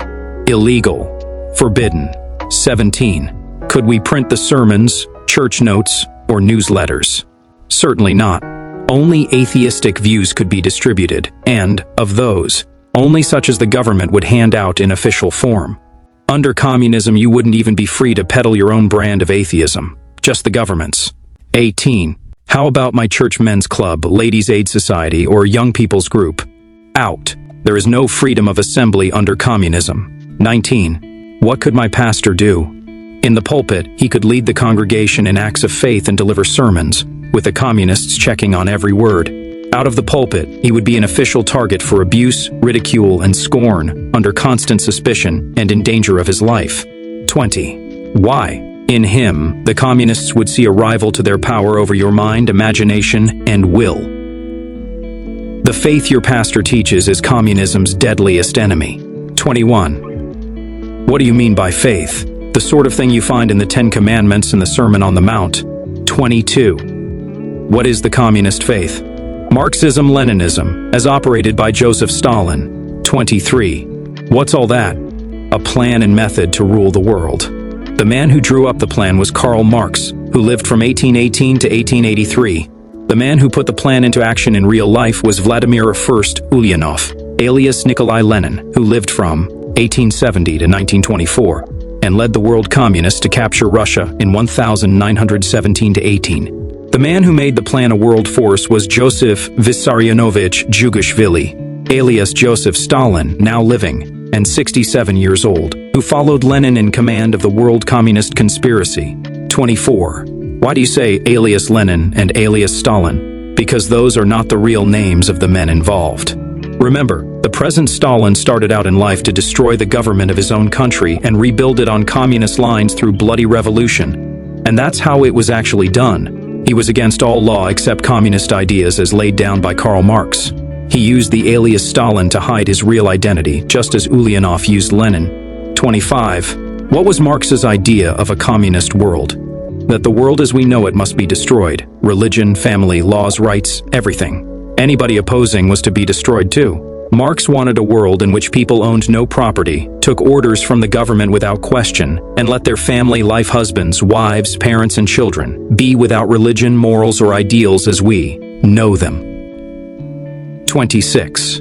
What was his idea of morality and family? That anything is moral, even lying, stealing, and murder, if it brings on communism. That women should have children for the communist state to educate, train, and use, but parents should not have any say in training according to their own ideas. That there is no need to fear God, because he does not exist. Marx had the idea that people could never be happy, have enough to eat, make enough money, or have success in the kind of world we know. The USA is living proof that he was as wrong as a man can be. 2007. Was Marx crazy? Perhaps. But Marx was not the first evil and crazy man to start a terrible world upheaval, nor was he the last. Hitler was like that too, but look at what he did. 2008. How did anybody fall for Marx? Some overlooked his craziness because he was one of the most effective propagandists who ever lived. His preaching of destruction appealed especially to people who wanted to rule others and didn't know how. It still does. 29. Was Lenin one of those power seekers? Yes, Lenin was the son of a minor government clerk. He had a terrible thirst for power. Early in his life he read Marx, caught the idea of forming communist cells of revolution as Marx planned them, and built a conspiracy to capture his country. When Russia's Tsarist government crashed in the War of 1914-18, it was followed by a republic organized along the lines of our own. But before the republic could really take hold, Lenin's communists came out from undercover, confused the public mind by propaganda, stirred a military revolt, slaughtered all opposition, and set up by force of arms a communist dictatorship. They still have it today. 30. Did all the Russians turn communist? Neither then nor now. Only a few trained and disciplined favorites were or are allowed to be communists. 31. Why do any people fall for their line? They promise all the things that people have always sought: an easier life, an end to trouble. 32. Do they deliver? Of course not. Once they get in control, they reduce a nation to horror and slavery. Look at the record, not only in Russia but in all other countries captured by communism. 33. How do they keep going? The secret of communism's drive and the real key to the communist faith is the dream of total power for communists, loss of power for all others. That's the story in a nutshell. 34. Where is the headquarters of the communist faith? The Kremlin, Moscow, Russia. 35. Who is the head of that faith? Joseph Stalin, because he is the head of the government of Russia and chief of the Communist Party of Russia. To a communist in the United States or any other country, Stalin's word is final. For a communist to defy Stalin is as scandalous to other communists as for a religious-minded person to blaspheme God. 36. Is there any proof of this? Examine the record in Russia, Latvia, Lithuania, Estonia, Poland, Czechoslovakia, Hungary, Romania, Bulgaria, Yugoslavia, Austria, Germany, and in all other countries where communism takes any hold. Add to it the thousands of volumes of communist official literature collected in the Library of Congress here in Washington. Measure against your common sense and decide for yourself. In the meantime, here following are significant highlights from that record dealing with just one side of the story: communism's war on religion all over the world, including the United States of America. 37. What about Russia? Let's flash back. The number of congregations has dropped since 1917 by more than 75%. That any have remained at all is a triumph of survival against relentless, cruel, and powerful persecution. 38. Was Russia a very religious country before? About half the people of the old Russian Empire belonged to the Eastern Orthodox branch of Christianity. The Orthodox Church was recognized and established as an arm of the government. Beyond the established church, there were congregations of Roman Catholics, Protestants, Jews, Mohammedans, and other faiths, even ancient tribal pagan groups. None beyond the Orthodox Church was recognized as legally established by the government, but they were at least tolerated. They are not even tolerated now. Only the Orthodox sect is allowed any activity at all. 39. Why is the Orthodox Church an exception? Its priests are today held captive by the communists and used to help rule the Russian people. 40. How did the communists capture them? By destroying the independent power of the church and then taking advantage of the determination of many people to have a continuing religious service on any terms. 41. What was the first step? All Orthodox Church property, right down to the crucifixes and altar vessels, was seized. All monasteries closed. Churches turned into movie houses and museums. Church bells destroyed. 42. How were Orthodox priests treated? Thousands were slaughtered. Others were ridiculed and kicked through the streets. As a class, they were held up to the country as parasites and frauds and refused permission to travel, meet in groups, or to train or ordain others. 43. How about the other faiths? Treated even worse, since they represented minority groups. 44. What else happened? Official government agencies were set up with the taxpayers' money to operate anti-religious museums and to publish books, posters, pamphlets, and magazines denouncing religion. Atheist carnivals were held on religious holidays. Christmas trees were banned. Sunday was decreed a workday to stop devotional services, and failure to report for work on a religious day meant instant dismissal. Religious oaths were abolished. Atheism was taught in the schools as a required course for all children. Radio broadcasts by government propagandists dinned atheism into people's ears night and day. Communists who showed any interest in religion were expelled and ruined. Priests and their families were made outcasts of society, refused jobs or food ration cards, and forced to pay extra rent and taxes. Orthodox priests are allowed to marry, so the government even took it out on their children by refusing them so much as a high school education. Non-communists who stood by their religion lost their jobs and generally were shoved downhill by the full force of government. 45. Was all this effective? Figures on congregations and church organizations in Soviet Russia vary, but overall they show a general reduction in church organizations of 75 to 90% over a 25-year period. The number of priests in the Russian Orthodox Church was reduced from nearly 51,000 down to less than 6,000. Orthodox churches dropped from 46,000 before the communists took over to 2,000 in 1948. However, religion went underground as a result of persecution, and a vast network was created in which priests carried on religious schools and services in secrecy and survived in disguise with the help of the general public. It has been estimated that today there are, in addition to the nearly 6,000 registered priests mentioned above, another 5,000 undercover. There are at least 2 million children in underground Christian youth organizations, and there are between 67 million and 80 million adult believers in Russia. 46.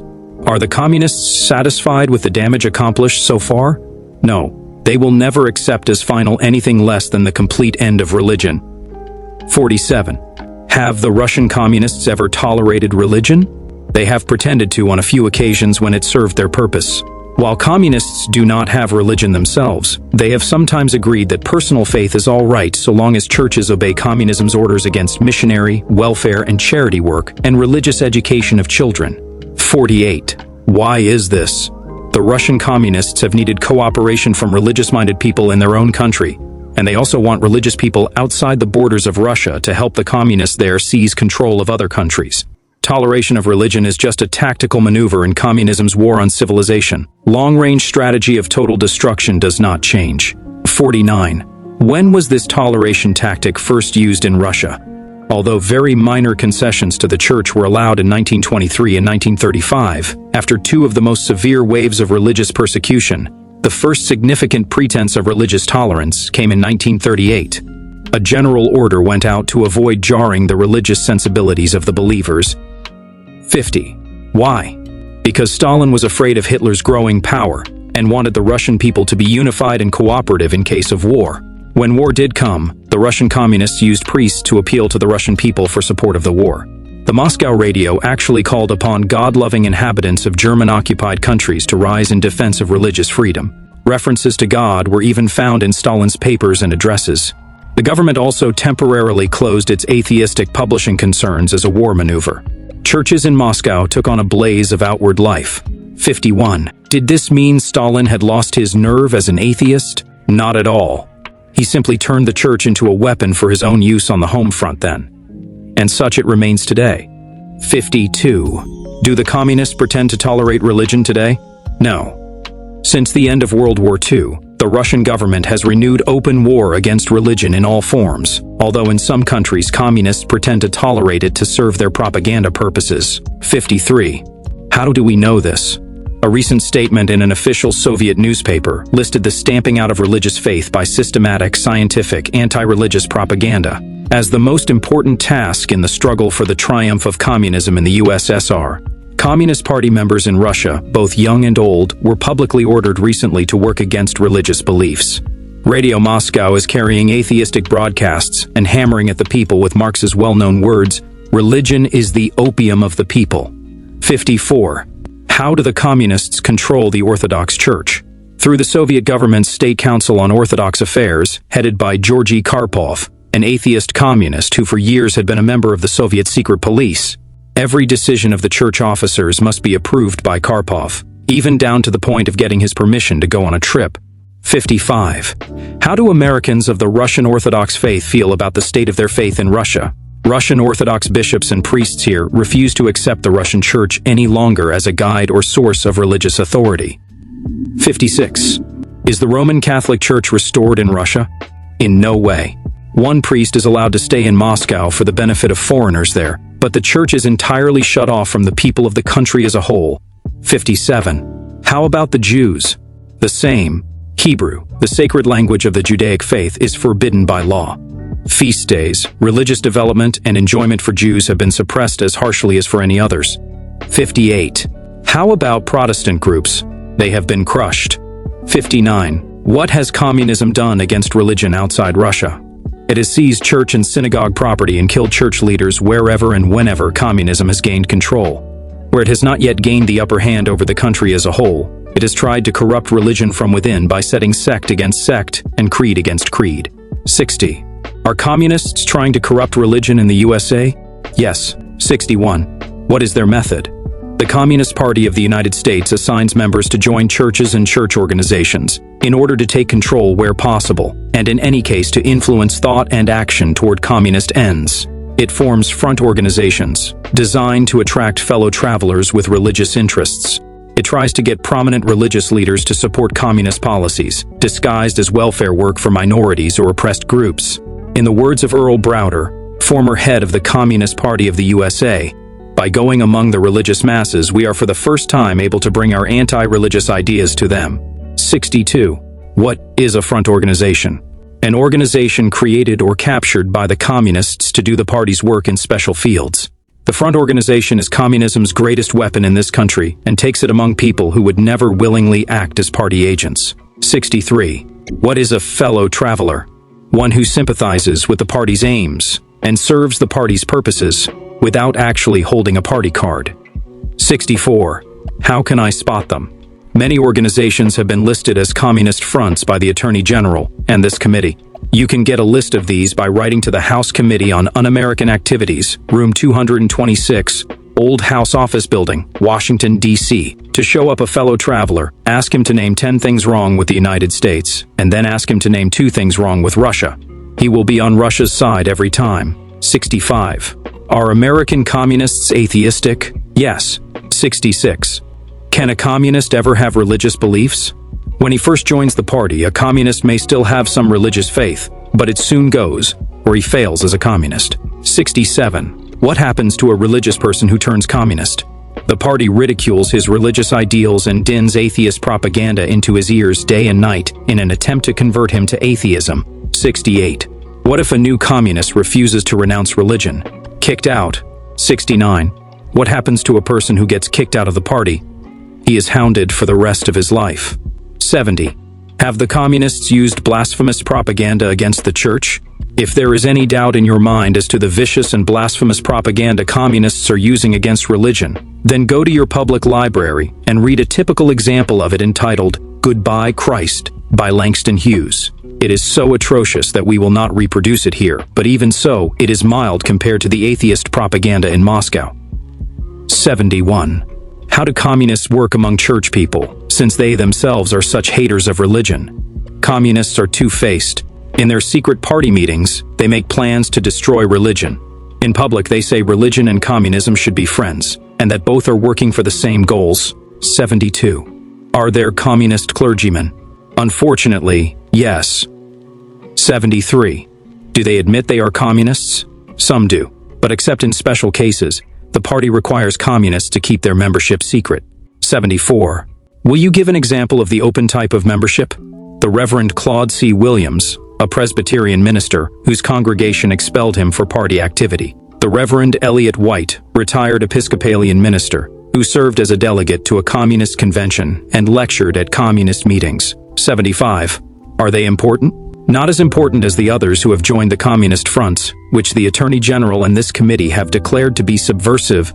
76. Do you mean that just because a clergyman pins or sponsors one or two communist fronts for one reason or another, he is playing Stalin's game in America?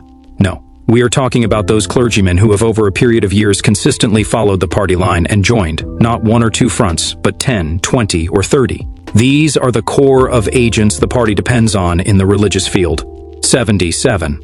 But couldn't some of these clergymen be innocently misguided in their attempts to do good? Well, they have followed every crook and twist of the Communist Party line. Would you excuse that in your minister's case? 78. Is your committee investigating religion? Certainly not.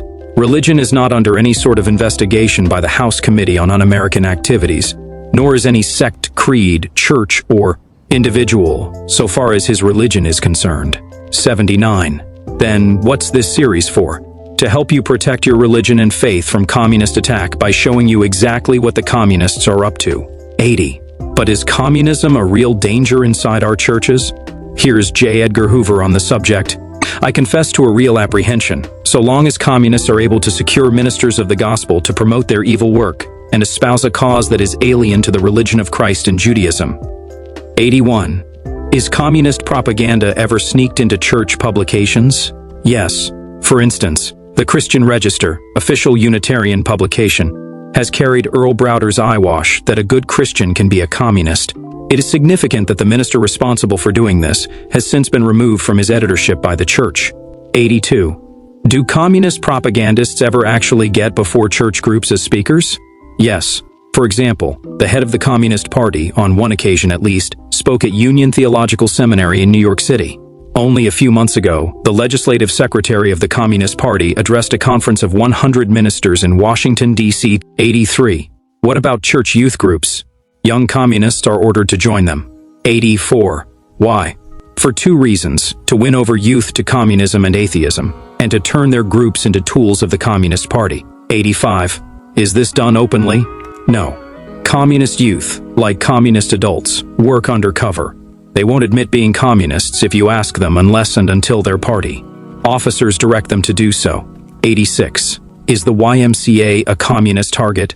Yes, so is the YWCA. Also, church groups such as the Epworth League. 87. Do you mean every Epworth League or YWCA is a communist hideout? Of course not. But we do mean that communists do dig into such groups anyway and anytime they can. We do mean they have dug into such groups and are at it today.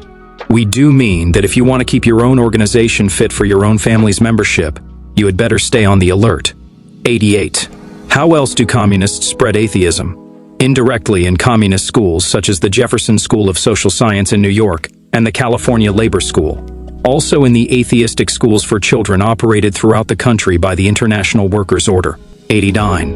What is the People's Institute of Applied Religion?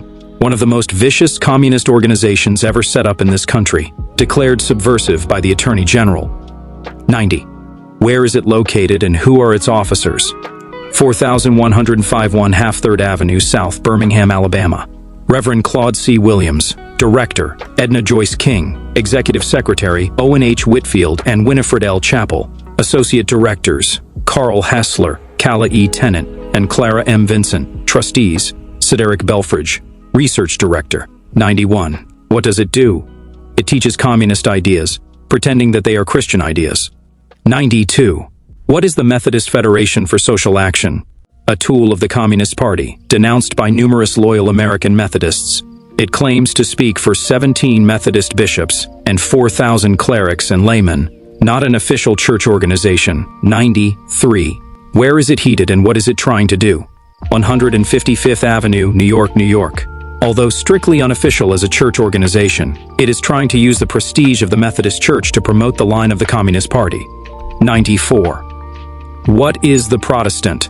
A magazine which fanatically spreads communist propaganda under the guise of being a religious journal.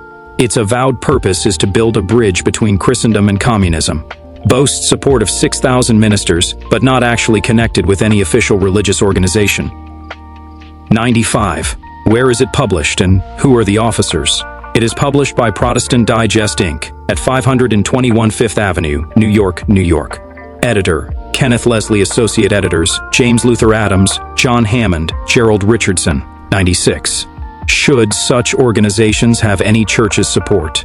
Ask your own pastor. Reread this pamphlet.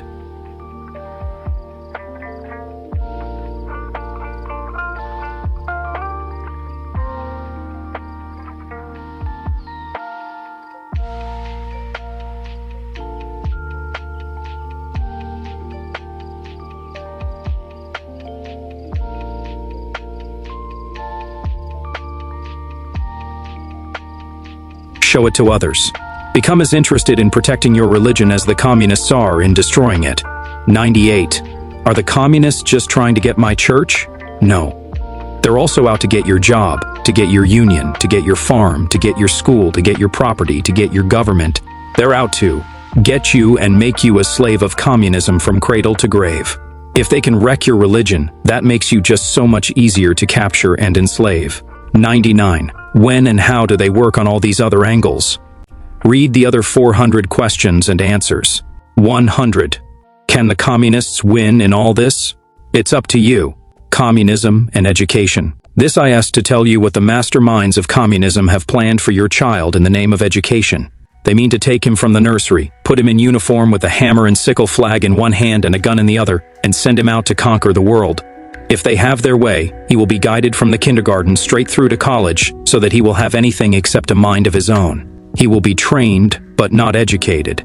He will be taught to solve problems that are handed him, and to consider it a crime to think for himself. He will be the childman of communism. Here are the facts in this series on communism. 1. What is communism? A conspiracy to conquer and rule the world by any means, legal or illegal, in peace or in war. 2. Is it aimed at me? Right between your eyes. 3. What do the communists want? To rule your mind and your body from the cradle to the grave. 4. Are you joking? Look at the world today and see if the people of Europe and Asia have anything to laugh about, now that communism has captured so many of them. 5. If communism should conquer America, what would happen to the schools? Real education would stop. Only training would be allowed. 6. What's the difference? All the difference there is between freedom and jail. 7. What is education? People are educated when they learn to go after facts and to think for themselves. 8. What is training? People are trained when they learn how to do a particular thing well and can be depended on to do it. 9. Which is better? A monkey can be trained, but only a human being can be educated. A man can very well improve himself by training in some specialty, but only if he adds that training to independent thinking power, the hallmark of education. 10. Are communists really against education? Yes, but don't take our word for it. Take theirs. The details here following are all from their own stuff. 11. What do they say? Here's a quote from Lenin, founder of the Soviet state. Give us the child for 8 years, and it will be a Bolshevik forever. 12. What's a Bolshevik? The origin and history of that word tell a lot about communism itself. The Russian word for majority is bolshinstvo, and the Russian for minority is menshinstvo. Back in 1903, when the Social Democratic Party in Russia was plotting revolution against the Tsar, it split into two wings. One, led by Lenin, claimed to be the majority group and took the name Bolshevik from bolshinstvo. It called the other wing Mensheviks after Menshinstvo. Both groups helped overthrow the Tsarist regime in 1917. But then the Bolsheviks turned on the Mensheviks, threw them in jail, and set up a terroristic dictatorship. The Bolsheviks changed their name to the Russian Communist Party Bolshevik after they took control, and they have continued to rule under the same name as the only organized political group right up to the present day. Their headquarters are in Moscow, in an 800-year-old fort called the Kremlin. The head of the party is Joseph Stalin, who not only commands the communists in Russia, but everywhere in the world, including the United States of America. 13. Do you mean the communists in this country take their orders from Stalin? Just exactly that, and every one of them knows it sooner or later. 14. Then a Bolshevik and a communist are the same thing in meaning, aren't they? Yes, and they are bad news for everybody else. 15. Well, what did Lenin have in mind when he said give him the child's first 8 years? He meant that given a child from its infancy, he would turn it into a faceless, obedient, trained communist slave for life. 16. How? Here's a quote from an official 1946 guide to teachers of kindergartens in Soviet Russia, which handle children from 3 to 6 years of age. The basic habits of socialist life are formed during this period: order and discipline, friendship and comradeship among children, love of our great motherland, of the Communist Party, of the leaders of the people. This kindergarten program is the biggest, broadest, and most elaborate branch of the whole Russian school system. 17. What actually goes on in these kindergartens?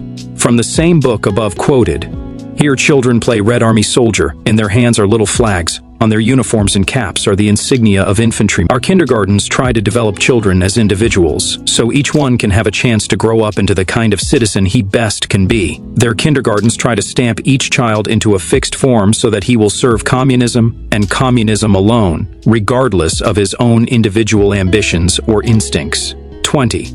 Just what makes up the school system in America which the communists want? There are about 201,100 schools in this country listed by the United States Office of Education. They teach some 31,880,000 students everything from cooking to atomic physics. Our schools range from public to private to church ownership, and from kindergartens to colleges. Add to these the thousands of commercial, music, drama, art, business, and trade schools not counted in the list above. Add the research centers, textbook houses, teachers' unions, school supply companies, the National Education Association and its affiliates. Each and every one would be wrecked and the pieces taken over. Just that. One of the first things that communists did in Russia when they came to power was to smash the existing school system. 22. How did they do this? They deliberately broke down college entrance standards and abolished degrees like the BA, MA, and PhD. Universities became cheap diploma mills.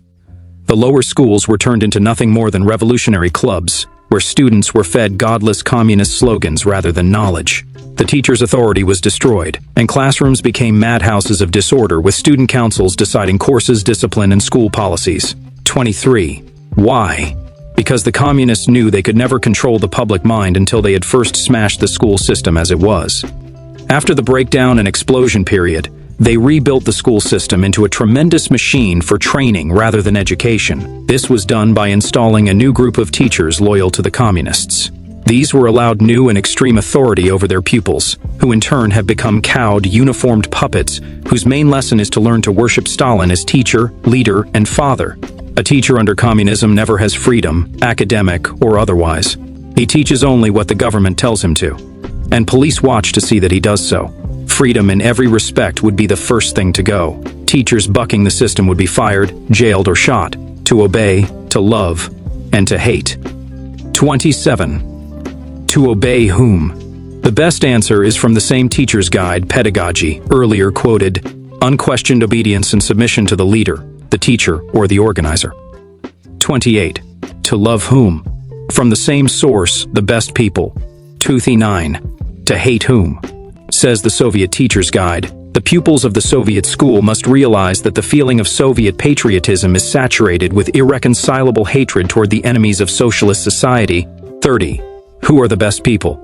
From that handbook again, our best men and women are banded together in our Communist Party, which directs the entire life of the country. 31. Doesn't that sound like something thought up by Hitler? Exactly. The communists were at it before he was, and they still are going strong after he is gone. Hitler imitated many tactics of the communists. Anybody and everybody who objects to being dominated all his life long by the communists. Any loyal citizen of the United States, for instance. And this training in hate is made twice as deadly by coupling it with formal military training for all children from the 4th grade up. Some have, as in Italy, Germany, and Japan. Today, people in those countries are paying the price. 34. And that's what communism wants to plant over here? Exactly the same thing. 5. How can we stop it? No communism for what it is. No communists for what they are. Find them out, drive them out, and prosecute them by every means possible under the law. We need more law than is at present on the books in order to do this effectively. 36. What do they want anyhow? Power. Communists all have a craze for power. 37. How can I tell a communist? Compare his opinions of this or any other country with his opinions of Russia. A communist will criticize the President of the United States of America, but not Stalin. 38. Who hangs around with the communists? Mostly their fellow travelers and front organization dupes, but communists themselves will go anywhere among any people on orders of their party leaders. Someone who follows the Communist Party line without actually carrying a membership card. Any group that knowingly works for communist aims or supports communist propaganda. 41. Are there many around here? Too many. For details, write to the House Committee on Un-American Activities, room 226, Old House Office Building, or the Department of Justice. Both have published lists of typical communist fronts from time to time. 42. Are there many communist fronts and fellow travelers in the United States school system? There are, and they are a deadly danger. 43. Who says so? The Attorney General of the United States and the United States Office of Education, to mention just two of many official sources. 44. How do they work? Here is an example given by Dr. Harry Gideons, president of Brooklyn College. A communist group at an Ohio college recently tried very hard to bring into its ranks a young liberal who was a Phi Beta Kappa and an officer of the student council. When ideological arguments failed, he was invited to a house off the campus where drinks were served lavishly. He was then told he could bring a girl to the house anytime he wanted to, provided he joined the group. If he didn't know any girls without bourgeois ideas of morality, he could be introduced to one. Surely, the communists excuse it on the ground that in war anything goes. That's the communists' own word to describe their attitudes, thoughts, and actions. They themselves say they are at war with every person and government in the world that does not submit to Moscow. There are many communists and communist sympathizers among actors, actresses, authors, musicians, and other artists whose careers are interesting and attractive to young people. One of the Communist Party's most powerful devices for catching youth is that of using these big-name agents to spark a campus rally or meeting, which has as its real purpose the planting of party propaganda. 48. Do they meddle in student activities? Says Dr. Gideons. Perhaps the most effective tactic they employ, however, is their practice of espousing popular causes and protesting militantly against anything which they can make appear as unfair practice, exploitation, or discrimination. 49. Do the students know what they're getting into when they go to these things? Hardly ever. They go for the fun and excitement usually, but then the loops and the snares go out and catch all too many. 50. What happens to them then? The girl or boy who falls under communist influence is in danger of losing his whole future as an independent American citizen. The same applies for teachers or anybody else. Because nobody, man, woman, or child, can be a communist and a good citizen of the United States of America at the same time. All communists everywhere come under the same rule: absolute obedience in all things to party orders. Each and every one of these party orders starts from the Kremlin in Moscow, Russia. No good American can surrender to that. Dictatorship? Here again, read what Dr. Gideons has to say. Communist professors and teachers play an important part, of course, in the broad-scale campaign to convert our youth to Stalinism. 54. How do they work? By slipping propaganda into classroom work and textbooks, and by leading gullible students into red-sponsored campus activities. 55. What's biting these people anyhow? Here is at least one part of the answer given by John Hanna, a professor of Columbia University, who was formerly with the Farm Credit Administration and chief analyst with the United States Courts Administration Office. The girls' schools and women's colleges contain some of the most loyal disciples of Russia. Teachers there are often frustrated females. They have gone through bitter struggles to attain their positions. A political dogma based on hatred expresses their personal attitude. Politics based on hatred and self-pity has the same appeal for men, too, who feel frustrated by life. 56. Are they open in their hate? No. Says the same expert. They can manipulate admissions and scholarships to obtain radical students. They require courses that give a maximum of indoctrination. They favor students who follow their leadership. At the same time, they are shrewd enough to avoid any open affiliation with communism. Attorney General Tom C. Clark says, "The Federal Bureau of Investigation has learned that the communists have started a campaign to recruit our children to their ideology. The younger they are, the better." Richard Frank, writing in The Communist, an official party publication specifically directed. In rural communities, teachers who are among the few educated people are looked up to with tremendous respect. They are in a position to become community leaders. As a means of mobilizing the people in the villages and countryside, steps should be taken to try to send communist teachers into rural communities where they should become active in all community organizations. The party should work actively within parent-teachers associations and all similar organizations. 59. How about the textbooks? Dr. Ralph West Roby, assistant professor of banking at Columbia University, made a survey of high school texts a few years ago with one out-and-out Marxist, one liberal, and one conservative scholar to help him. The results are plain enough for anybody to understand if they want to understand. 60. What did the results show? That the success of the United States of America is played down in too many of our school books and its failures are played up. That the success of Soviet Russia is played up and its failures are played down. This is an important and much-used communist device. 61. What sort of thing do they say about the United States? From the report, the whole emphasis is placed on the 1/3 of the population who are underfed, rather than on the 2/3 who are well-fed. The textbooks emphasize the small number of large corporations, rather than the large number of small ones. The authors point out the few wealthy people of this country, rather than the fact that we have the greatest distribution of wealth in the world, because the picture of the United States of America given in those texts is false on its face. For all its faults, the United States of America today is the light and hope of the world. Its citizens are the envy of all the rest of mankind. People everywhere want to come here, but nobody is leaving here to go to Russia or any other alleged land of promise. A true story of the United States would emphasize these facts and show why we have become what we are. 63.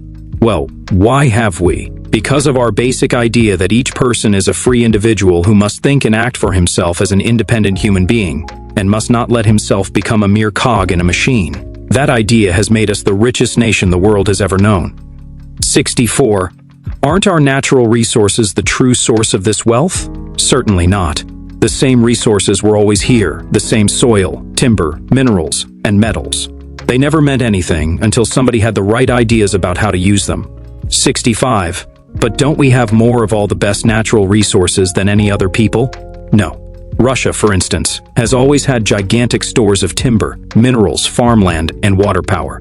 The secret of it all is that, never yet, down to this day, has Russia made those things work as we make them work here. 66. Why? Because the communists, like the czars before them, have never really given the people of the country freedom and encouragement to see what they could do with the things lying around before their very eyes. They claim to have done so, but their figures and statistics are so unreliable that the real rate of development is unknown, even to themselves. Only one fact is certain. They have never been able to do enough original planning, development, or expansion on their own to bring off a real industrial expansion equal to their needs. Before World War II, they had to hire engineers and technicians from the United States, England, and other countries to start their industrial development. Colonel Hugh Cooper, the famous American who designed the Soviet system of power dams, is just one of many examples. Since World War II, the Soviets have been copying United States patents, spying in United States factories, and grabbing scientists and engineers from all over Europe to put real brains into their program. 69. What's wrong with their own brains? The trouble starts with the basic communist theory that a man should be a cog in a machine, not an independent thinker on his own. That theory, applied in schools dominated by communism, turns out people who are trained but not educated. Result, they can't run their country on their own as we run ours. 70. Does all that come out in communist-influenced textbooks? It does not. Instead, the authors deliberately falsify facts to support the fiction that the communist experiment has been a grand and glorious success in the USSR. 71. Do these books teach lies about this country too? Yes. For example, some give students the idea that our country is hopelessly ridden with economic evils.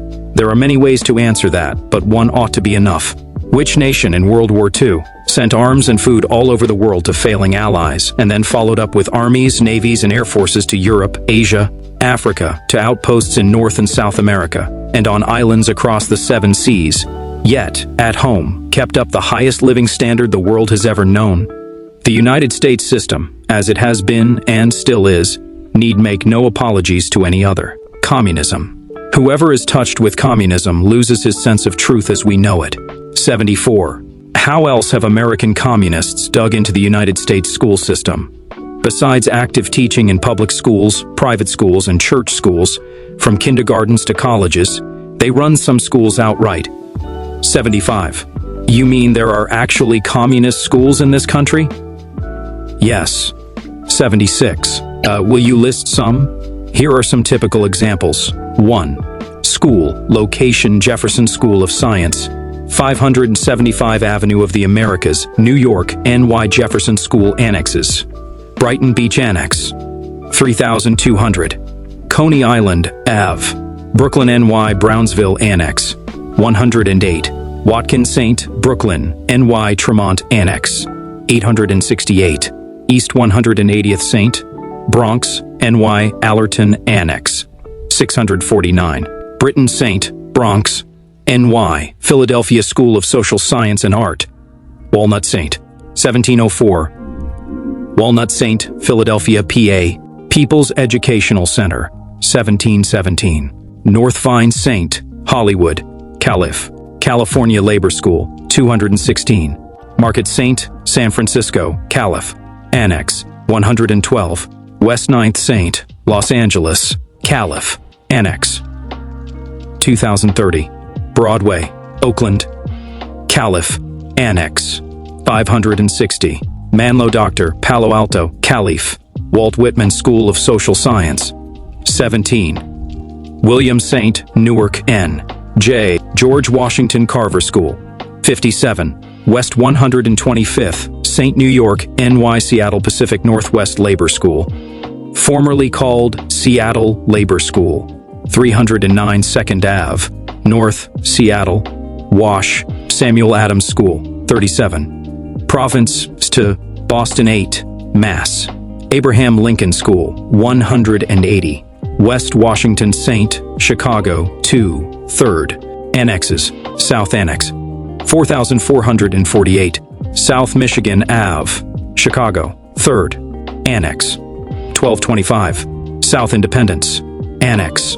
2409. North, Halsted.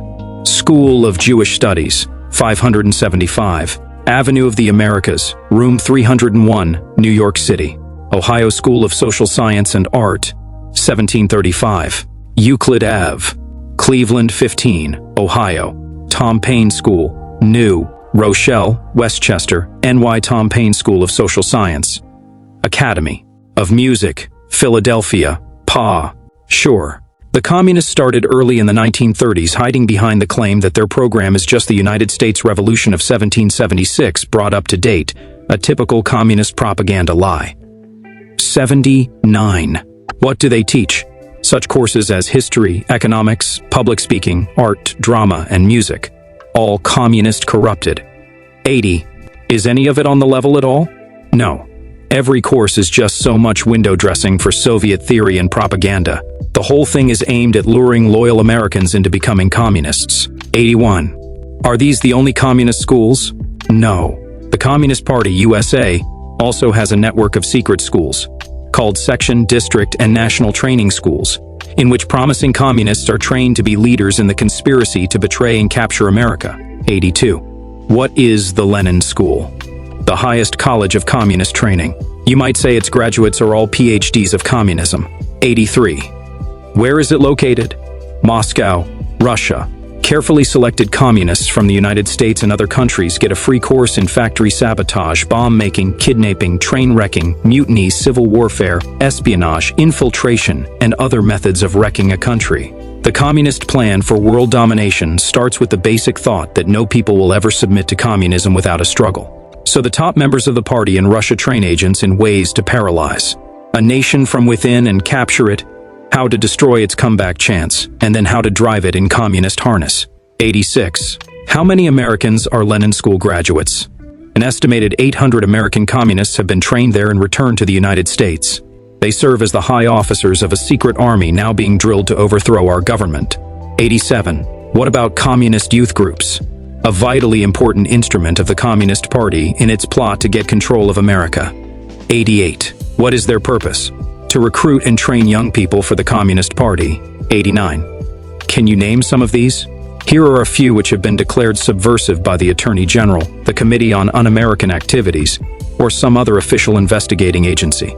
American Student Union, American Youth Congress, American Youth for a Free World, American Youth for Democracy, California Youth Legislature, Connecticut State, Youth Conference Council of Young Southerners, Friends of the Campus International Union of Students, Karl Marx Society of Brooklyn College, Los Angeles Youth Committee Against Universal Military Training, Marxist Study Club of City College of New York, Model Youth Legislature of Northern California.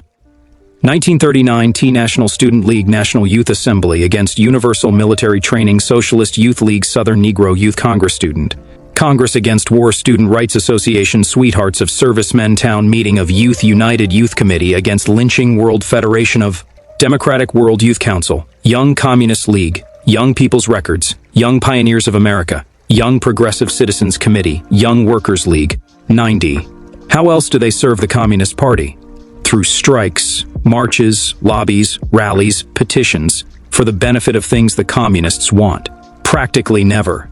For example, the Young Communist League today goes by the name of American Youth for Democracy, in order to trap loyal young Americans into its ranks. 92. How important is the AD? Just consider this. It is the American branch of the World Federation for Democratic Youth, which is an international Russian-controlled movement to turn the youth of the world to communism. 93. What about the Wallace youth groups? More tools of the Communist Party. 94. But the Wallace movement has flopped, hasn't it? Figure it out for yourself.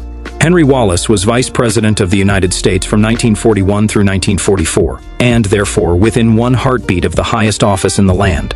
In 1948, he was candidate for president and polled more than 1 million votes, with the communist organization using him as its mouthpiece. Communism gained new recruits through the Wallace campaign, made new contacts, and tapped fresh money. The largest vote ever cast for communism in this country was registered in 1948 behind Wallace's name.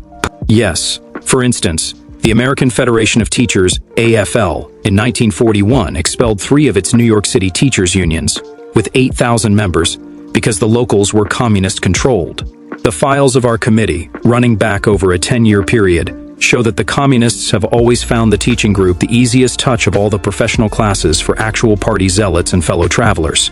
And destructive cause? Sometimes it is frustration, sometimes it is greed or love of power, sometimes it is misplaced idealism. But ask them. See if they can give you a good reason for having faith in communism or any of its works. 98. Are people doing anything about all this? In some places. For instance, Ohio State University faculty members are now required to sign the equivalent of non-communist affidavits. Then too, in New Jersey, California, Michigan, and Washington State, among others, local authorities have begun investigations of communist infiltration of schools. 99. Is this sort of thing suppressing academic freedom? Certainly not. People who demand freedom to teach communism are demanding the right to teach murder, robbery, revolution, treachery, and disaster. They cannot justify any such demand on any grounds of law, morals, common sense, or reason. 100. What can I do? First, know the facts. Second, work in your own community to get rid of communists and communist influences, whether in the school system or anywhere else. Third, be prepared to face accusations of witch hunting, red baiting, textbook burning, and strangling academic freedom. These are all standard smears in the communist propaganda routine. Above all, remember that whatever you do, you must always keep the Constitution of the United States in one hand and common sense in the other. The object here is not to destroy academic freedom. It is to stop communism before it destroys us. The communists can be stopped under our system of laws and must be. Communism and labor. No labor organization can be free under communism because it is compelled to subordinate the interests of the workers to those of the Communist Party. William Green, President, American Federation of Labor. If you work for a living, there are some facts here you should know. They deal with the future of your job security, working conditions, pay, and union membership, if any. The aim of communism is to take control of all these and end forever your chance of living as a free citizen. The aim of this series is to tell you just how communism works inside the labor movement and what you can do about it. 1. Is this series an attack on the unions? No. Read it through and see for yourself. 2. Well, aren't the unions being investigated by your committee? No. Investigating unions as such is not the committee's job, and so the committee does not do it. The House Committee on Un-American Activities was started on its way May 20, 1938, with instructions from the United States House of Representatives to expose people and organizations attempting to destroy this country. That is still its job, and to that job, it sticks. You may have, but that doesn't change the facts, which you can check in detail by looking at the printed record of 10 years' hearings now on the shelves of the Library of Congress. The first witness ever to appear before the committee was one of its agents who had joined the German-American Bund to expose Nazi activity in the USA, and the first committee witness against communism was a prominent labor leader. More than 25,000 pages of testimony have been taken by the committee. These deal with Nazi, fascist, and communist activities. When the Nazi movement in the USA was in its heyday in 1938, committee investigations were instrumental in sending the ringleaders to jail. Communism was a problem then and remains one now. The committee has continuously exposed its workings within the secret circles of the party itself, as well as in the government, trade unions, schools, movies, and other fields. 5. Why worry about communists in the unions especially? Because communists know control of unions will provide a main key to take control of a country. 6. Who was your first witness against communism? John P. Frey, president of the Metal Trades Department, American Federation of Labor. His testimony was given August 13, 15, and 16, 1938, and can be found now on pages 91 to 277 of Volume 1 of the committee hearings. 7. What did he say? He warned American labor that unless it keeps free of communist encirclement, it will one day find itself working for a tyranny that menaces the structure and form of our government. No. He filled 186 pages with names, dates, and details to back up a charge that communism had already begun to dig into American unions. Frey described communist penetration of unions in the USA, England, France, and Italy. He warned that over here the central organization of the Congress of Industrial Organizations, National Maritime Union, and United Auto Workers were especially vulnerable and headed for trouble. His forecasts proved all too accurate. Communism's grip on the labor movement in France and Italy lasted even through the war in German occupation and has become, since 1946, a threat to world peace. In Britain, communism has been a drain and burden upon even a socialist government's attempts to hold trade unionism in line with national policy. In the USA, the organizations above mentioned have each and every one had a knockdown and drag-out internal fight with communism. The cost to them and to the nation was enormous. And let it be remembered, they were not the only unions to have terrible internal fights with communism. And remember, also, the fight is not yet over. 10. What do the communists want? To dominate your life from the cradle to the grave, in every detail. 11. Suppose I don't want that? They won't ask your approval if they ever get control. 12. How do they plan to get control? By aggressive war, internal revolution, fraud, trick, corruption of public self-confidence. Any way at all. 13. If they should get control, what would happen to my union? It would be wiped out as a union. Contract, treasury, constitution, and all. Instead of the union being your agent to bargain a contract for your wages and working conditions, it would become part of the communist power over you. Not a chance. Because the government, instead of stepping in to protect your right to strike, would send soldiers around with guns to kill you. To kill you, personally. 17. But isn't communism supposed to help the working man? Communism has governed Russia now for more than 30 years, and since 1945 has spread its power over most of Europe and Asia. The record is too plain to fool anybody any longer. Communism, on the evidence of its own works, grinds down the working man. It does not lift him up. It does not free him. It makes him a slave of the state. 18. Isn't that what they said about the Nazis? It is, and it was true too. Both systems are the same for the working man. 19. How are they alike? Under each, the government runs everything. The whole country is taxed to poverty, worked in slavery, and the profits all go to the party in power. 20. Why can't they be voted out? In Nazi Germany, there was only one political party in the country. Hitler's. In communist Russia, there is only one political party in the country. Stalin's. The Nazis were, and the communists are a strictly organized military machine in control of all the weapons and all the power. Some people have an overpowering urge to command. Other people sometimes forget to check them until too late. Our problem here and now is to check the communists. Get him in an argument about the United States. He can tell you plenty of things wrong with this country. But ask him to tell you what's wrong with Russia. Even the slickest communist will sooner or later give himself away on that one. Particularly watch what he says about Stalin. 23. Is everybody a communist who criticizes the United States? Of course not, but communists and their dupes make a career of it. 24. Is everybody a communist who defends Russia? Oh, no. Some of the loudest Russia lovers are only fellow travelers and members of communist fronts. 25. What is a fellow traveler? Someone who does the Communist Party's work without carrying a party card. 26. What's a communist front? An organization that promotes communist causes. 2007. How can I recognize one? Basically, by its attitude toward the United States and its dealings with communists, communism, and Russia. The more you study the communist movement, the easier it is to spot them, for they all have the habit of using the same language and promoting the same propaganda line. However, this committee, the Department of Justice, and other official agencies issue from time to time lists of communist front organizations and outright party groups. Following are typical ones which are now or have been particularly trying to influence the ranks of American labor. 2. American Committee for European Workers' Relief, American Federation of Labor Trade Union Committee for Unemployment Insurance and Relief, American Labor Party 3, American Negro Labor Congress 4, American Polish Labor Council Bronx Victory Labor Committee. 5. California Labor School Emergency Trade Union Conference to aid Spanish Democracy Farm Research Greater New York Committee.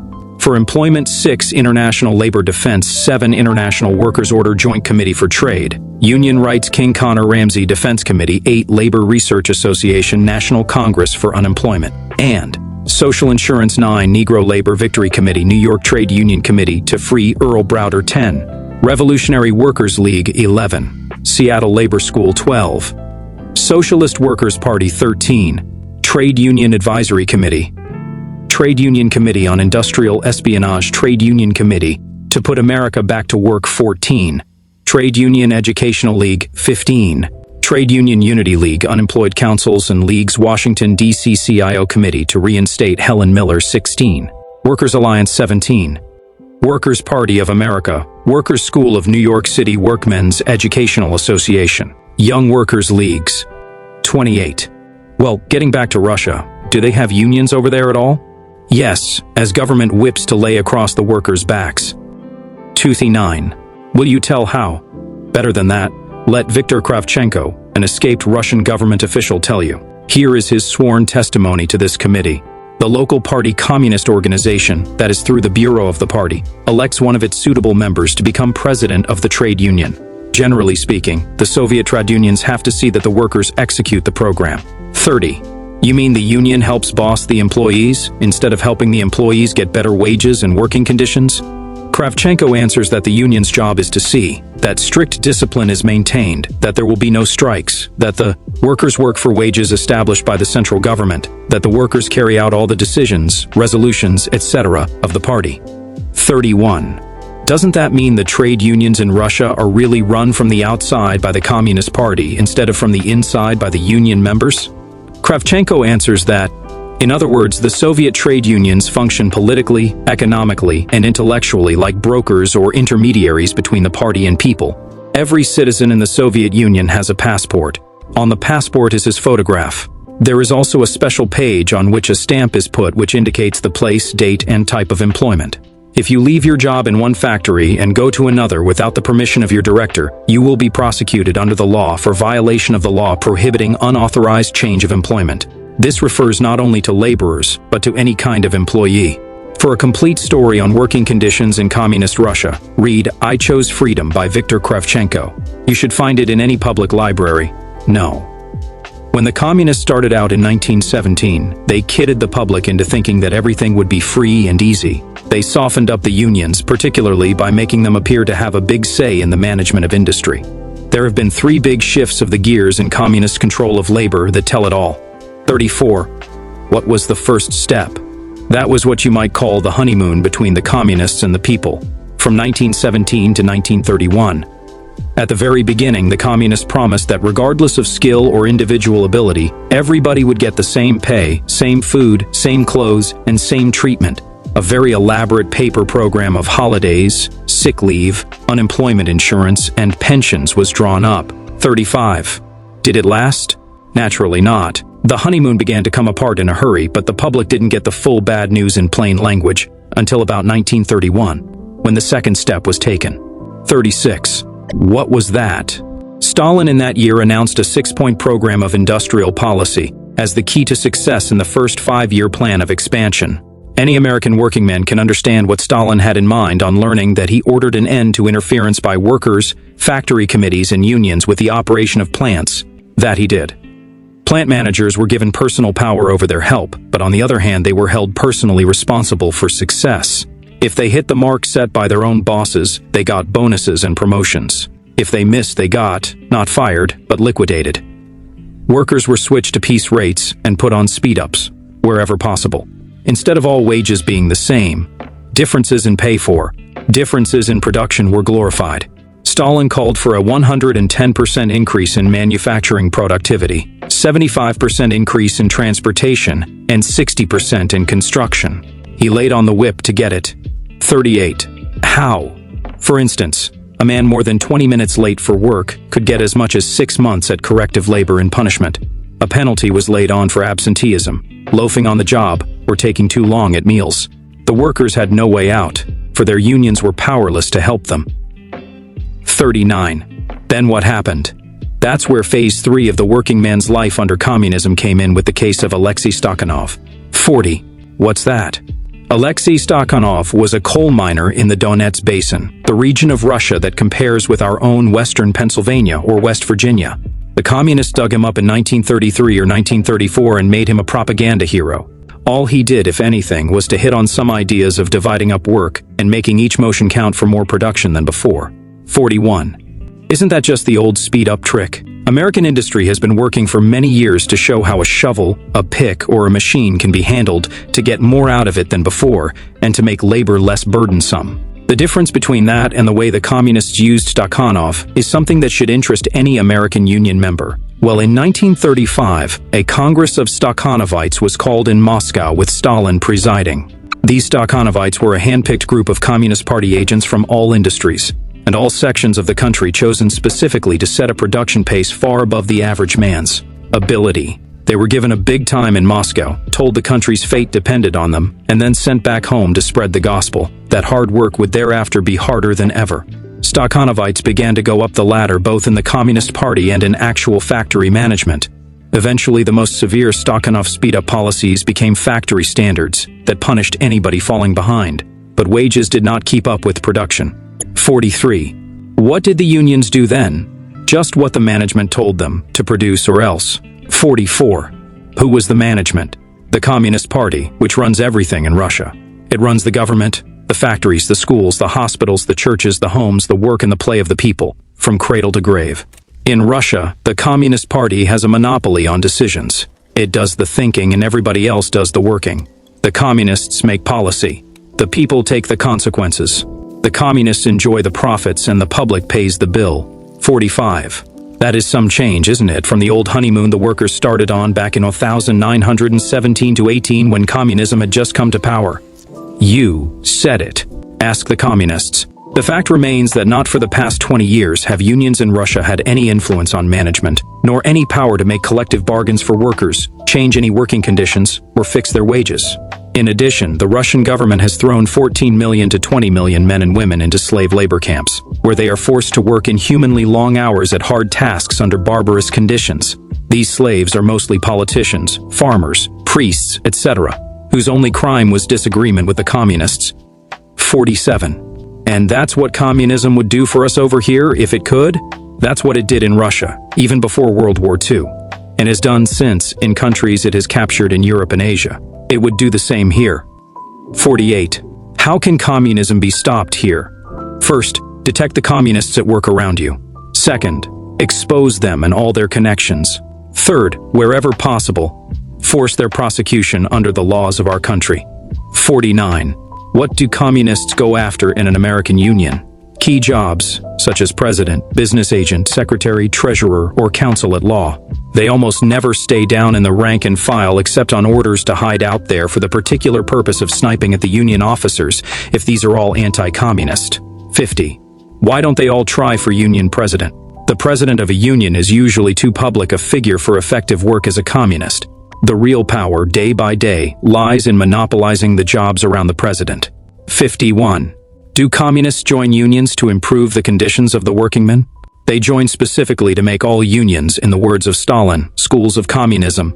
That covers everything. The Communist Party comes first in every communist's life. You have to bear in mind that when anybody joins the Communist Party, he becomes literally a soldier in a class war, as the communists call it. The communists consider themselves actually at war with every person and every government in the world that does not take orders from Moscow. They themselves live under a class war discipline more strict than our Army, Navy, or Marines do. 54. How could they help their class war by wrecking a union? Take the case of a general strike. Communists try to organize these on the slightest excuse, regardless of the effect on the union movement as a whole, on the survival of unions crushed by the consequences, and regardless of the wholesale suffering and hardship brought down upon working families in the process. Their theory is that the more misery they can cause in the present, the easier it will be for them to grab control in the future. 55. What role is played in the union movement by communist lawyers? They often serve as the direct channel between the Communist Party and the union. Although not elected by the membership and not responsible to it, they often exercise monopoly control of collective bargaining and union policy. They are responsible for all kinds of legal tricks to perpetuate the control of communist officials and stifle all opposition. 56. What union role is played by a communist accountant or treasurer? He knows the most intimate details of union money and is in a position to report the most confidential information to the Communist Party. Also, he can cover up communist use of union money through contributions to communist organizations or individuals who siphon off funds to communist use either directly or through communist-dominated printing, plants, meeting halls, newspapers for advertising, front organizations, or to entertainers supporting communist campaigns for justice to somebody or other. 58. How does a communist educational director operate in a union? He conducts communist propaganda courses and invites communist speakers to address union members. He presents communist films and entertainment. He recruits members for the Communist Party. He trains selected personnel for intelligence and sabotage service. He popularizes communist literature in the Union Library. 59. How does a communist editor slant a union paper? By printing articles from communist writers. By giving a communist twist to editorials and news items. By advertising and supporting communist activities and organizations. By reviewing communist books. By employing communist cartoonists. You can tell by the way he compares US and Russian affairs. 60. What post do the communists try to capture in a shop? Shop steward. This is important because it gives the communist an opportunity to manufacture grievances, to incite strikes, distribute communist literature, and collect funds for communist purposes and engage in spying. Actually, he is aiming to make every factory a fortress for communism, as advised by Lenin. 61. Do the communists rig union elections? Plenty. Just before the election, they railroad through a nominations committee stacked with communists and sympathizers, and put over an approved slate of nominees with but one choice for each office printed on the ballot. Opposition candidates are often framed on false charges of violating union rules, non-payment of dues, etc. Ballots are pre-marked and forged. A committee of communist stooges counts the ballots in secret. It's easy if you let them. They come to meetings carefully organized. They throw in at the beginning a long list of objections and proposals to change the regular order of business, whatever it may be. They keep it up until the opposition wears out, scatters, gets tired and goes home. Then they slam through their real plans, and the next day, the majority wakes up to find itself committed to something it never had in mind. 63. Can you tell me what a communist diamond is? One of their operating formations. They look at a union hall as a battlefield. One communist unit takes the front row, center. One sits halfway back on the right side. One halfway back on the left side. The fourth unit takes the back row, center. They actually form a 4-point diamond that way, covering the hall. 64. What then? The 4 units work on signals just like a baseball team. They hiss, boo, make motions, shout down opposition, start fights, yell fire, or do whatever their boss on the scene directs. You would be surprised how much trouble a small number of disciplined rioters can make that way, unless you've seen it work. 65. Can anybody do anything about it? Sure. Put your own diamond in their places, take the play away from them. Wear the communists down instead of letting them wear you down. 66. How do they get into a union in the first place? Here is a description by David Dubinsky, a very successful union leader who has had to slap the communists down firsthand. The communist technique is simple. The party agent forms acquaintance of a member of a union which is marked for capture. They form a cell or fraction of a few like-minded members. With the help of the party agent, a program is prepared. Naturally, it follows the Communist Party line, says Dubinsky. The innocent is introduced to an important party functionary or well-known party speaker. He is taken to cocktail parties and dances, and no time is lost in introducing him to attractive partners. The next scene is at the union meeting. At the meeting, the communist fraction takes over and wears down the majority, as described in the answers to the questions just above. Let Dubinsky, the labor leader, answer that. The communists refer to themselves as the vanguard of labor. Nothing could be further from the truth. They have disrupted many unions with their factional quarrels and have left in their wake many saddened and disillusioned members, destroyed businesses, and blasted hopes. Far from being progressives as they claim, they are really dynamic reactionaries, as someone has called them. 69. Can you give an example of a union ruined by communism? Let Dubinsky tell it, again. Although our union is free of the communist menace today, it was not always so. In 1926, the Communist Party, through its demagogic propaganda and exaggerated promises, was able to attract many of our members. It thus managed to obtain control of our New York organization and succeeded in plunging the coat and suit industry into a general strike. It took 10 years for us to recover from the criminal and stupid communist-led strike of 1926, which cost $4,500,000 and left in its wake a chaotic industry and a crippled union. 70. Is it possible to throw the communists out of control once they have wormed into a union? It is no easy job. The founder of communist government in Russia was Nikolai Lenin, and his word to this day is sacred to communists. He laid down the rule to agree to any sacrifices and even if need be to resort to all sorts of stratagems, artifices, illegal methods, to evasions and subterfuges, only so as to get into the trade unions, to remain in them, and to carry on communist work within them at all costs. But they can be defeated if you work hard enough.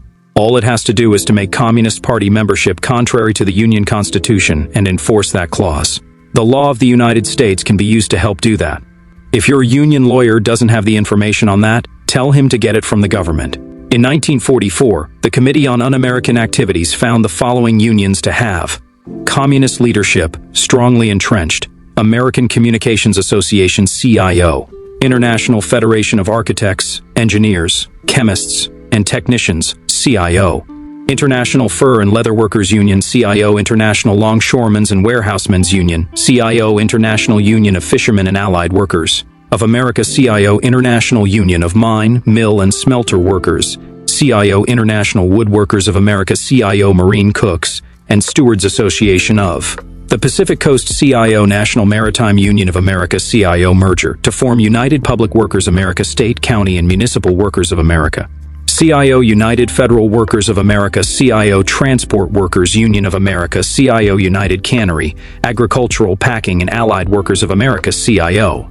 United Electrical, Radio, and Machine Workers of America CIO, United Farm Equipment and Metal Workers of America CIO, United Furniture Workers of America CIO, United Gas, Coke, and Chemical Workers of America CIO, United Office and Professional Workers of America CIO, United Packing House Workers of America CIO, United Shoe Workers of America CIO, United Stone and Allied Products Workers of America CIO. Some have belatedly tried to clean out the communists, notably the Transport Workers Union under the aggressive direction of its president Michael Quill.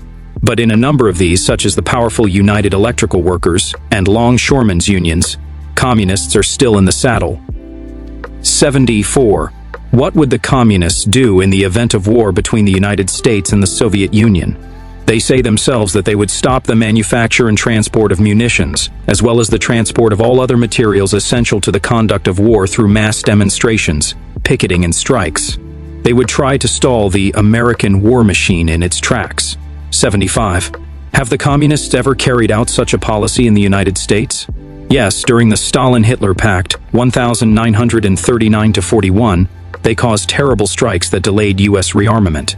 For example, Alice Chalmers, Milwaukee, International Harvester, Harville Plant in Los Angeles, Vultee Aircraft, North American Aviation, Los Angeles, Aluminum Company of America, Cleveland, the Mine, Mill, and Smelter Workers at Trona, Calif, and in Connecticut brass factories all were led out by the communists. 76. What could the above-cited American Communications Association do in case of war? This outfit is in our cable offices and in the radio control rooms of our merchant ships and commercial airfields. They could garble messages so as to sink ships, wreck planes, tap intelligence channels, and isolate us from the rest of the world. This has 75,000 members. They have effective control of many ports in the USA, and more than once have used it to paralyze shipping. Communist domination of this union in wartime could wreck the whole U.S. fighting power. 78. What could the Transport Workers Union do? Paralyze bus, subway, and trolley transportation in some of our largest cities. Without transportation, life in these cities would come to a standstill. This union, which claims 100,000 members, could also tie up some of our most important airlines. 79. How about the United Electrical, Radio, and Machine Workers of America? The leading electrical and machine plants, manufacturing important parts for guns, tanks, torpedoes, rangefinders, sound detectors, altimeters, gyroscopes, aerial cameras, motors, and other vital equipment are at its mercy. The Union, which claims 600,000 members, is banned from representing our nation's atomic workers. 80. Surely the United Public Workers of America would not be a menace, would it? There are 15,000 members of this union in the Panama Canal Zone alone. Many of the other 71,000 members are stationed at Navy yards, arsenals, experimental stations, the State Department, and throughout our government agencies, because of the men who hold positions of critical influence in them. On the following page are some examples of communist officers. Name, Union, Office. Harry Bridges, International Longshoremen's and Warehousemen's Union CIO, President. Samuel Burt. International Fur and Leather Workers Union, CIO, Vice President, also Manger, Joint Board of Fur Dressers and Dyers. Philip M. Connolly, Los Angeles CO Council, Secretary-Treasurer. Julius M. Spack, United Electrical, Radio and Machine Workers of America, CIO, Secretary. Abram Flaxer, United Public Workers of America, CIO, President. Julius Fleiss, International Fur and Leather Workers Union, CIO, Business. Agent, Furriers Joint Council. Ben Gold, International Fur and Leather Workers Union, CIO, President. Donald Henderson, Food, Tobacco, Agricultural and Allied Workers Union of America, DO. James Lustig, United Electrical, Radio and Machine Workers of America, CIO, Representative. District 4, James Mattis, United Electrical, Radio and Machine Workers of America, CIO, National. Organizational Director, Irving Potash, International Fur and Leather Workers Union, CIO, Vice President, also Manger, Furriers Joint Council of New York. William Sentner, United Electrical, Radio and Machine Workers of America, CIO, President, District 8. Maurice Travis, International Union of Mine, Mill and Smelter Workers, CIO, Secretary-Treasurer. Because these unions not only endorse communist aims in union matters, but also in matters of United States national policy. 83. Can you give some examples? During the Stalin-Hitler Pact, Joseph Selle, president of the American Communications Association, CIO, led a movement against U.S. armaments, saying don't give us any baloney about patriotism and national defense. Harry Bridges in 1934 won the high praise of the Communist International for involving the International Longshoremen's and Warehousemen's Union in a general strike. The Transport Workers Union has just won a violent internal struggle for power led by President Michael Quill against John Santo. Former International Organization Director, who is subject to deportation proceedings for being a member of an organization advocating and teaching the overthrow by force and violence of the government of the United States. We could multiply this many times. 84. Do you hold the rank and file of these unions responsible for the actions of a few individuals? The rank and file allow such men to command them. Of course, we do not indict all the members of any union as communistic just on that account, but we do call their attention to the things that are being done in their name. The responsibility for cleaning up their unions rests primarily upon them, and with courageous, patriotic action, they can always throw the communists out. 85. Just the same, isn't communism a working class movement? Absolutely not. It is a revolutionary movement. A working class movement seeks to better the state of labor. This revolutionary movement seeks to destroy things as they are, with the aim to seize power and put it in the hands of one political party, the Communist Party. 86. But don't communists promise that when they get power, they will hand it over to the workers? Yes, they promise that. Now point to one place in the world where they have lived up to that promise. There is none, of course. The standard of living in Russia under communism is barely above that of India and China. The people live in abject poverty, while the bigwigs among the communists live better than most millionaires do in this country. 87. Can you give some figures? For example, as of 1947, a Russian had to work 22 days for money enough to buy a suit of clothes. An American could get a much better suit for 21.5 hours work. Even today in Russia, a man works for 32 hours to buy a cotton dress for his wife. In America, a man works only 4 hours to buy his wife a better dress. In Russia, it takes a worker 108 hours to earn a pair of shoes.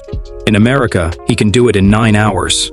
In Russia, a man must work 1 hour and 40 minutes to buy a bottle of beer. In America, he needs to work only 6 minutes. The same comparison works out all along the line for food, shelter, and other necessities of life. 88. Where do communists come from in America?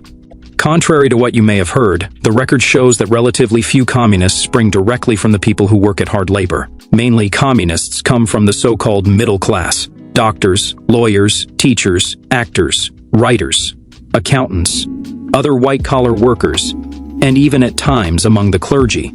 Most communists have never worked with their hands, except where and when directed by the party.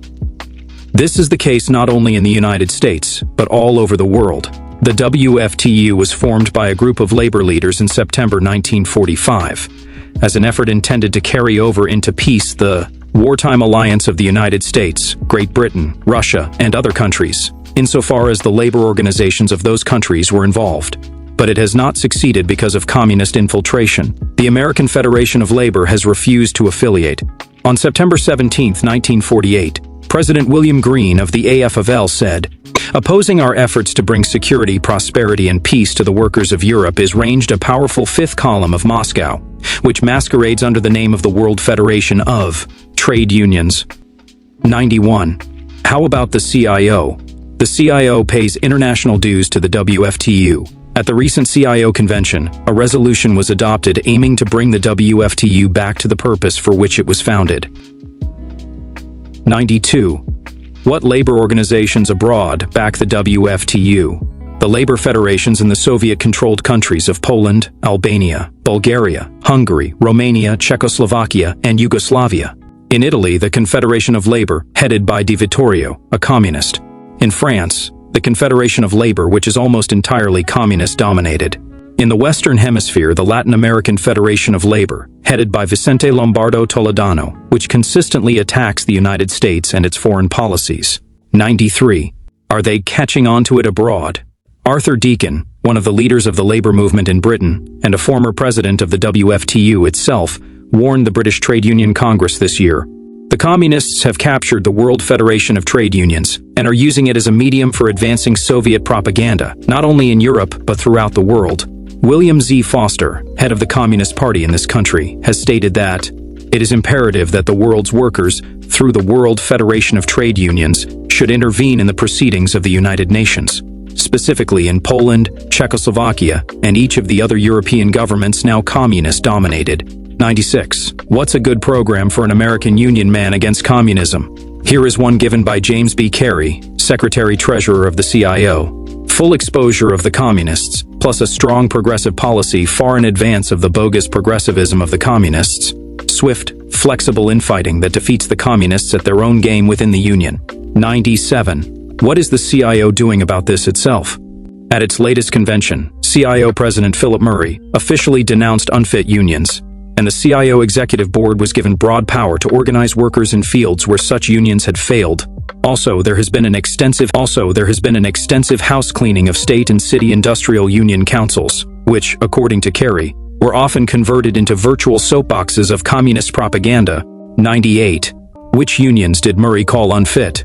The United Office and Professional Workers of America CIO, and the United Public Workers of America CIO, which will be dealt with extensively in the series about communism and government. 99. What is the biggest single blow the communists have felt from the CIO? Expulsion of the Greater New York CIO Council Key Unit and the whole communist program. This took place November 20th, 1948. At your peril. We promise this series as a whole will answer question 1. Read it again and see why we say that we do in the answer to question 100. Communism and government. Our government is under attack. The enemy is communism. If communism were to win, there would be no United States Constitution, courts, president, or Congress. The American Republic would be wiped out, and in its place there would be a system with which freedom cannot live. 1. Are communists traitors? This whole series is to help you make up your own mind on that. The facts speak louder than words. 2. Are communists loyal? To Stalin, not to the USA. 3. Are communist spies, anytime they are ordered to be by their party. 4. Would communists support our government in war with Russia? The sworn testimony of their present leader in this country is no, when it suits Moscow's purposes. For instance, from 1939 to 1941, while Germany and Russia were on the same side in the European war, American communists sabotaged our arms factories and spied on our government for Hitler as well as Stalin. They even tried to stir sedition and rebellion in the armed forces. But when Germany attacked Russia, they wrapped themselves with the US flag overnight and immediately demanded that we go to war, for Russia's sake. We hate to say it, but nobody knows whether there are 3 or 3,000, even though $17 million have been spent by the president in the last 2 years to find out. Read on for details. 7. Well, what do they want? To capture our government any way they can, in order to use it against us. 8. Why do communists want to upset things as they are? Communists believe in communism, nothing else.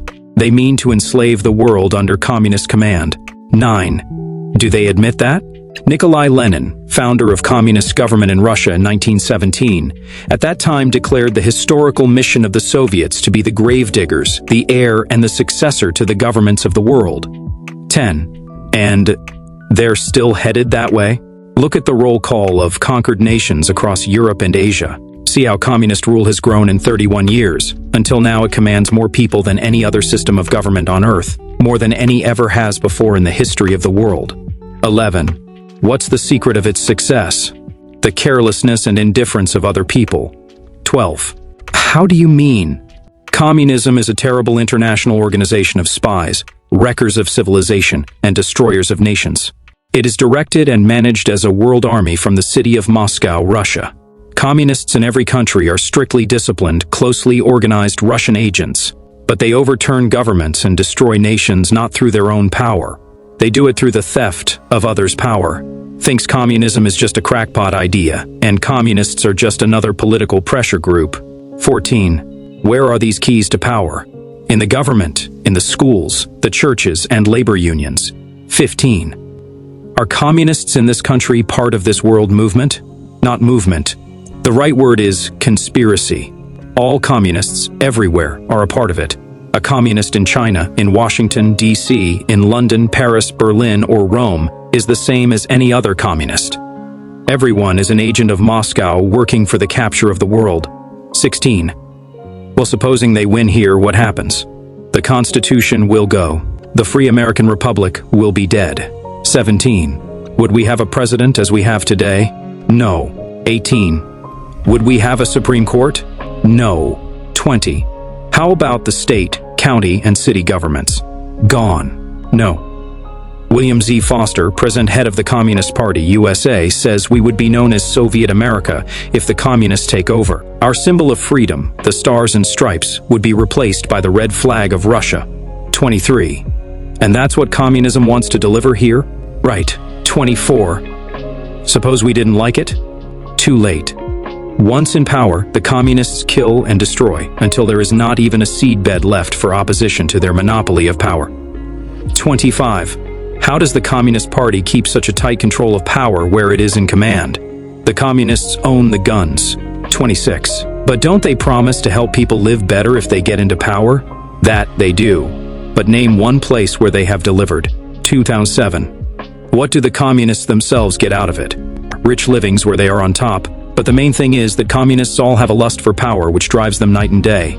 Government by their system is the only thing that satisfies their lust. Yes. And we repeat, nobody knows how many. You'll have to review a little US and world history to get a clear picture. There have been changes in direction for the communists over here from time to time, each of which has had its influence on communists in government. 30. What was the first development? The Communist Party in the United States was organized at Chicago, Illinois, September 1 to 7, 1919. For 10 years thereafter, it went through a series of violent internal shakeups and factional fights that kept it from concentrating very effectively on our own governmental machinery. Furthermore, the official party theory then was that we were on the verge of a crack-up anyhow and would be taken over any day. Therefore, filtering into our governmental machinery was regarded as a waste of time. 31. Did they really say that we were cracking up? Here's a quote from Stalin, May 6, 1929. I think the moment is not very far off when a revolutionary crisis will develop in America. He said that in the course of a speech outlining a complete reorganization of the communist setup over here to prepare for what he called its historic task of taking over the USA in crisis. 32. Well, didn't we actually have a revolutionary crisis just as he predicted? No, even though the USA and the rest of the world all plunged together into a terrible economic slump. 33. How did Russia do in that slump? Curiously enough, the government most violently shaken of all in the world was Stalin's. The Communist Party in Russia broke in two, and Stalin had to spend the better part of the next 8 years shooting and killing off his opposition. As for the people of Russia, they suffered the most terrible privations. Millions literally starved to death. The standard of living dragged along barely above that of China and India. We had ample power under our constitution to act, and so did. The United States and its citizens found a peaceful road out of the Depression without any Moscow-type purges, killings, or violence. In fact, we not only recovered from the Depression under our tried and true constitutional system, but even financed and fought the most terrible war in history. And Soviet Russia itself would have been destroyed without our aid. Today, still under that system, we are the hope and envy of the world. Russia is not. 35. What's all that got to do with communists in our government? It's just to remind you of some serious facts of life, and to point out by comparison the different effects of freedom and slavery. Our system still survives in spite of communists within and without.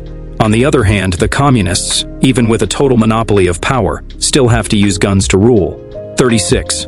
Well, when did they begin to invade our government?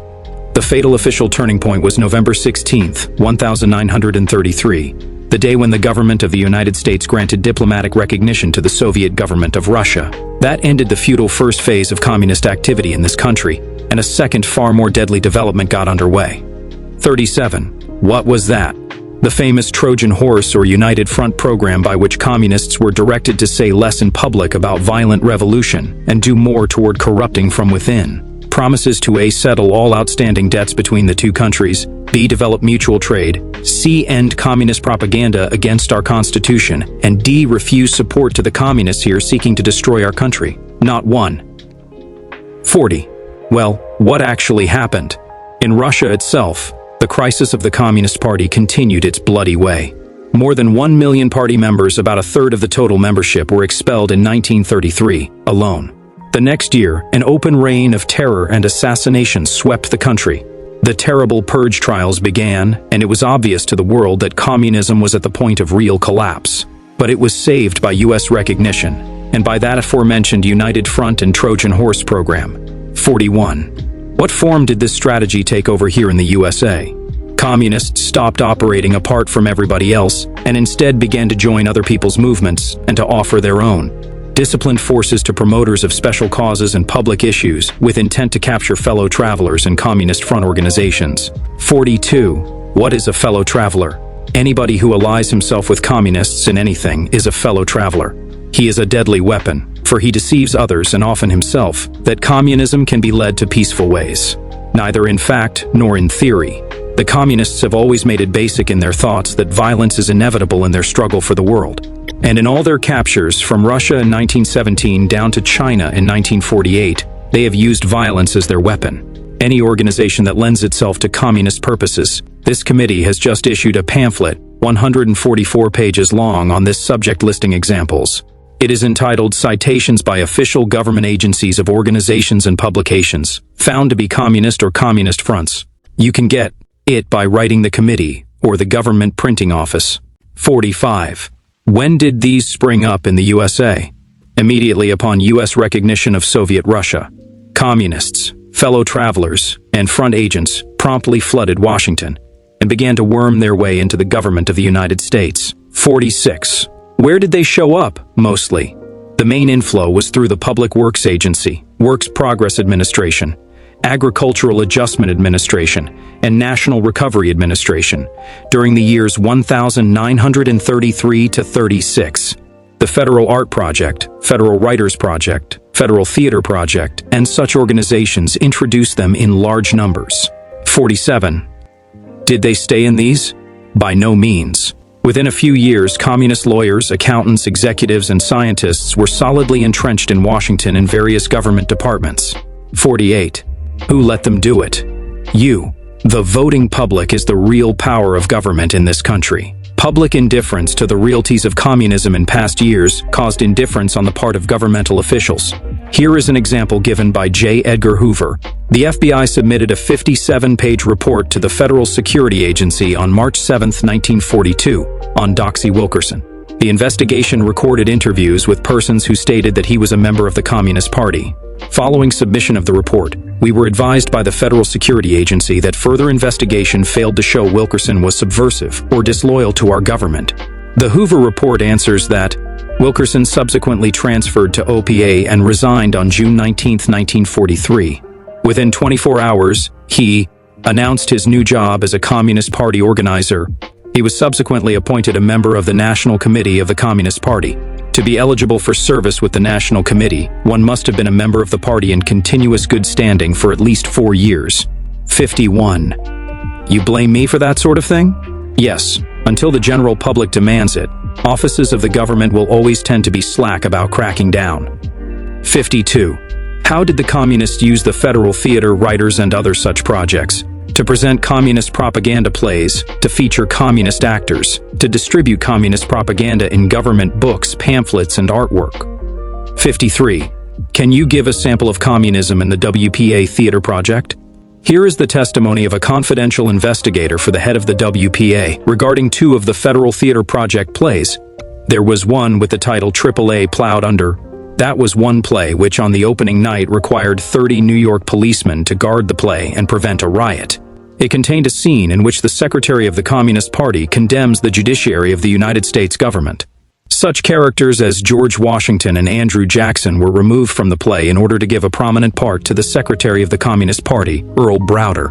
The conclusion of the play is the establishment of a political party in accordance with the wish expressed by the Secretary of the Communist Party, expressed by Mr. Earl Browder himself in a radio broadcast a short time previous to the production. Then there was the class of 29. The script called for the cast to carry the red Soviet banner.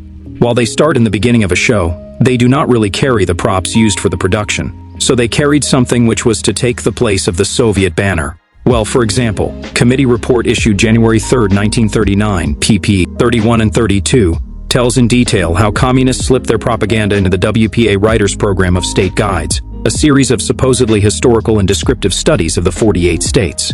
Same story. In numerous communities, after post offices and other federal buildings had been decorated at considerable expense to the taxpayers, paintings were covered over or removed upon public demand. Communist corrupted artwork, however, can still be found in many public places to this day. 56. What was the idea of all this? The communists try to tilt public sentiment their way by propaganda in art, literature, and music. The chance to carry on such a campaign at the taxpayers' expense was a stroke of fortune they naturally would not overlook, but it was only a sideline to their main job. 57.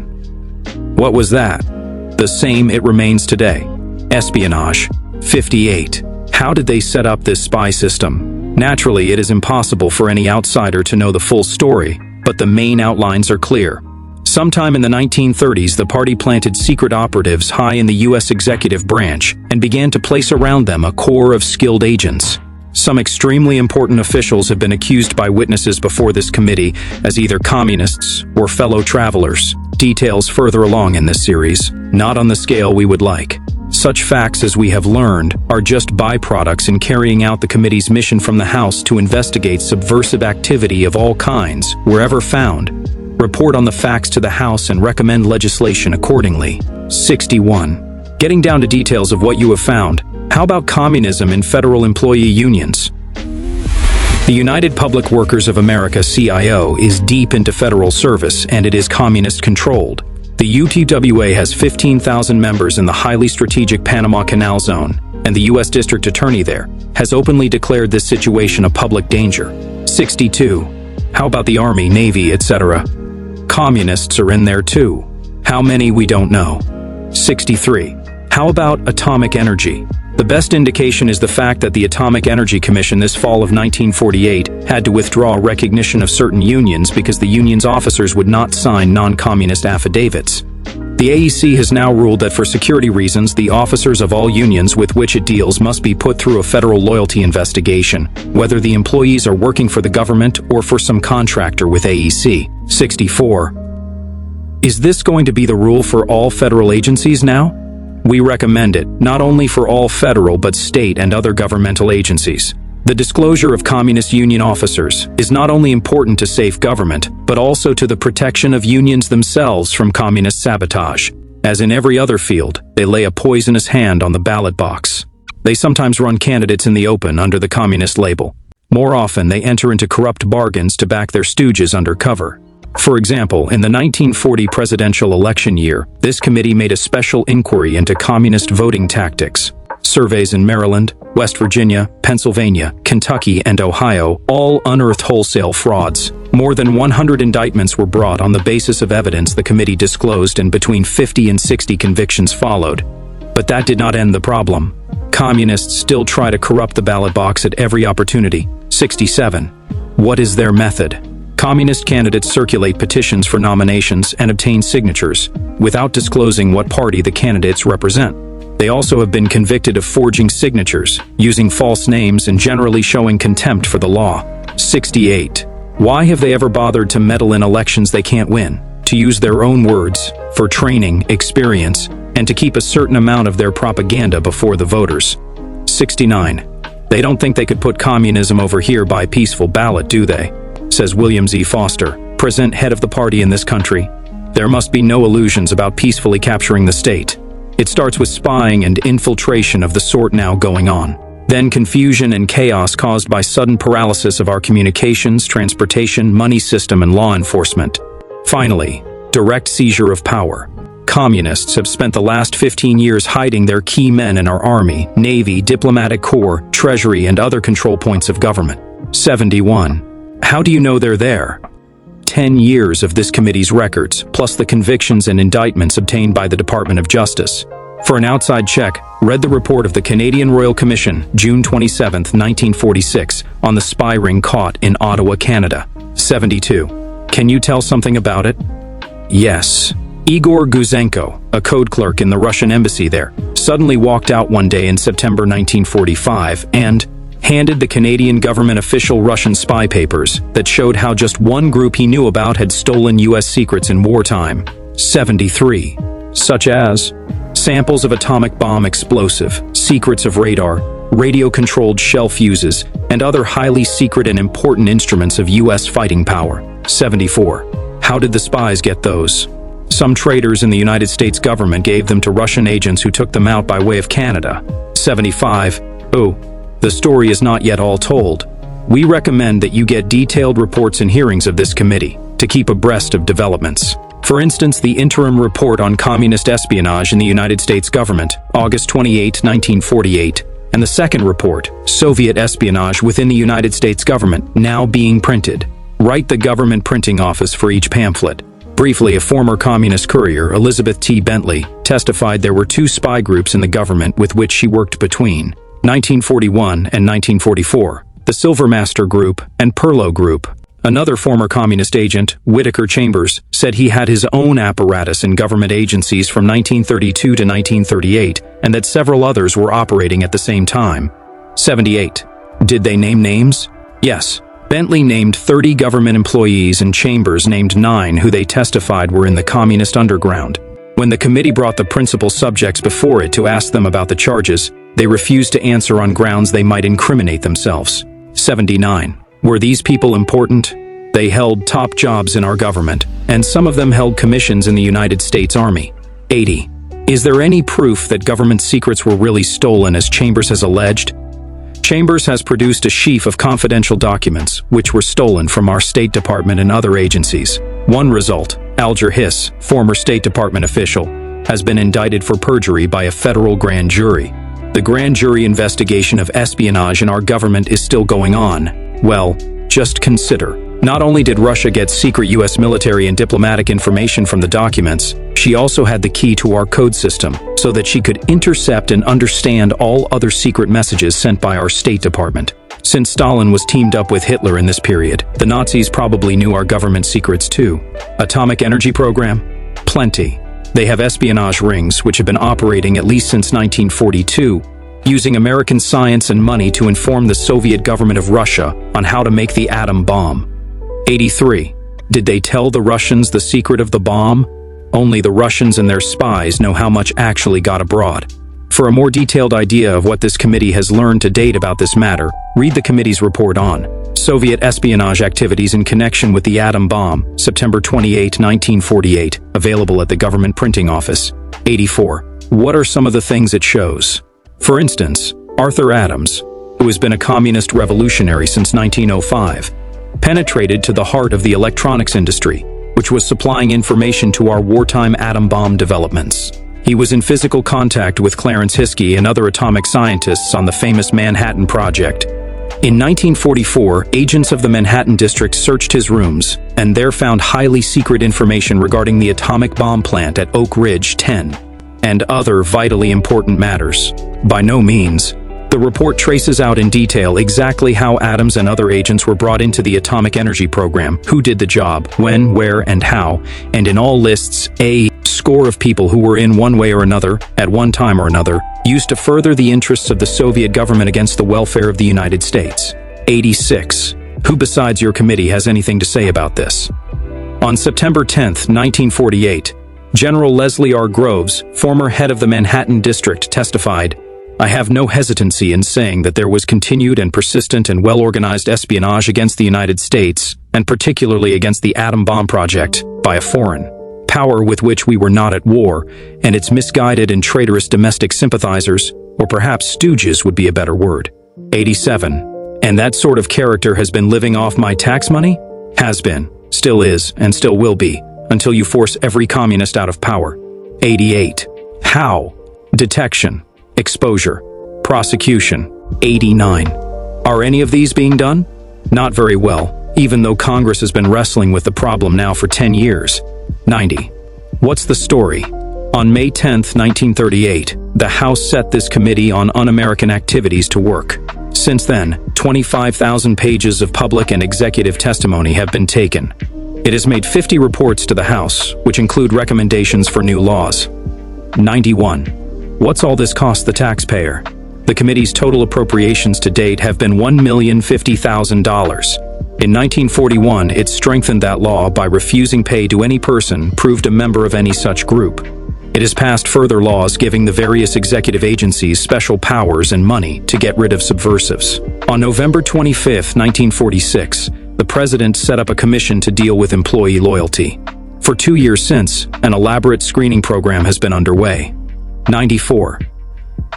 What has that cost? Funds appropriated by Congress for this screening program in the 1948 fiscal year totaled $11 million. For the 1949 fiscal year, $6,606,000. 95. How does it work? This gives you an idea. A federal employee who gets a job goes right to work before his loyalty to our government is ever established. It doesn't matter whether he is hired for a minor clerkship or a sensitive job of importance to national security, he still can be on the payroll for at least 120 days before the various checkups can determine whether he is a safe risk. 96. Well, is it keeping down the risk? This committee feels the communists have such deep-laid lines into the federal departments that the present security system is a feeble defense. 97. What do you recommend? In the second session, the 80th Congress, this committee brought out a bill, H.R. 5852, known popularly as the Munt-Nixon Bill. This contains the principles of law we feel necessary. Still, a penalty of as much as 10 years in jail and a $10,000 fine for anybody trying to set up a foreign-directed dictatorship in this country. Registration of communists and their organizations as foreign agents. No passports for communists. Tougher rules to keep communists out of our government. Passed the House 319 to 58. Died in the Senate 100. What next? That's up to the 81st Congress and you. About communism in the USA. 40 years ago, communism was just a plot in the minds of a very few peculiar people. Today, communism is a world force governing millions of the human race and threatening to govern all of it. Who are the communists? How do they work? What do they want? What would they do to you? For the past 10 years, your committee has studied these and other questions, and now some positive answers can be made. Some answers will shock the citizen who has not examined communism closely. Most answers will infuriate the communists. These questions and answers are intended to help you know a communist when you hear him speak and when you see him work. If you ever find yourself in open debate with a communist, the facts here given can be used to destroy his arguments completely and expose him as he is for all to see. Every citizen owes himself and his family the truth about communism because the world today is faced with a single choice: to go communist or not to go communist. Here are the facts. A system by which one small group seeks to rule the world. No, legally or illegally, any way they can. Communism's first big victory was through bloody revolution. Everyone since has been by military conquest or internal corruption or the threat of these. Conspiracy is the basic method of communism in countries it is trying to capture. Iron force is the basic method of communism in countries it has already captured. 4. What would happen if communism should come into power in this country? Our capital would move from Washington to Moscow. Every man, woman, and child would come under communist discipline. 5. Would I be better off than I am now? No. And the next 17 answers show why. 6. Could I belong to a union? Under communism, all labor unions are run by the government, and the communists run the government. Unions couldn't help you get higher pay, shorter hours, or better working conditions. They would only be used by the communists to help keep you down. More complete details are given in the series about communism and labor. No, you would work where you are told, at what you are told, for wages fixed by the government. You could go to the kind of school the communists tell you to, and nowhere else. You could go as long as they let you and no longer. You could read only what the communists let you, hear only what they let you, and as far as they could manage, you would know only what they let you. For details, see the series about communism and education. 9. Could I belong to the Elks, Rotary, or the American Legion? No. William Z. Foster, the head of the communists in the United States, says, under the dictatorship, all the capitalist parties, Republican, Democratic, Progressive, Socialist, etc., will be liquidated. The Communist Party, functioning alone as the party of the toiling masses, likewise will be dissolved. All other organizations that are political props of the bourgeois rule, including chambers of commerce, employers' associations, Rotary clubs, American Legion, YMCA, and such fraternal orders as the Masons, Odd Fellows, Elks, Knights of Columbus, etc. 10. Could I own my own farm? No. Under communism, the land is the property of the government, and the government is run by the communists. You would farm the land under orders, and you could not make any decisions as to when or where you would sell the produce of your work, or for how much. 11. Could I own my own home? No. Under communism, all real estate in the city as well as the country belonged to the government, which is in turn run by the communists. Your living quarters would be assigned to you, and you would pay rent as ordered. The communists would take it over. All above a small sum would be confiscated. The rest would be controlled for you. No, because you wouldn't have any to leave. 15. Could I travel around the country as I please? No, you would have to get police permission for every move you make if you could get it. 16. Could I belong to a church? In Russia, the communists have for 30 years tried every way they could to destroy religion. Having failed that, they are now trying to use religion from the inside, and the same party strategy is now operating in the United States of America. 17. Could I start up a business and hire people to work for me? To do so would be a crime for which you would be severely punished. 18. Could I teach what I please with academic freedom? You would teach only what the communists authorize you to teach. You would be asking for jail or death to try anything else. 19. Could I do scientific research free of governmental interference and restrictions? Police and spies would watch your every move. You would be liquidated on the slightest suspicion of doing anything contrary to orders. 23. Could I vote the communists out of control? No. See the series about communism and government, showing the facts of communist government in other countries and the facts of communism at work within our own government. 24. But doesn't communism promise poor people a better life? Communist politicians all over the world try in every way to break down nations as they are, hoping that in the confusion they will be able to seize control. Promising more than you can deliver is an old trick in the history of the human race. Compare communism's promise with communism's performances in countries where it has come to power. 25. What are some differences between communist promise and communist performance? When it is agitating for power, communism promises more money for less work and security against war and poverty. In practice, it has not delivered any of this, anywhere in the world. 6. But don't the communists promise an end to racial and religious intolerance? Yes, but in practice they have murdered millions for being religious and for belonging to a particular class. Your race would be no help to you under communism. Your beliefs could get you killed.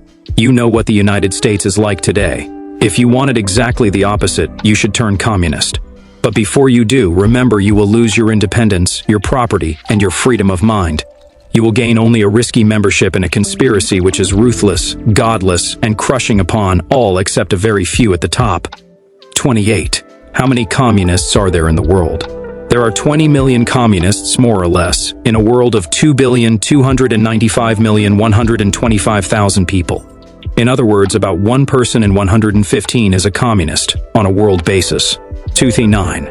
How many people are now ruled by communism?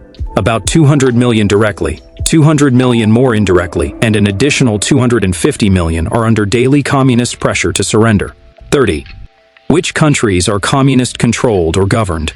Albania, Bulgaria, Czechoslovakia, Estonia, Finland, Hungary, Latvia, Lithuania, Poland, Romania, Russia, Yugoslavia.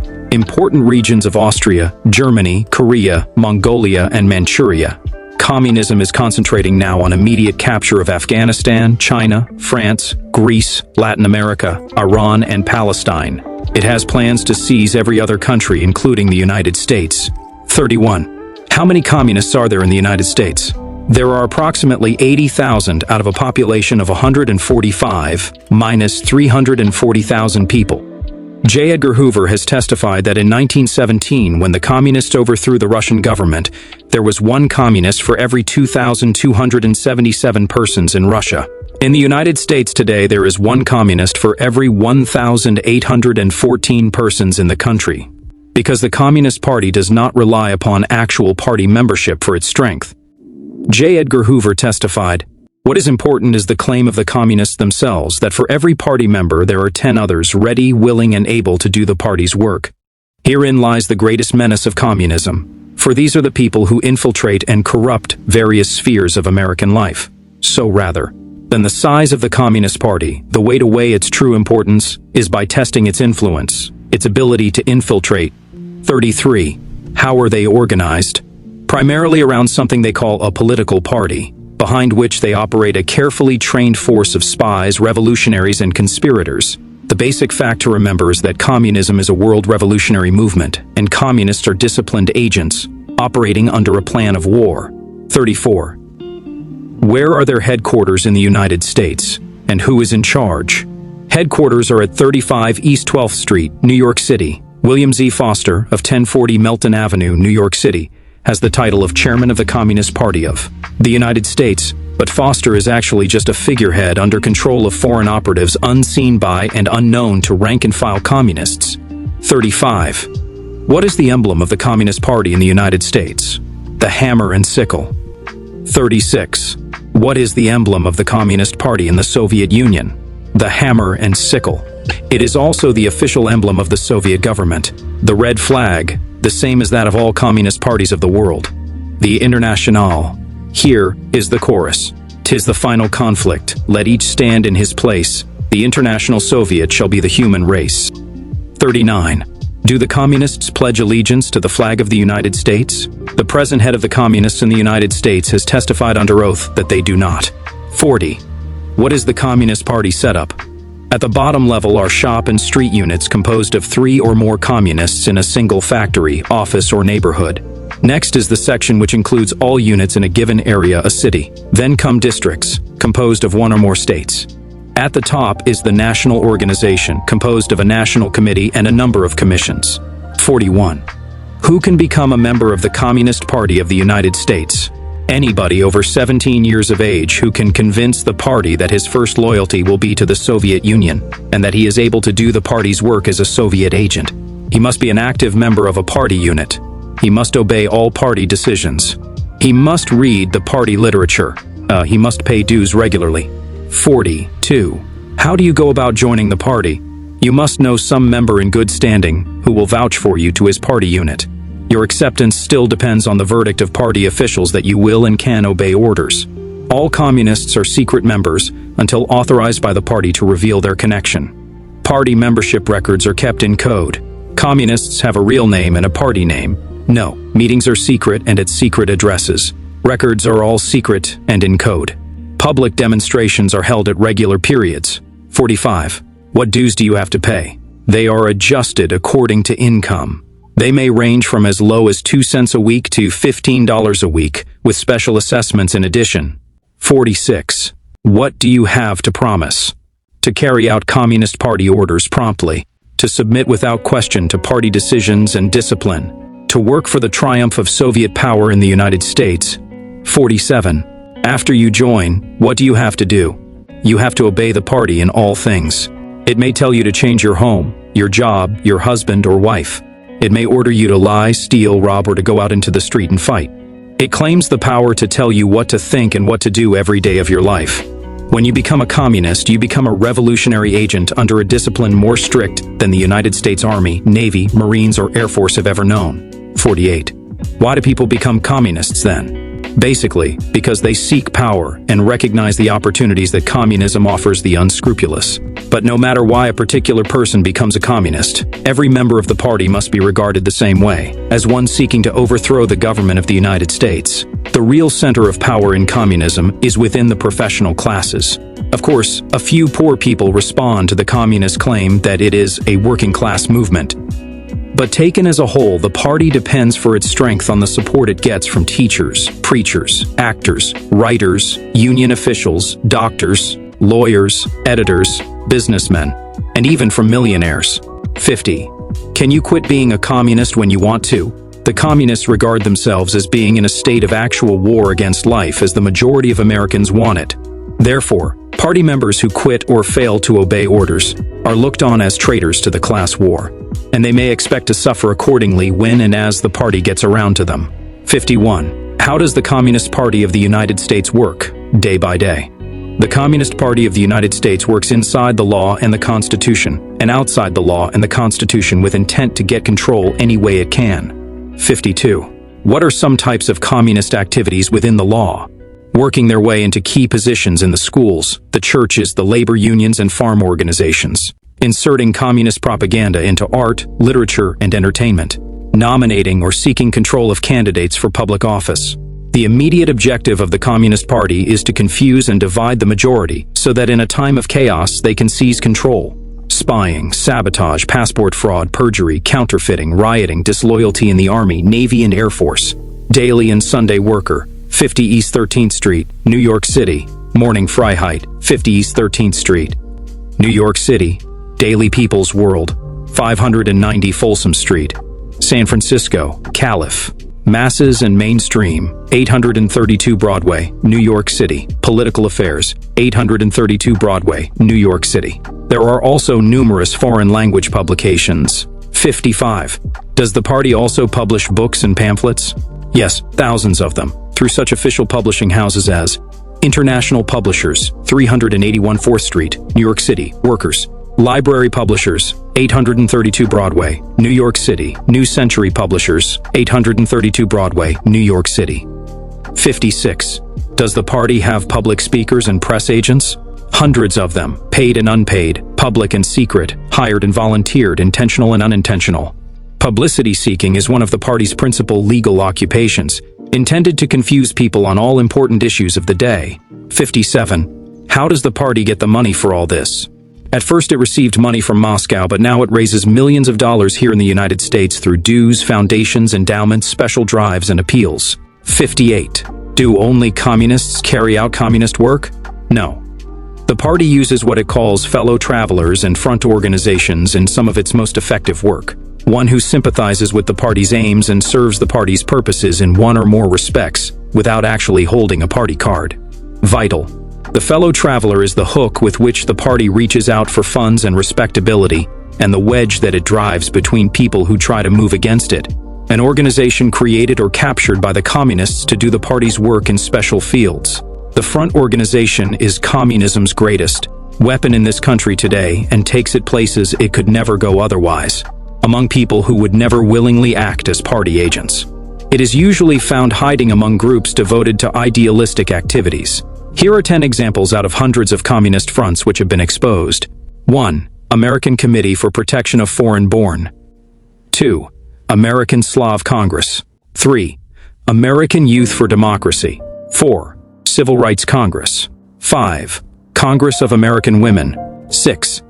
Council for Pan-American Democracy. 7. International Workers' Order. 8. National Committee to Win the Peace. 9. People's Institute of Applied Religion. 10. League of American Writers. 62. How can a communist be identified? It is easy. Ask him to name 10 things wrong with the United States. Then ask him to name 2 things wrong with Russia. His answers will show him up even to a child. Communists will denounce the President of the United States, but they will never denounce Stalin. DC, telephone, National 3120, extension 1405. 65. What do communists call those who criticize them? Red baiters, witch hunters, fascists. These are just 3 out of a tremendous stock of abusive labels communists attempt to smear on anybody who challenges them. 66. How do they smear labor opposition? As scabs, finks, company stooges, and labor spies. 67. How do they smear public officials? As reactionaries, Wall Street tools, Hitlerites, and imperialists. 68. What is their favorite escape when challenged on a point of fact?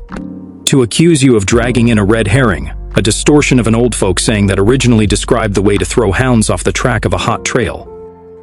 69.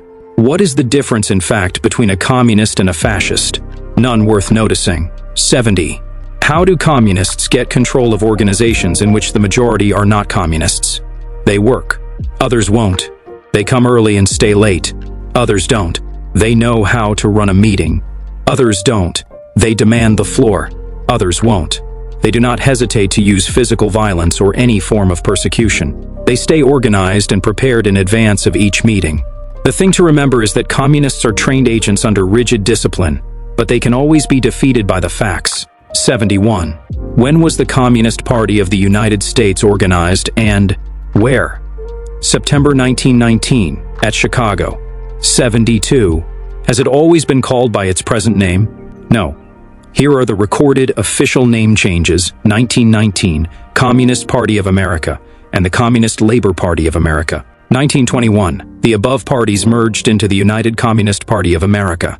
1922, the Communist Party of America and the Workers' Party of America. 1925, the above merged into one organization known as Workers' Communist Party of America.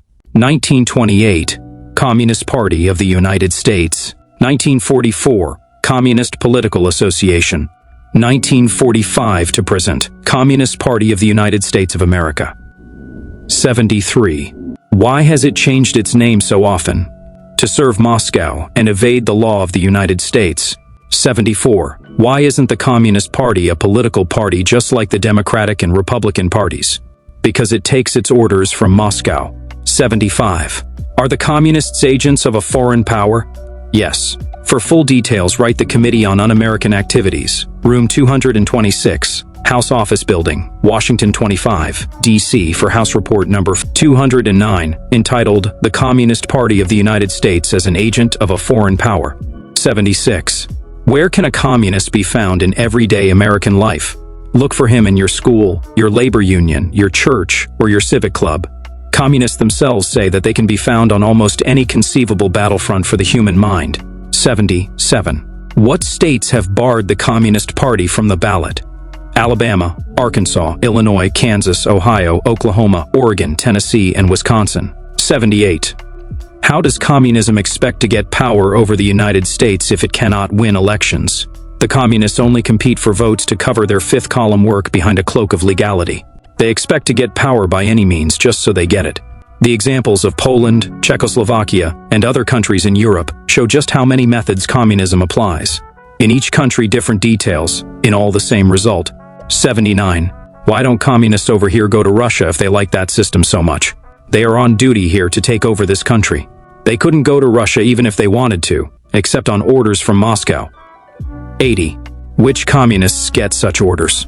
High party officials and special agents who are to be trained in spying, sabotage, and detailed planning for capture of this country. 81. Where are they trained in Moscow? The Lenin Institute, a college in revolution which teaches how to capture railroads, ships, radio stations, banks, telephone exchanges, newspapers, waterworks, power plants, and such things. 82. Does Stalin let American communists in to see him? Yes. Earl Browder and William Z. Foster, the two heads of the party for the last 20 years, have both admitted under oath that they conferred with Stalin. The records show that Browder, for instance, made 15 known trips to Moscow, several with false passports. 83. Are American communists used in the Soviet Secret Service? Yes. Here are the names of a few such agents proved on the public records: Nicholas Dosenberg, George Mink, Philip Ehrenberg, Charles Durba, Pascal Cosgrove, J. Mindel, Alexander Trachtenberg, Julia Stewart Points, Jack Johnstone, Charles Crumbine, and Albert Feyerabend. 84. What central organization controls all the communist parties of the world? An organization originally set up in Moscow by the government of Russia and known as the Communist International, called Comintern for short. It has since changed its name to Communist Information Bureau and is known as the Cominform. 85. Who is the most important communist in the United States today? The Cominform representative. 86. Why is he here? To see that American communists follow the orders of the Soviet-directed Cominform in all things. 87. Do they? Yes. 88. Has any representative of this central organization ever been caught? Yes. For example, over a period of 12 years, one Gerhard Eisler, alias Brown, alias Edwards, alias Berger, did such work, making regular trips between the United States and Europe. On February 6, 1947, his activities were exposed by the House Committee on Un-American Activities, and he has since been convicted in court of perjury and contempt of Congress. 89. What is the best way to combat communism? Detection, exposure, and prosecution. 90. Are these being done? Millions of dollars have been spent by the Federal Bureau of Investigation, Army and Navy Intelligence, and other executive agencies to detect and keep track of communists since the party's organization in this country a generation ago. Exposure in a systematic way began with the formation of the House Committee on Un-American Activities, May 26, 1938. 91. Have any communists been prosecuted on other grounds? Yes. For violations of such laws as those governing passports, immigration, perjury, criminal syndicalism, and contempt. 92. Is this enough? No. The House of Representatives maintains this Committee on Un-American Activities to study the problems of communism and all other subversive movements and recommend new laws if it feels they are needed. 93. Has the committee made any such recommendations? Yes. The latest is H.R. 5852, known as the Munt-Nixon Bill, which passed the House of Representatives on May 19, 1948, by a vote of 319 to 58. 94. What does this bill do? The main points are to expose communists and their fronts by requiring them to register publicly with the Attorney General and plainly label all their propaganda as their own, to forbid communists' passports or government jobs, to make it illegal for anybody to try to set up in this country a totalitarian dictatorship having any connection with a foreign power. 95. What is communism's greatest strength? Its secret appeal to the lust for power. Some people have a natural urge to dominate others in all things. Communism invites them to try. The money, hard work, conspiracy, and violence that go into communism add up to a powerful force moving in a straight line toward control of the world. 96. What is communism's greatest weakness? The very things that give it strength. For just as some people have a natural lust to dominate everybody else, so do most people have a natural determination to be free. Communism can dominate only by force. Communism can be stopped by driving every communist out of the place where he can capture power. 97. What is treason? Our Constitution says that treason against the United States shall consist only in levying war against them, or in adhering to their enemies, giving them aid and comfort. No person shall be convicted of treason unless on the testimony of two witnesses to the same overt act, or on confession in open court. 98. Are the communists committing treason today? The Soviet Union has launched what has been called a Cold War on the United States. Therefore, communists are engaged in what might be called Cold War treason. The Munt-Nixon Bill is intended to fight this Cold War treason. If our war with communism should ever change from cold to hot, we can expect the communists of the United States to fight against the flag of this country openly. 99. What should I do about all this? Know the facts. Stay on the alert. Work as hard against the communists as they work against you. 100%. Where can I get information about communism regularly? Write the House Committee on Un-American Activities, Room 226, Old House Office Building, Washington, D.C., for a selected list of official publications. Request from the publisher. Thank you so much for reading our book. We hope you really enjoyed it. As you probably know, many people look at the reviews before they decide to purchase a book. If you liked the book, could you please take a minute to leave a review with your feedback? 60 seconds is all I'm asking for, and it would mean the world to us. Thank you so much, Muriwai Books. 1. At the present time, only the Jefferson School of Social Science, California Labor School, Seattle Pacific Northwest Labor School, and School of Jewish Studies are open. Repeated exposure of their communist nature has undoubtedly forced the others to suspend operations, but there is little doubt that all will reopen again at the first sign of favorable opportunity, whether under the same name or another. Right now, the People's Educational Center in Los Angeles is being carried on by a branch of the California Labor School of San Francisco. 2.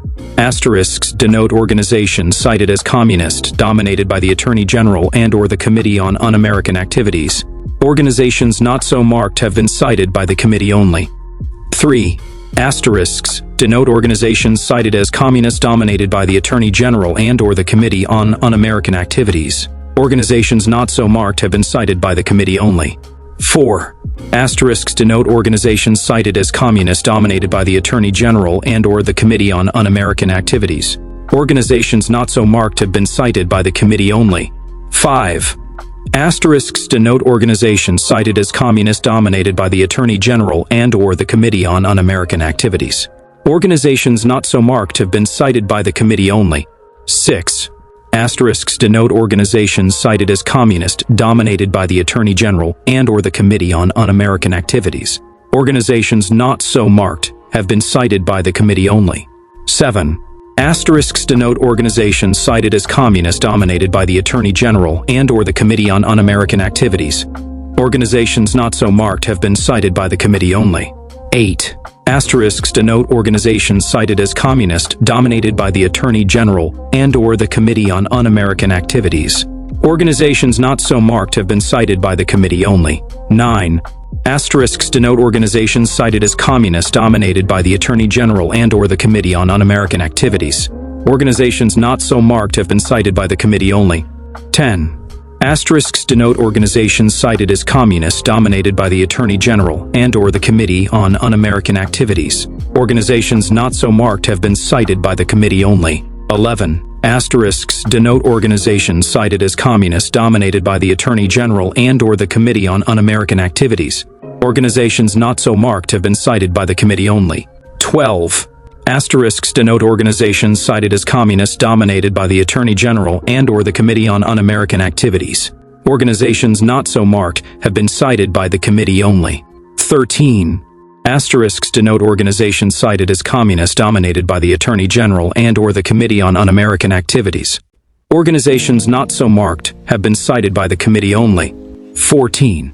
Asterisks denote organizations cited as communist dominated by the Attorney General and/or the Committee on Un-American Activities. Organizations not so marked have been cited by the committee only.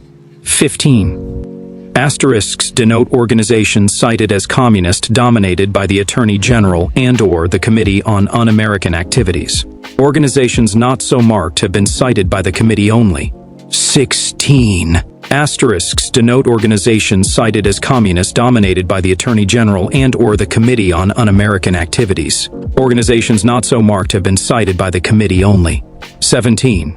Asterisks denote organizations cited as communist dominated by the Attorney General and/or the Committee on Un-American Activities. Organizations not so marked have been cited by the committee only. 18. Offices listed above were held by the men in question as recently as the year 1948.